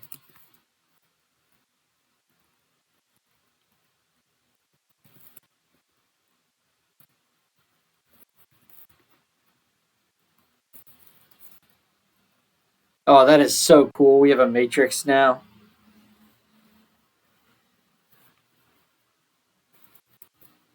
Let's see. Let's see. Map first. Nice. That is so cool.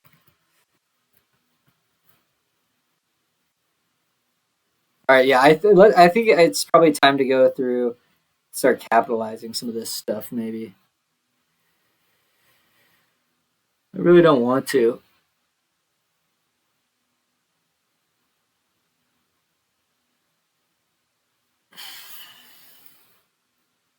All right. Maybe I will.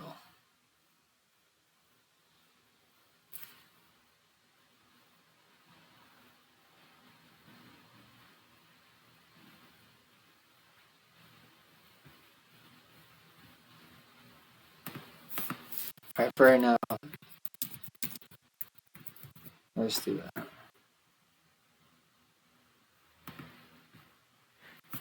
Okay.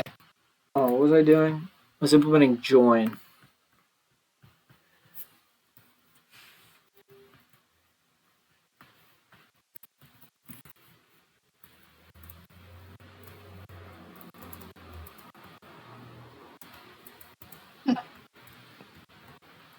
Okay.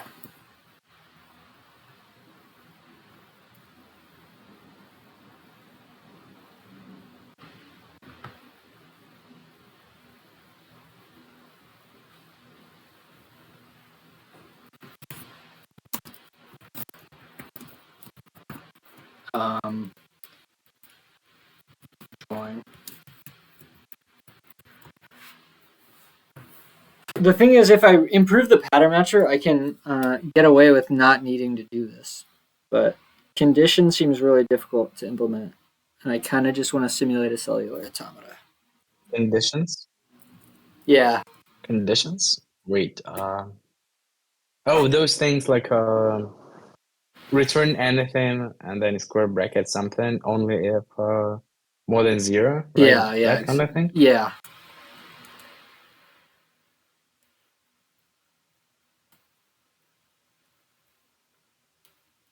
Yeah, it would be fairly easy, I guess. What would be fairly easy? Conditions? I think it's I difficult. mean, if you had like a stateful parser thing. So all you would need to do is have a struct that can hold any kind of expression that can be evaluated to true or false. Hold on.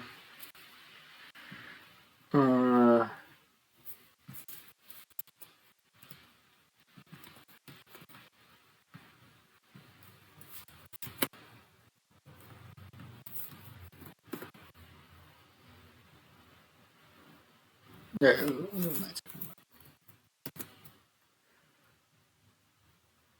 Yeah, so it doesn't actually.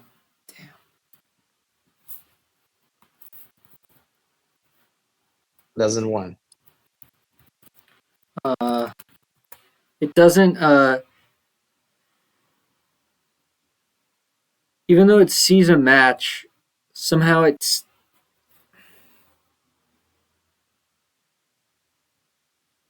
Maybe what you could do is you could collect all the matches and then find the first one where the condition is true.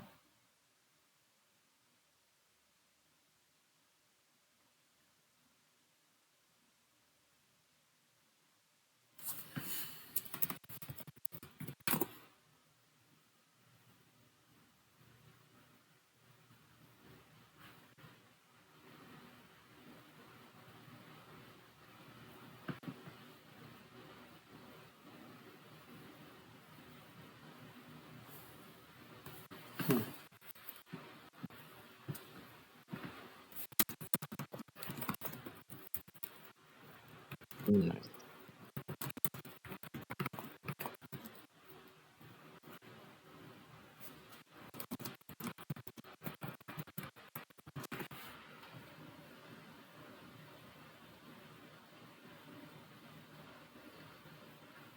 No. Or actually, maybe.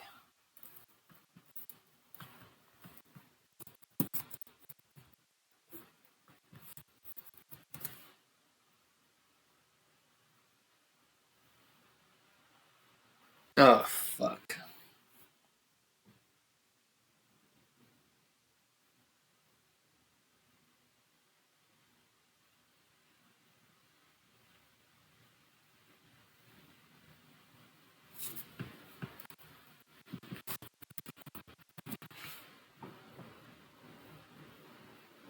Does it sound weird if I call the crate tower ext, like a one word, like tower x? What is it? I don't think so. Tower X. I see that. It's like extensions. It's a set of extensions for crate for the crate called tower. I feel like that's a good name. Okay, because I currently have a timex that is extension for time ext. Oh wait, that's an extension for time crate, right? So I thought calling this one towerx. I mean, the internal crates will be called tower scrape and tower crawl, but the like a GitHub repo would be called tower x. I guess it makes sense. Yeah. It looks a bit weird though. I don't know. Tower dash ext. I think it's fun. No, just a single word. Oh, yeah. I'd probably put a That's why it sounds weird. Yeah. dash or something. Yeah, but I already have a timext published, and it looks fine because the word itself is really short.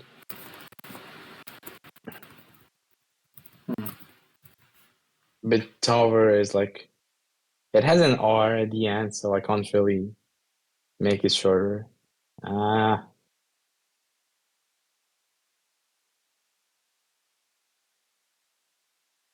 looks a bit ugly.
You know what? You just turned black. Oh, because it's so dark? Yeah, I guess.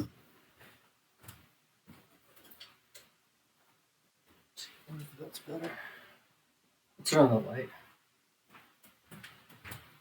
Gotta do something about the background. It's it looks so weird sometimes. Like Yeah. flickerish. Yeah, I hope it's not too distracting. It's just I don't like covering up my code. But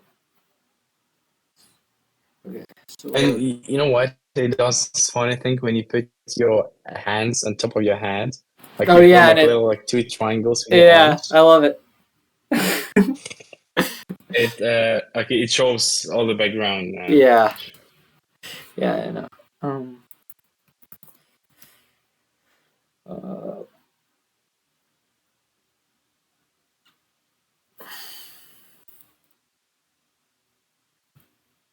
Wait, I'm sorry. What is this abomination line 615? this? Wait, I need to reload the stream because it's froze. Oh shoot! Let me look at my audio quality. Oh, I think I'm good.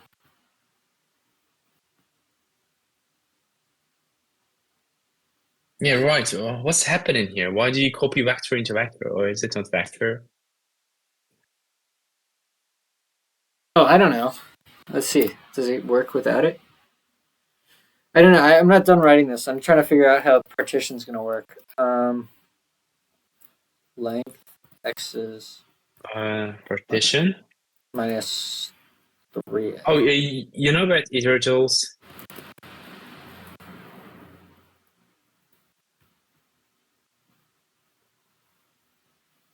I hope you do. Yeah. Let's see. All right.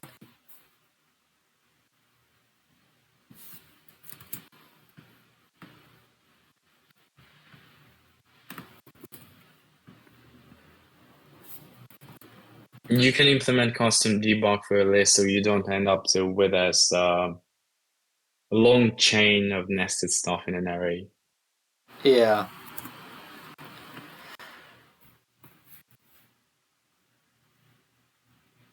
Oh, the tables hold all. I wonder if that.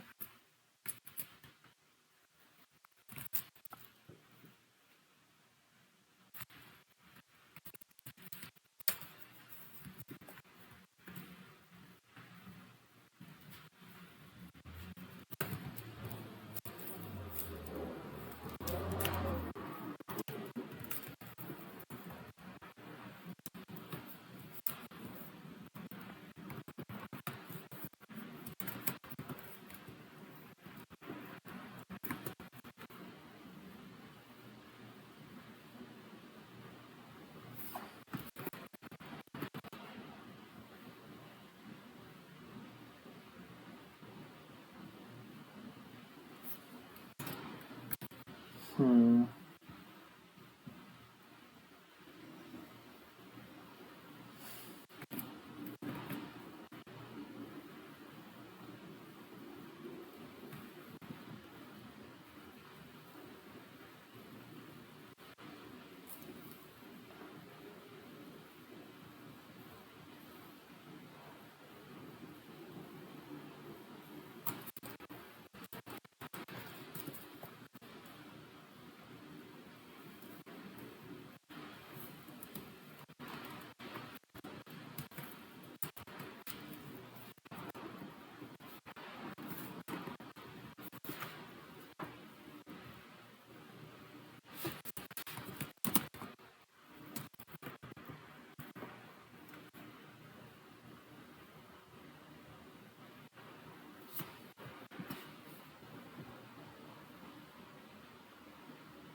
Yeah, we gotta go.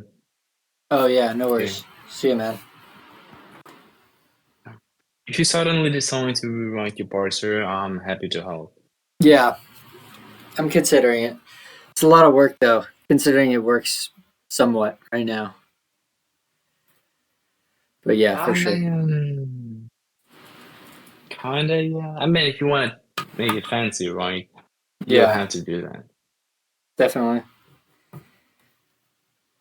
Yeah. Anyway, till next time. Yeah, for sure. Thanks a lot. See ya.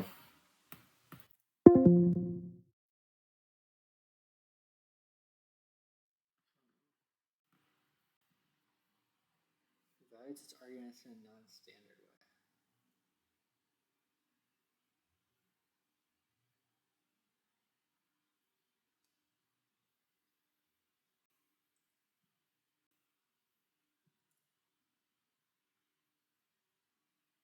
Oh, I didn't see that.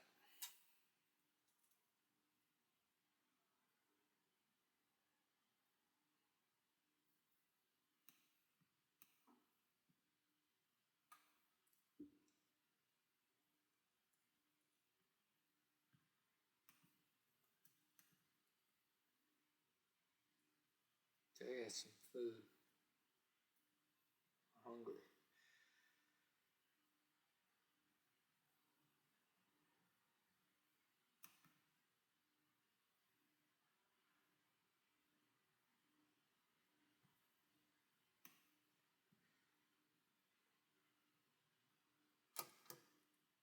I want to know all the functions, all 6,000. I want to know all of them that were in version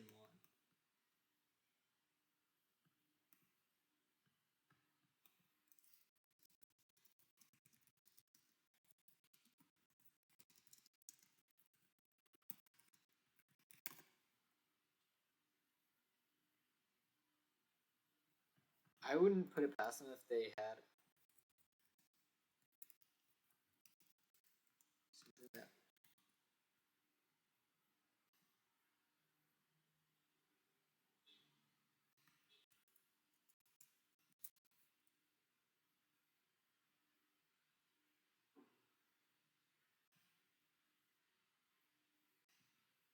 What?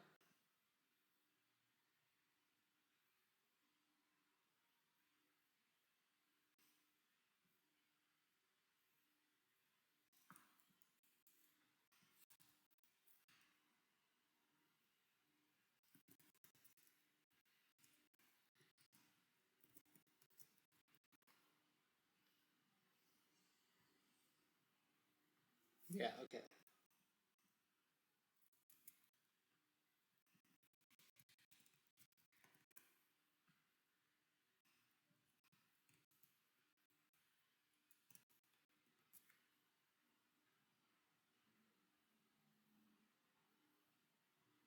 Is there an about function?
Should I do this?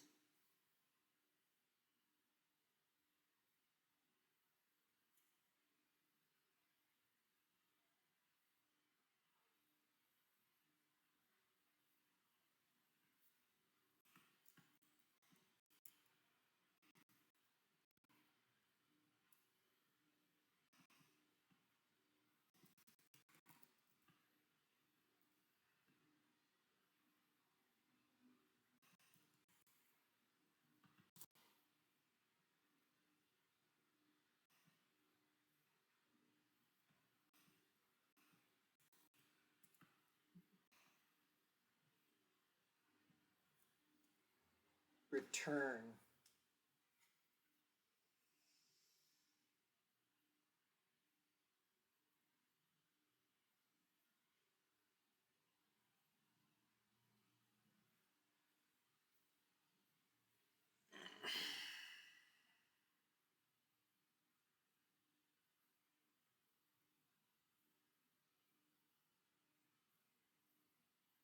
Yeah, well, let's try to do it in the scripting way.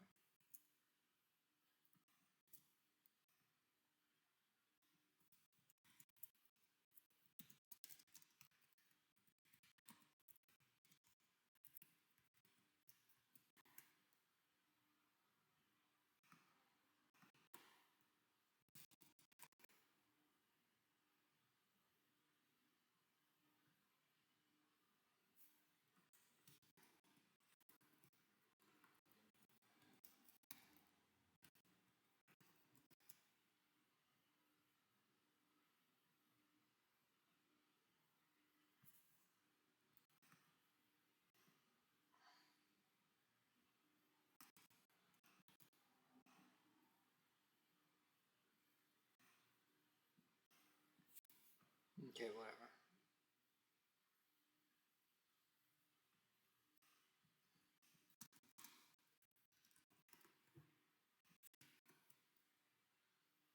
Oh, wait.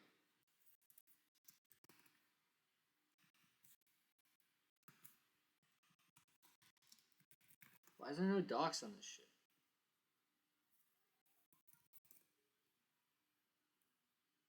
Oh, that's what we want.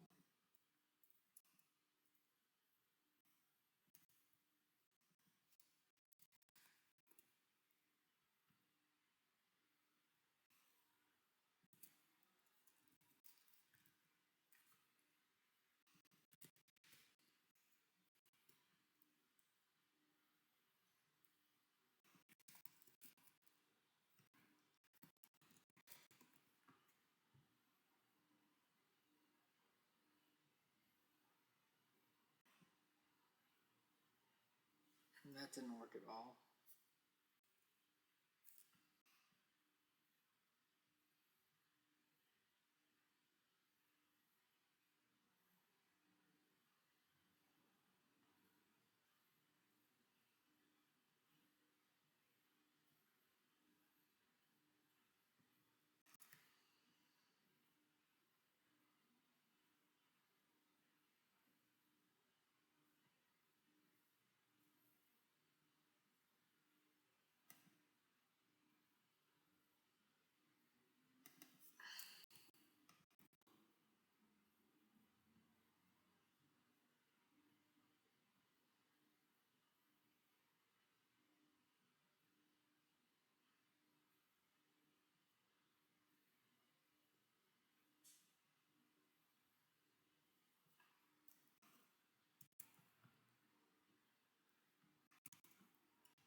A capital.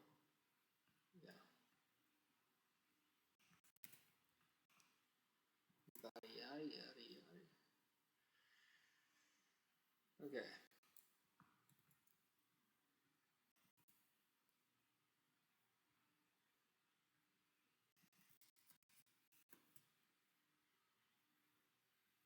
Bruh, what?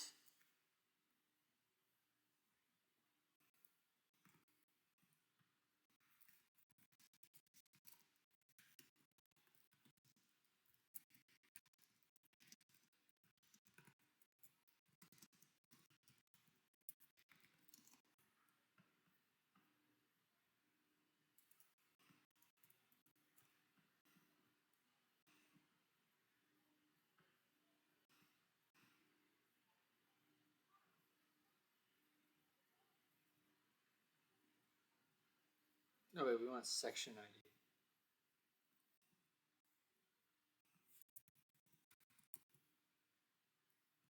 Oh, evidently it did return something. That's cool.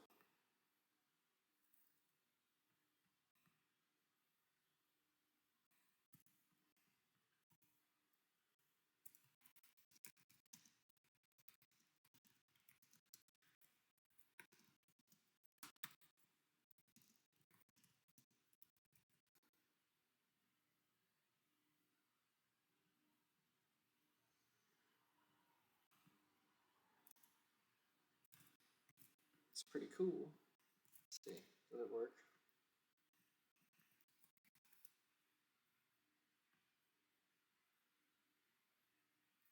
Nice.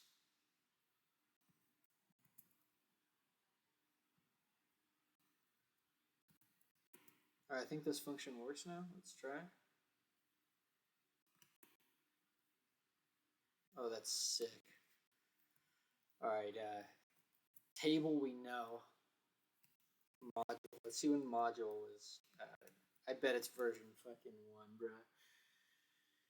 8. Module was added pretty recently, huh?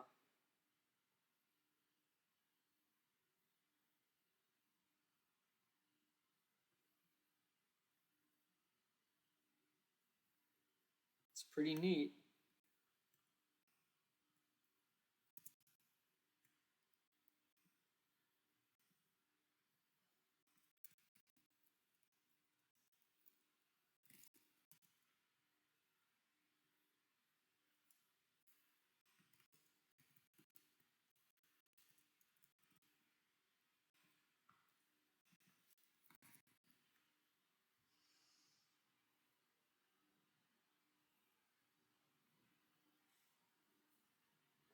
Let's try it with a dead one. Something that doesn't exist.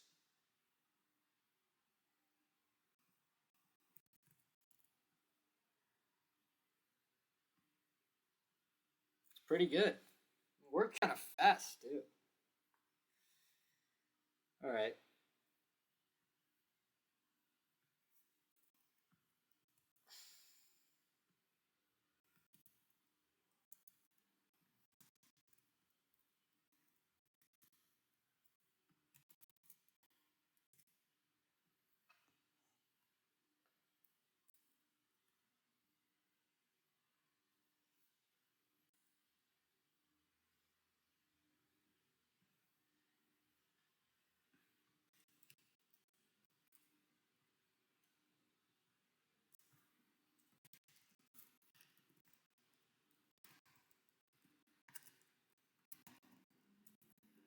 Let's see if this works.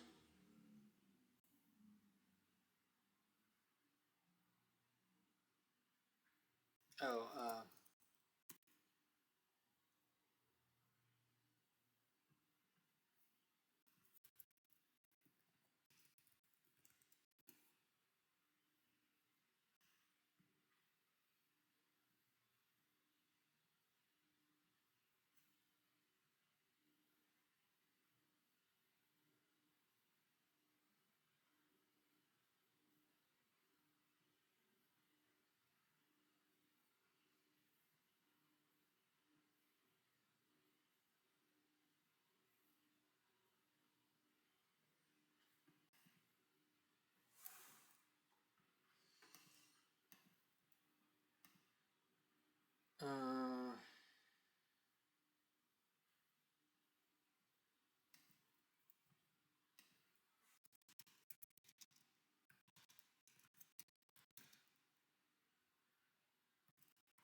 Where's a rifle? Oh.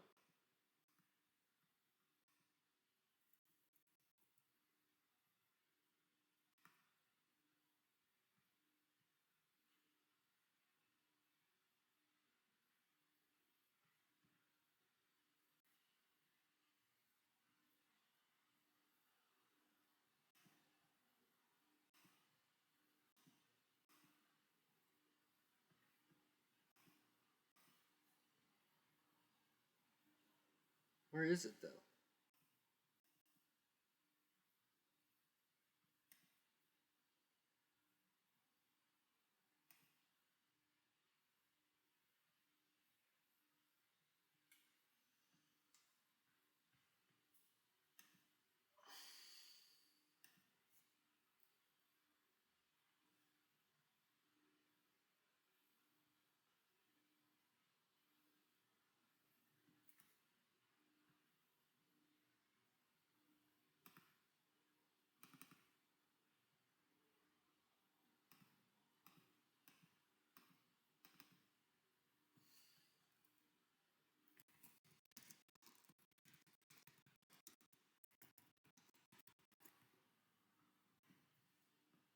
Where the hell are they?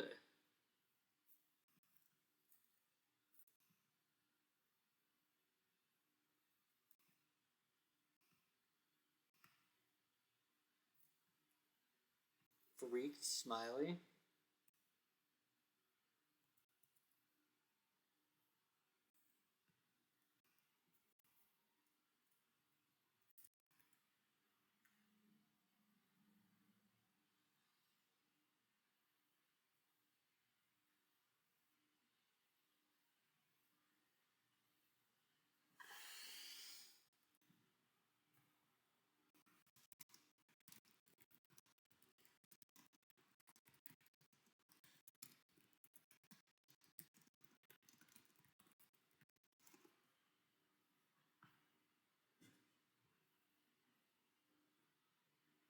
That's fucking sick.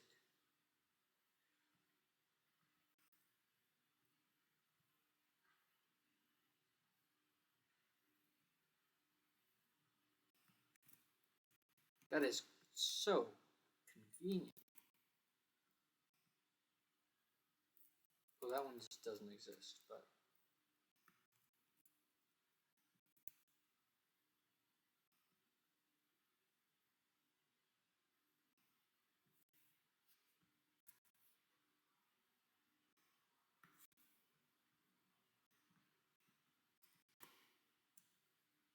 Oh, I see.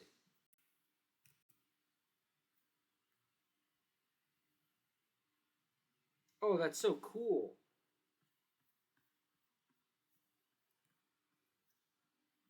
Wow. Oh man, that's so cool. I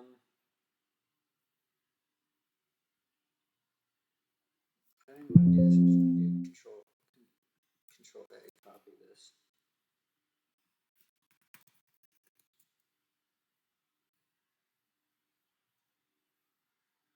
Let's see Unix time.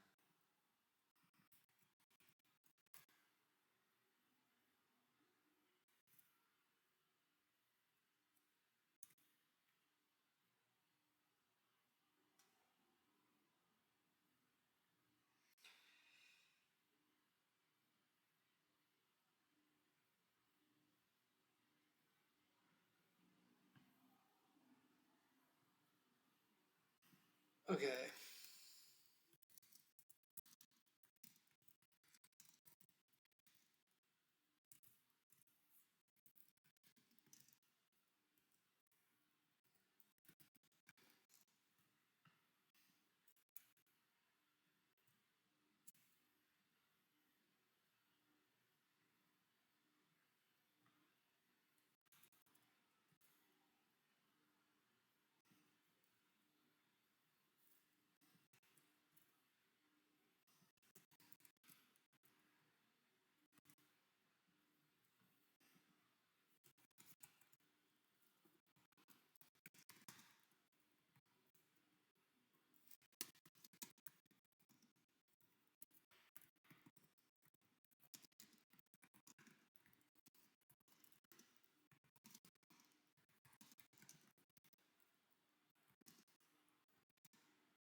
This is kind of a fun side part. I never do stuff like this anymore.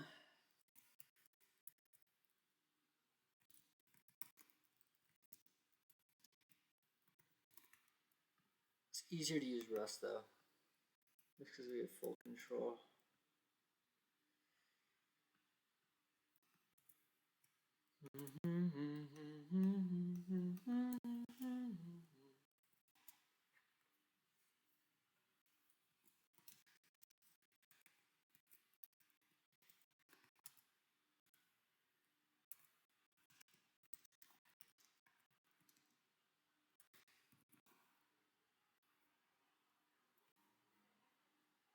Okay, and where's the path to the...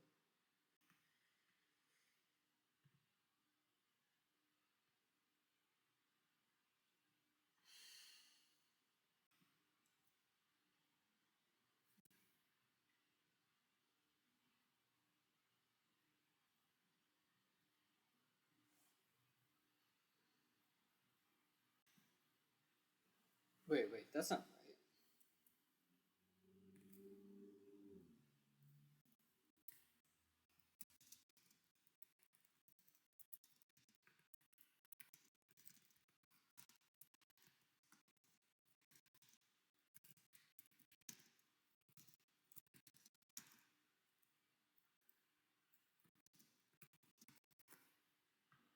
It's almost...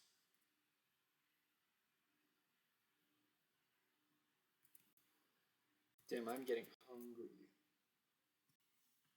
Is my mic quiet now? Yeah, see, my mic is quiet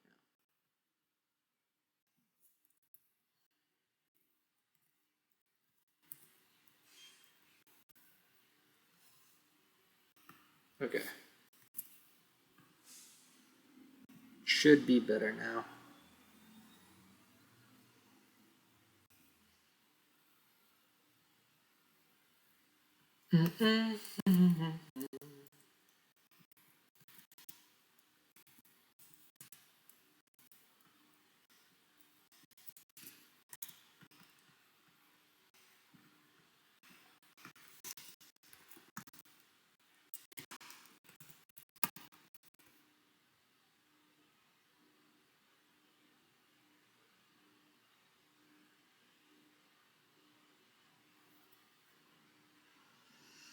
We can scrape it afterward, or we can parse it afterwards. We just want to...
Try to slam him.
Let's see.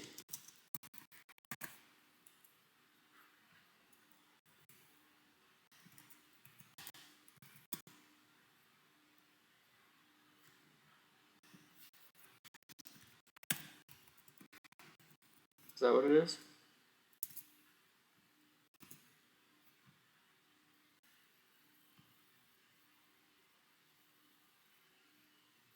Yeah, I feel like I'm gonna give up on that. How is it so hard to just download a whole bunch of files? Alright, let's try it.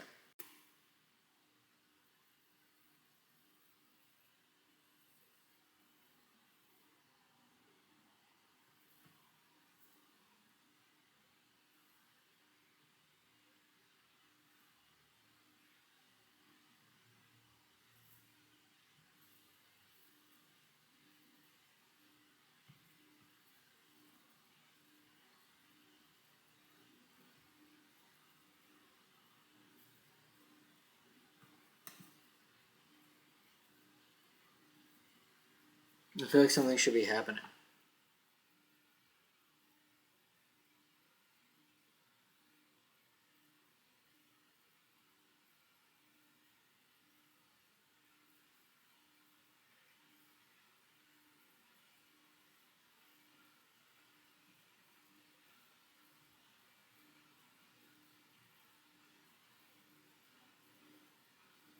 Should we wait? This is so boring. Let's look at some of these. Oh my god, it's such a big web page.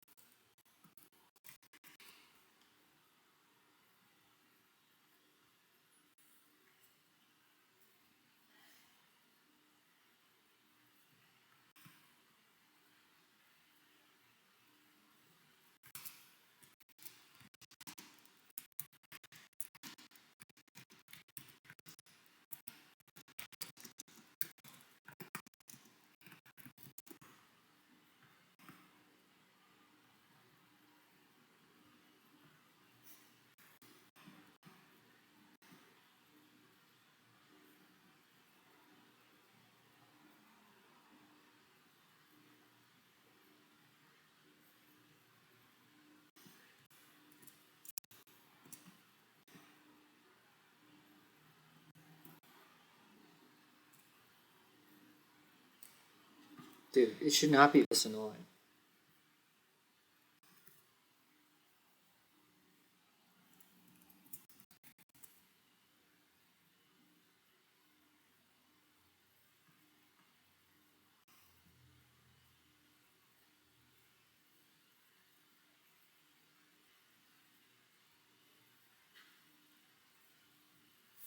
I give up on it.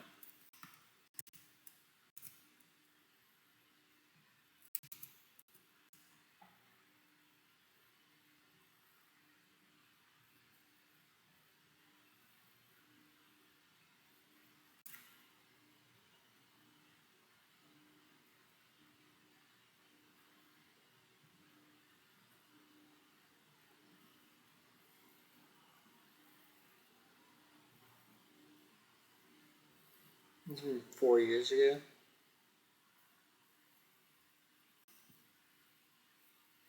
This seems pretty good.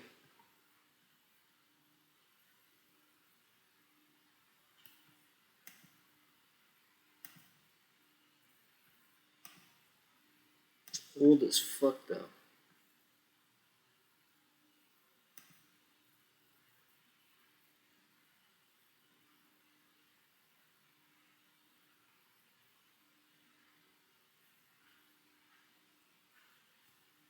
$2020.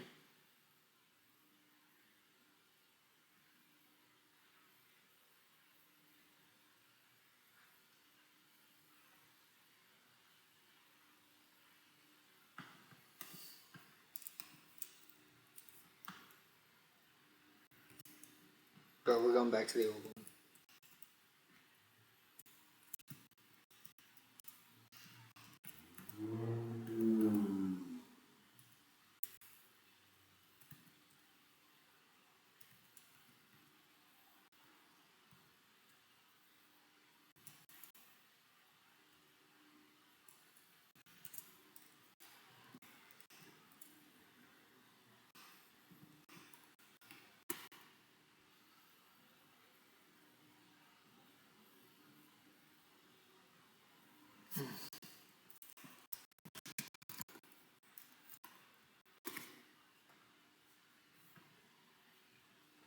I say we just run this thing.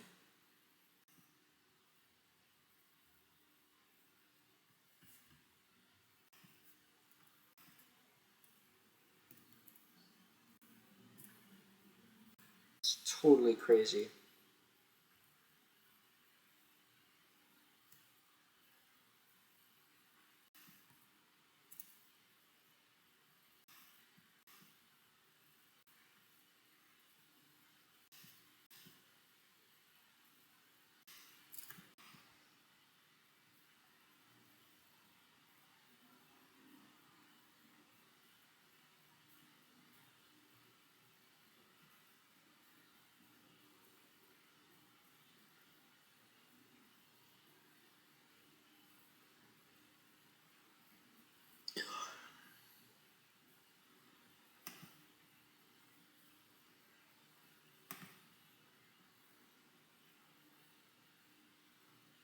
That's pretty cool.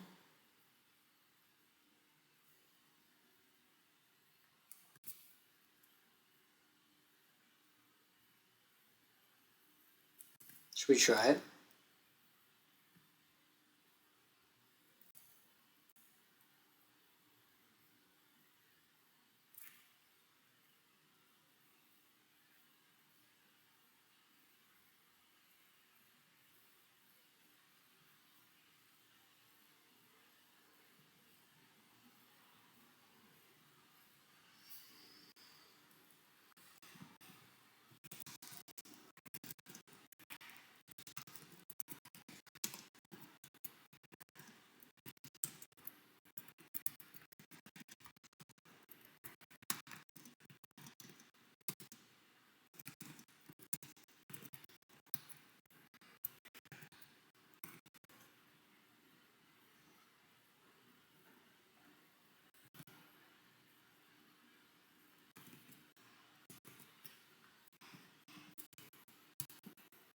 What are the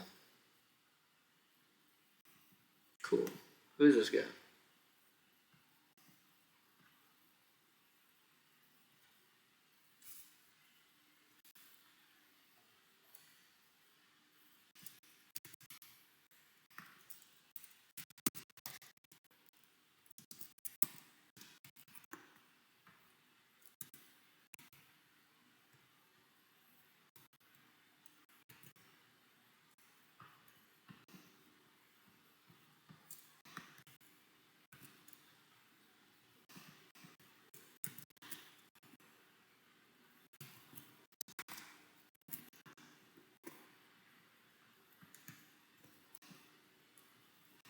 Alright, let's kill the. We're only on A, so we'll save time if we just kill this thing.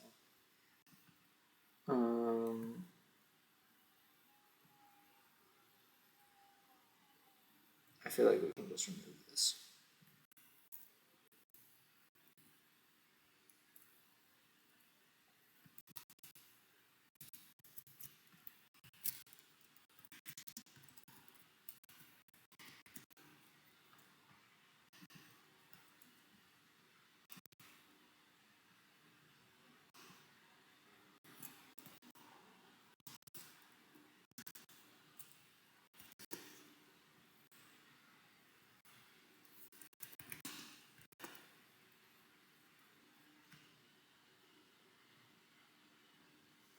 Bro, I just want to know which fucking functions came first, so we know what to do. Because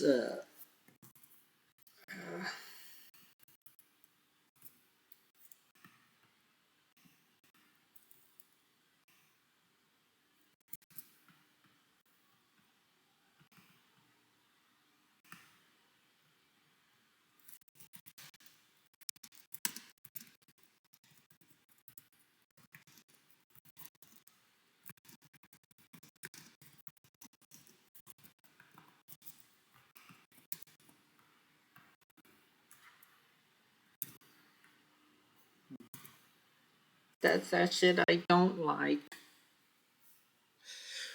That's that shit I don't like. Alright, cool.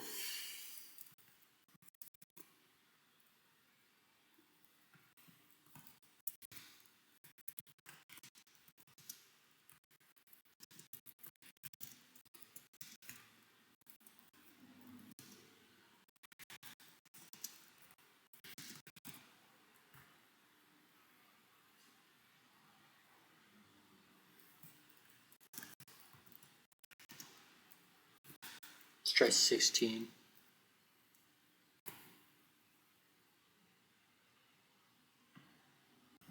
No way! That is so sweet.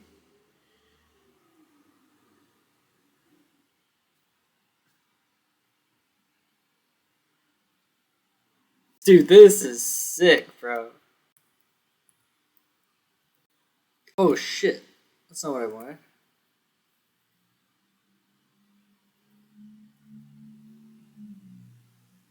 Oh, and it didn't overwrite them. That's so nice.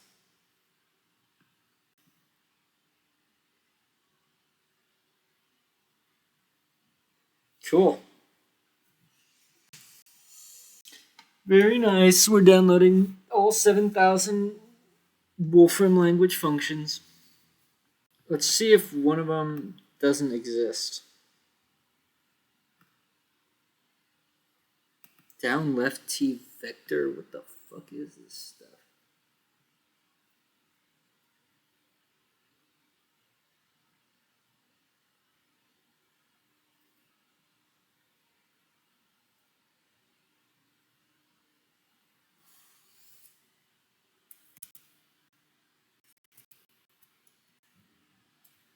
All right.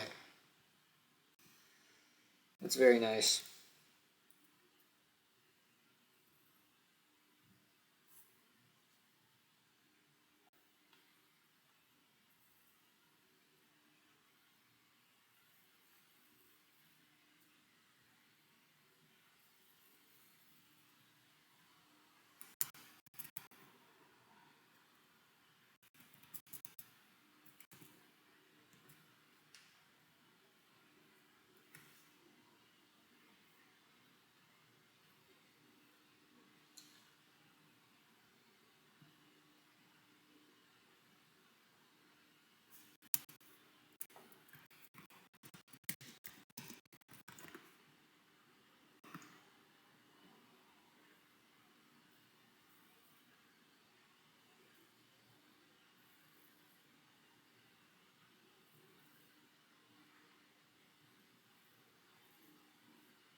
Wow, we're almost done. I'm so glad I went the parallel route and found this sick ass package. This thing is sweet.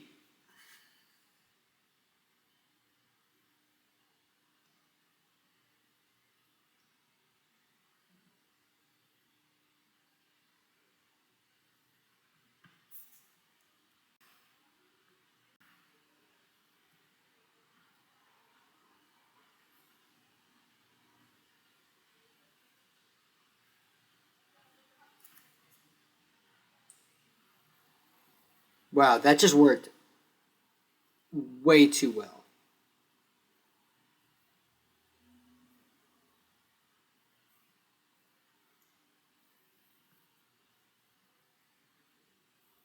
And all the ones that failed, it just failed. That is so good. Wow, one of my favorite packages. Download a bunch of URLs. And he did it well. Okay, cool.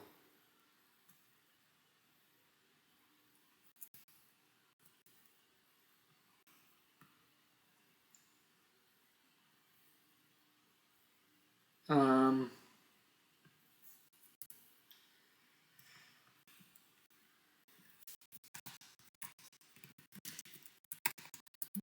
Rust script that takes a file path, parses the HTML, and then extracts the element.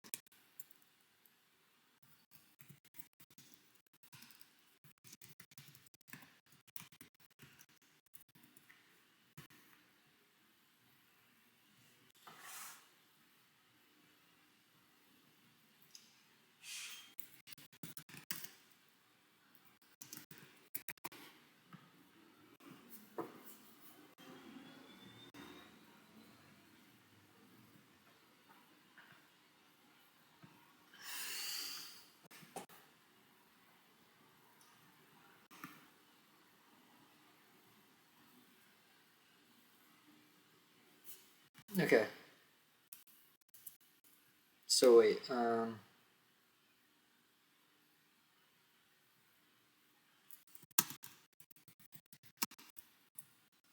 what is that called?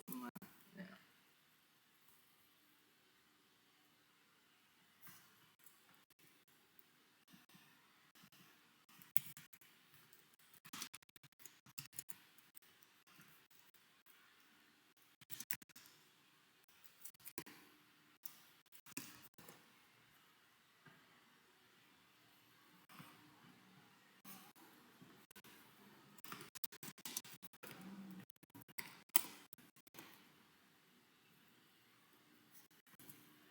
I hate that they do that.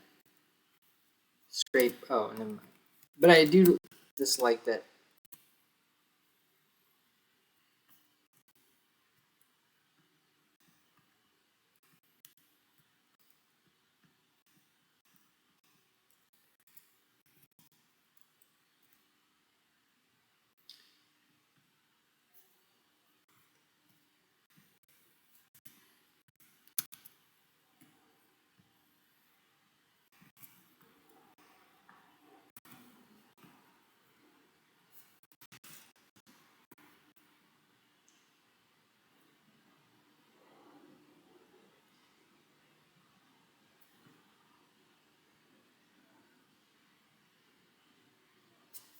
I don't think that's right.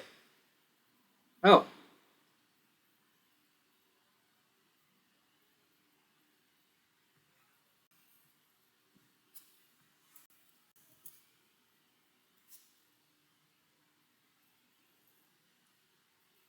So what exactly do we need?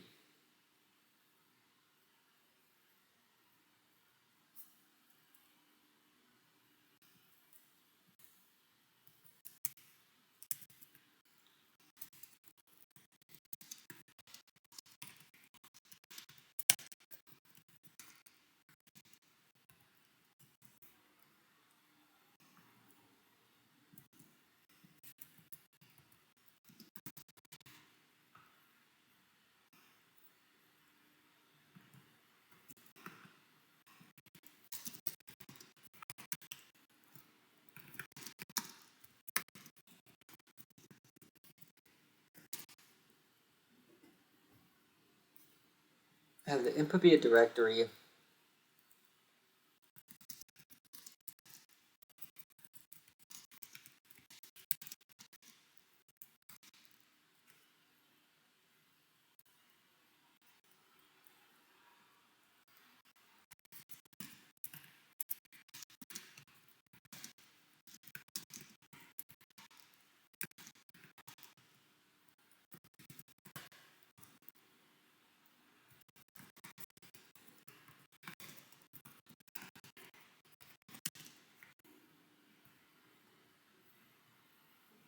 Oh man, it's so productive to do this.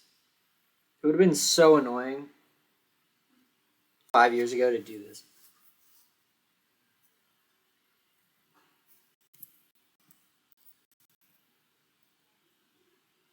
Are we no longer? Well, I'll keep it open.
This is good ass code too.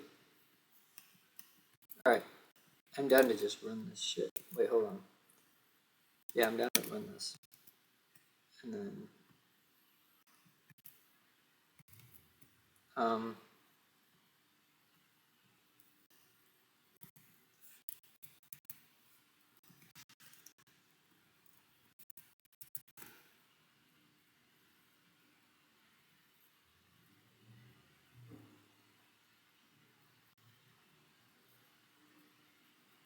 if this works, I'm gonna be so shocked.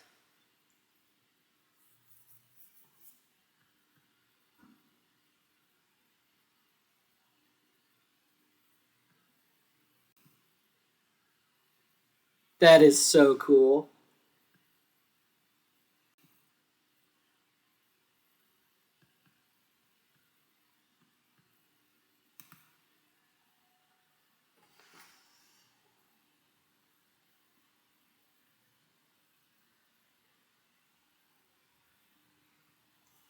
I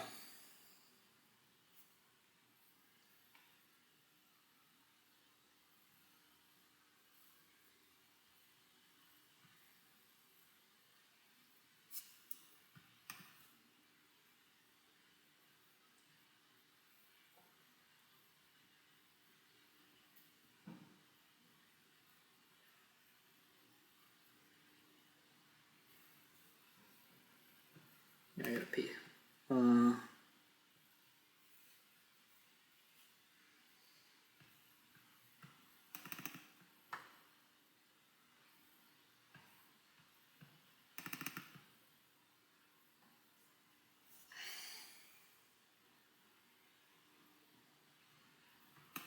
I feel like this is the one case where I want Julia.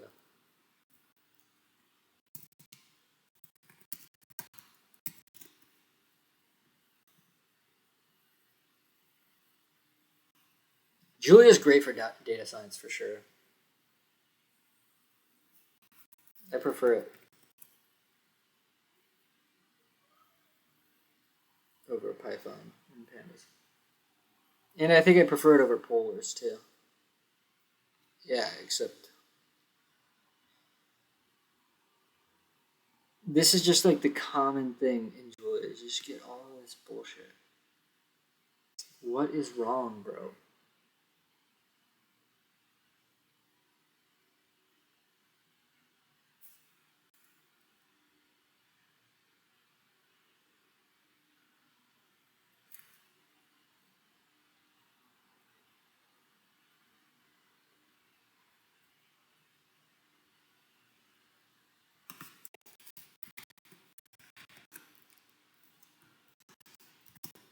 No, not list.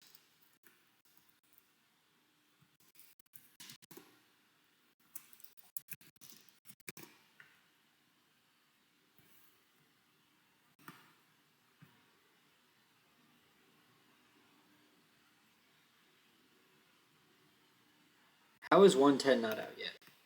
Someone tell me that. I want 110.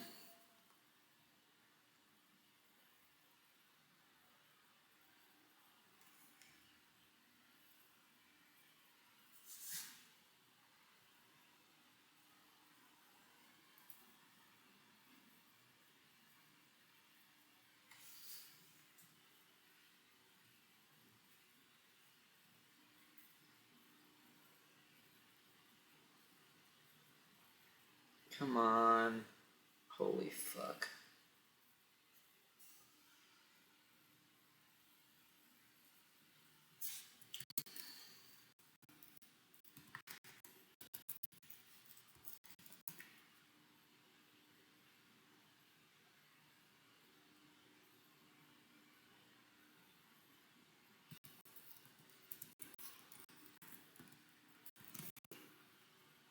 Okay, cool.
Parse.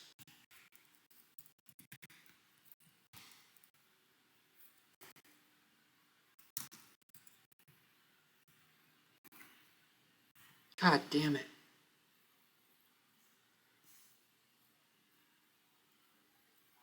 Hello. Hi, what are you doing? Nothing. Streaming. I'm coming. Cool. Huh? Cool. I can't hear you. Okay. I'm coming. All right. Are you happy? Yep.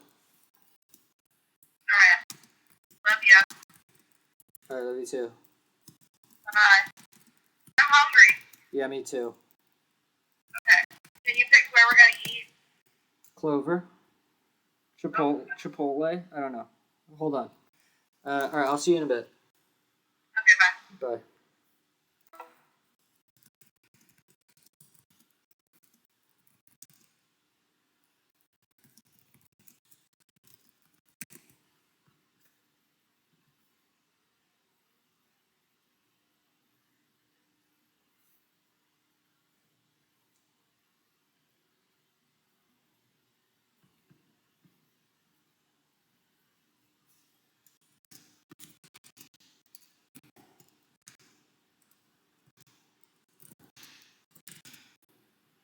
Oh, sweet.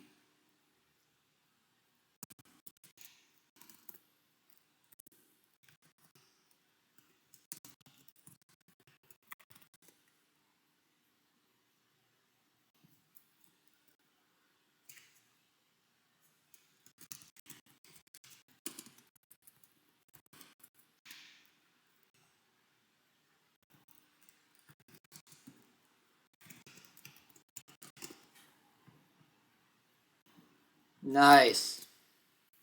Wait, actually, we want to do this.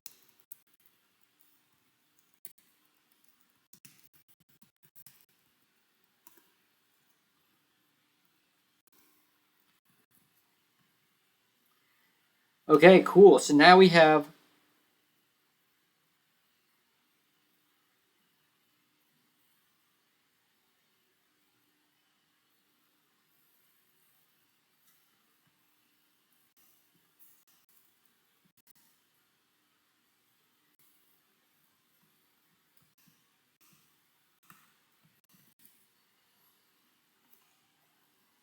cool. Now we have it.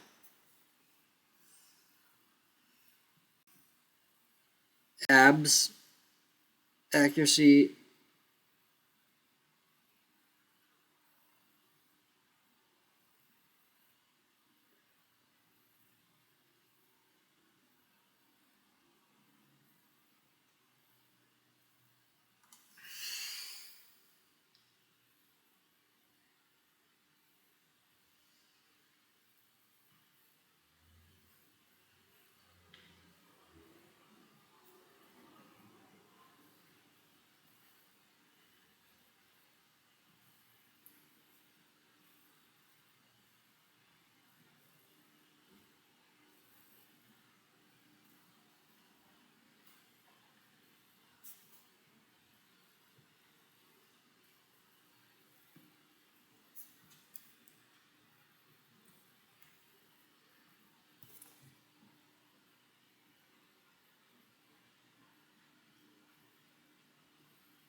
That was shocking how easy.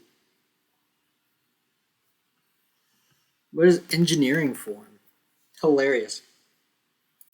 Is that still around?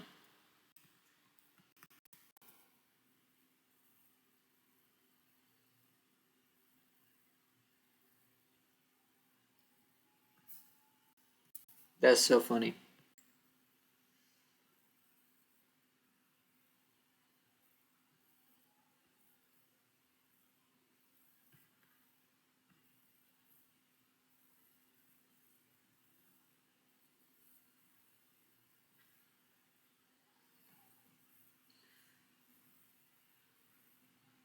Wow.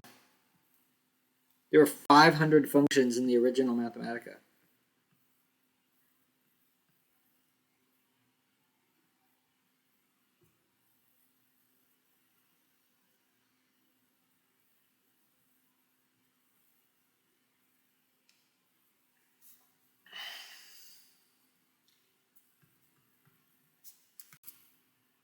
Well, that went better than I ever could have expected. That was amazing.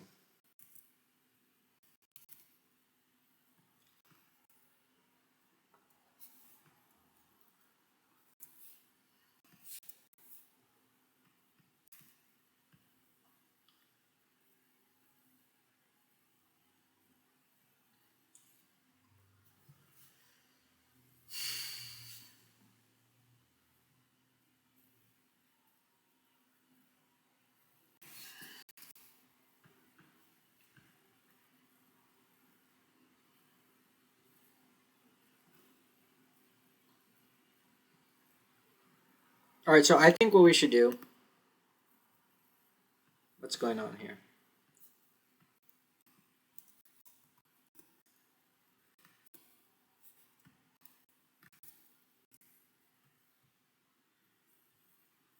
Is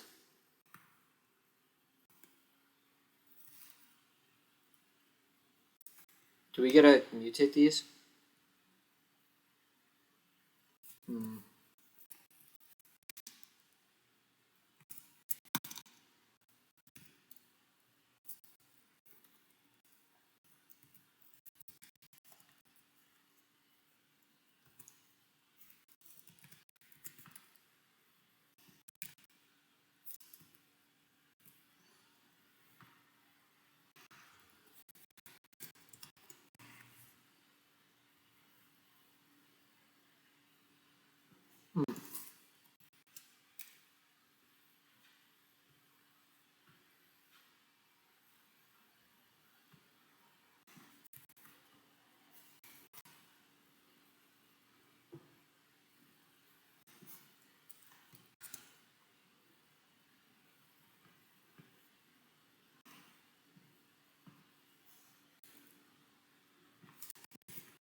All right, let's try it.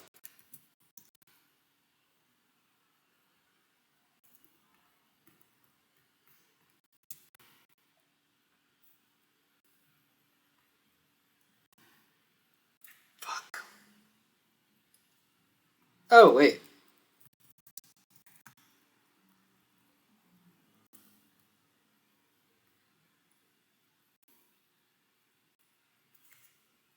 Nice.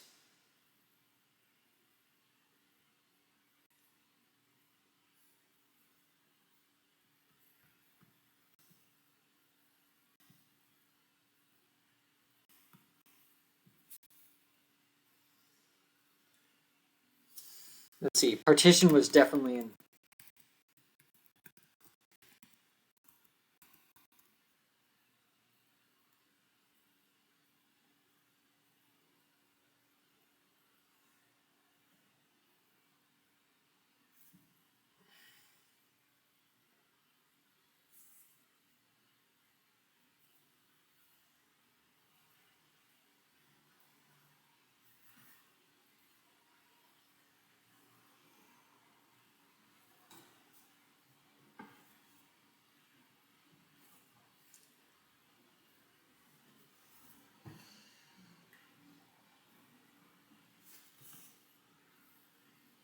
What the hell is that?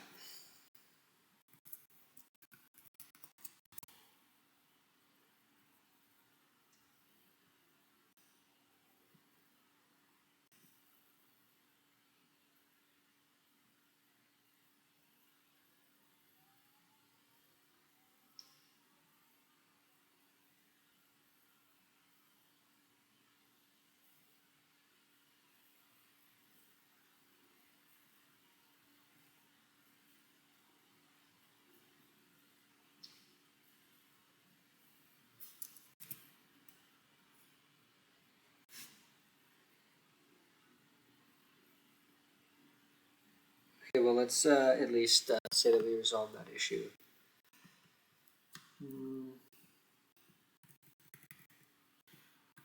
Oh, we did a lot today.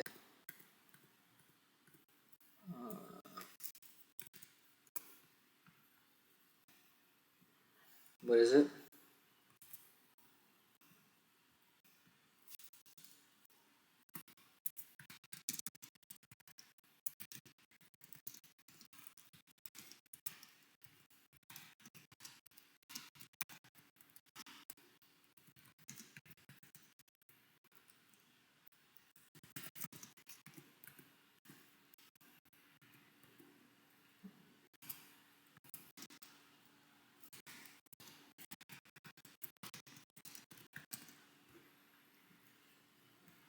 Oh, wait, we should add a test.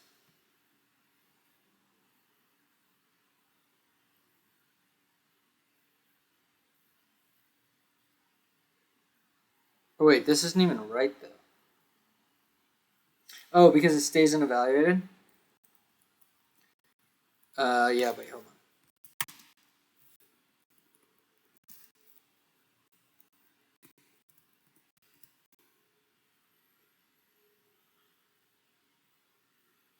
Can we try something simpler?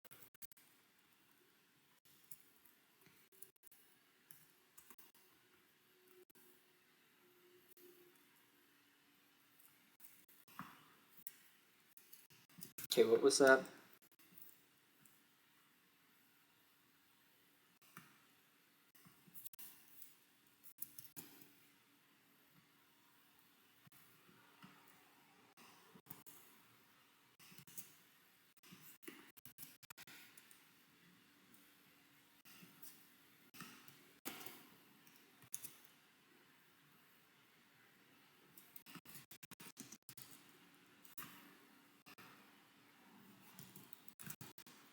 No.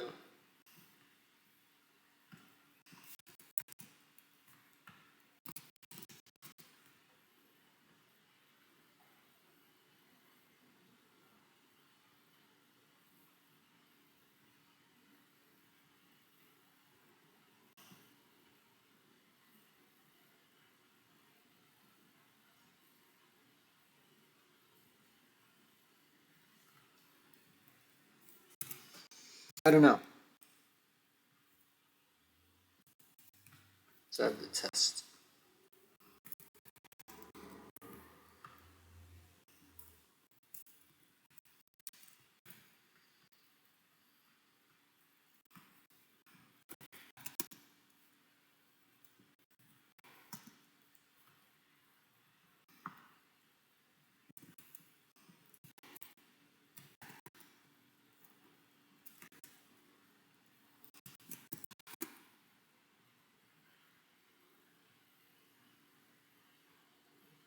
Oh, for fuck's sake. I think we can do this.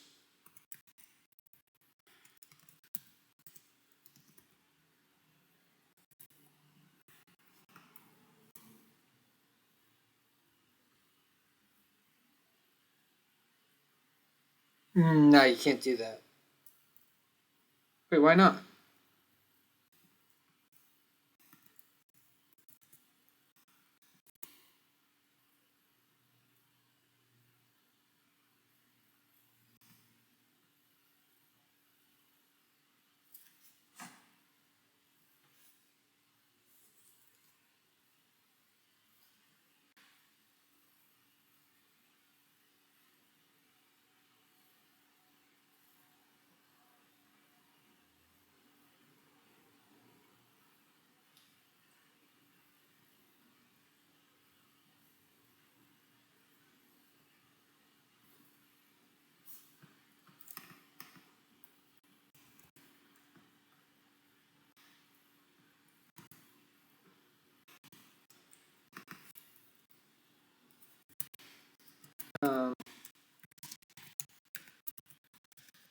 Oh, we have to. Yeah, I know why.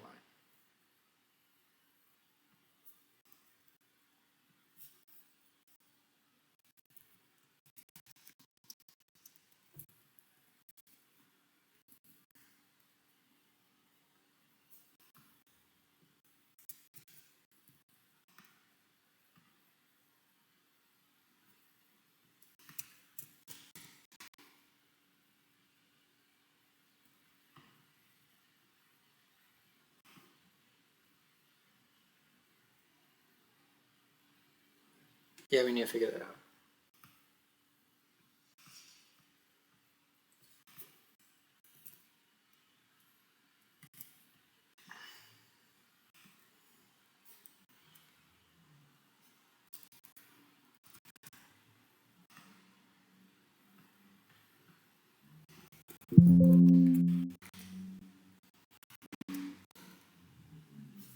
Nice.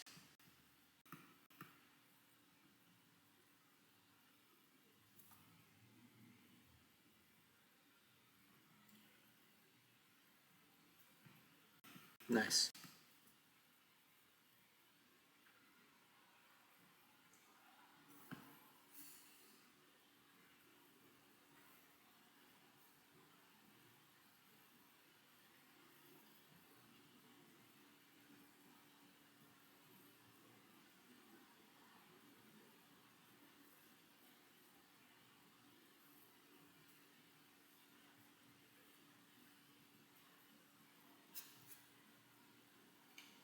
Okay, cool. So now we should be able to do all the cool stuff that I wanted to do for a long time. Okay, so now I should be able to run.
Hmm.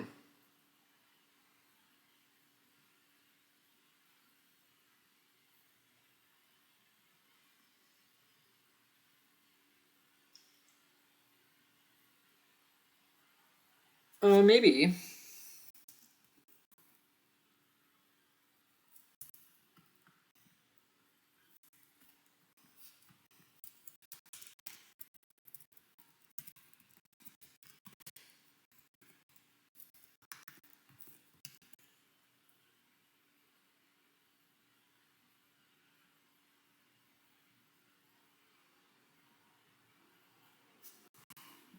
Nice. I could just see Stephen Wolfram just sitting there, fucking writing this stuff out. Ah.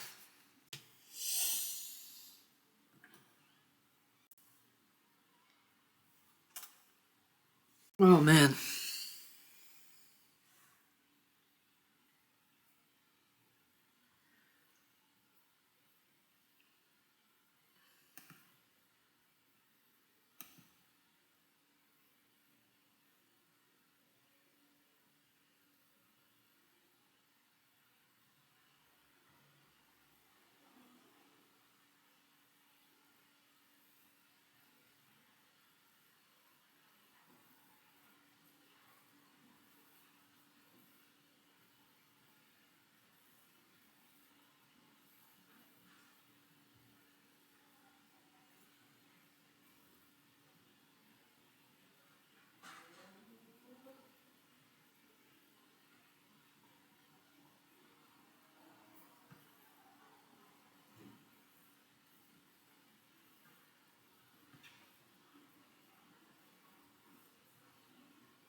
All right.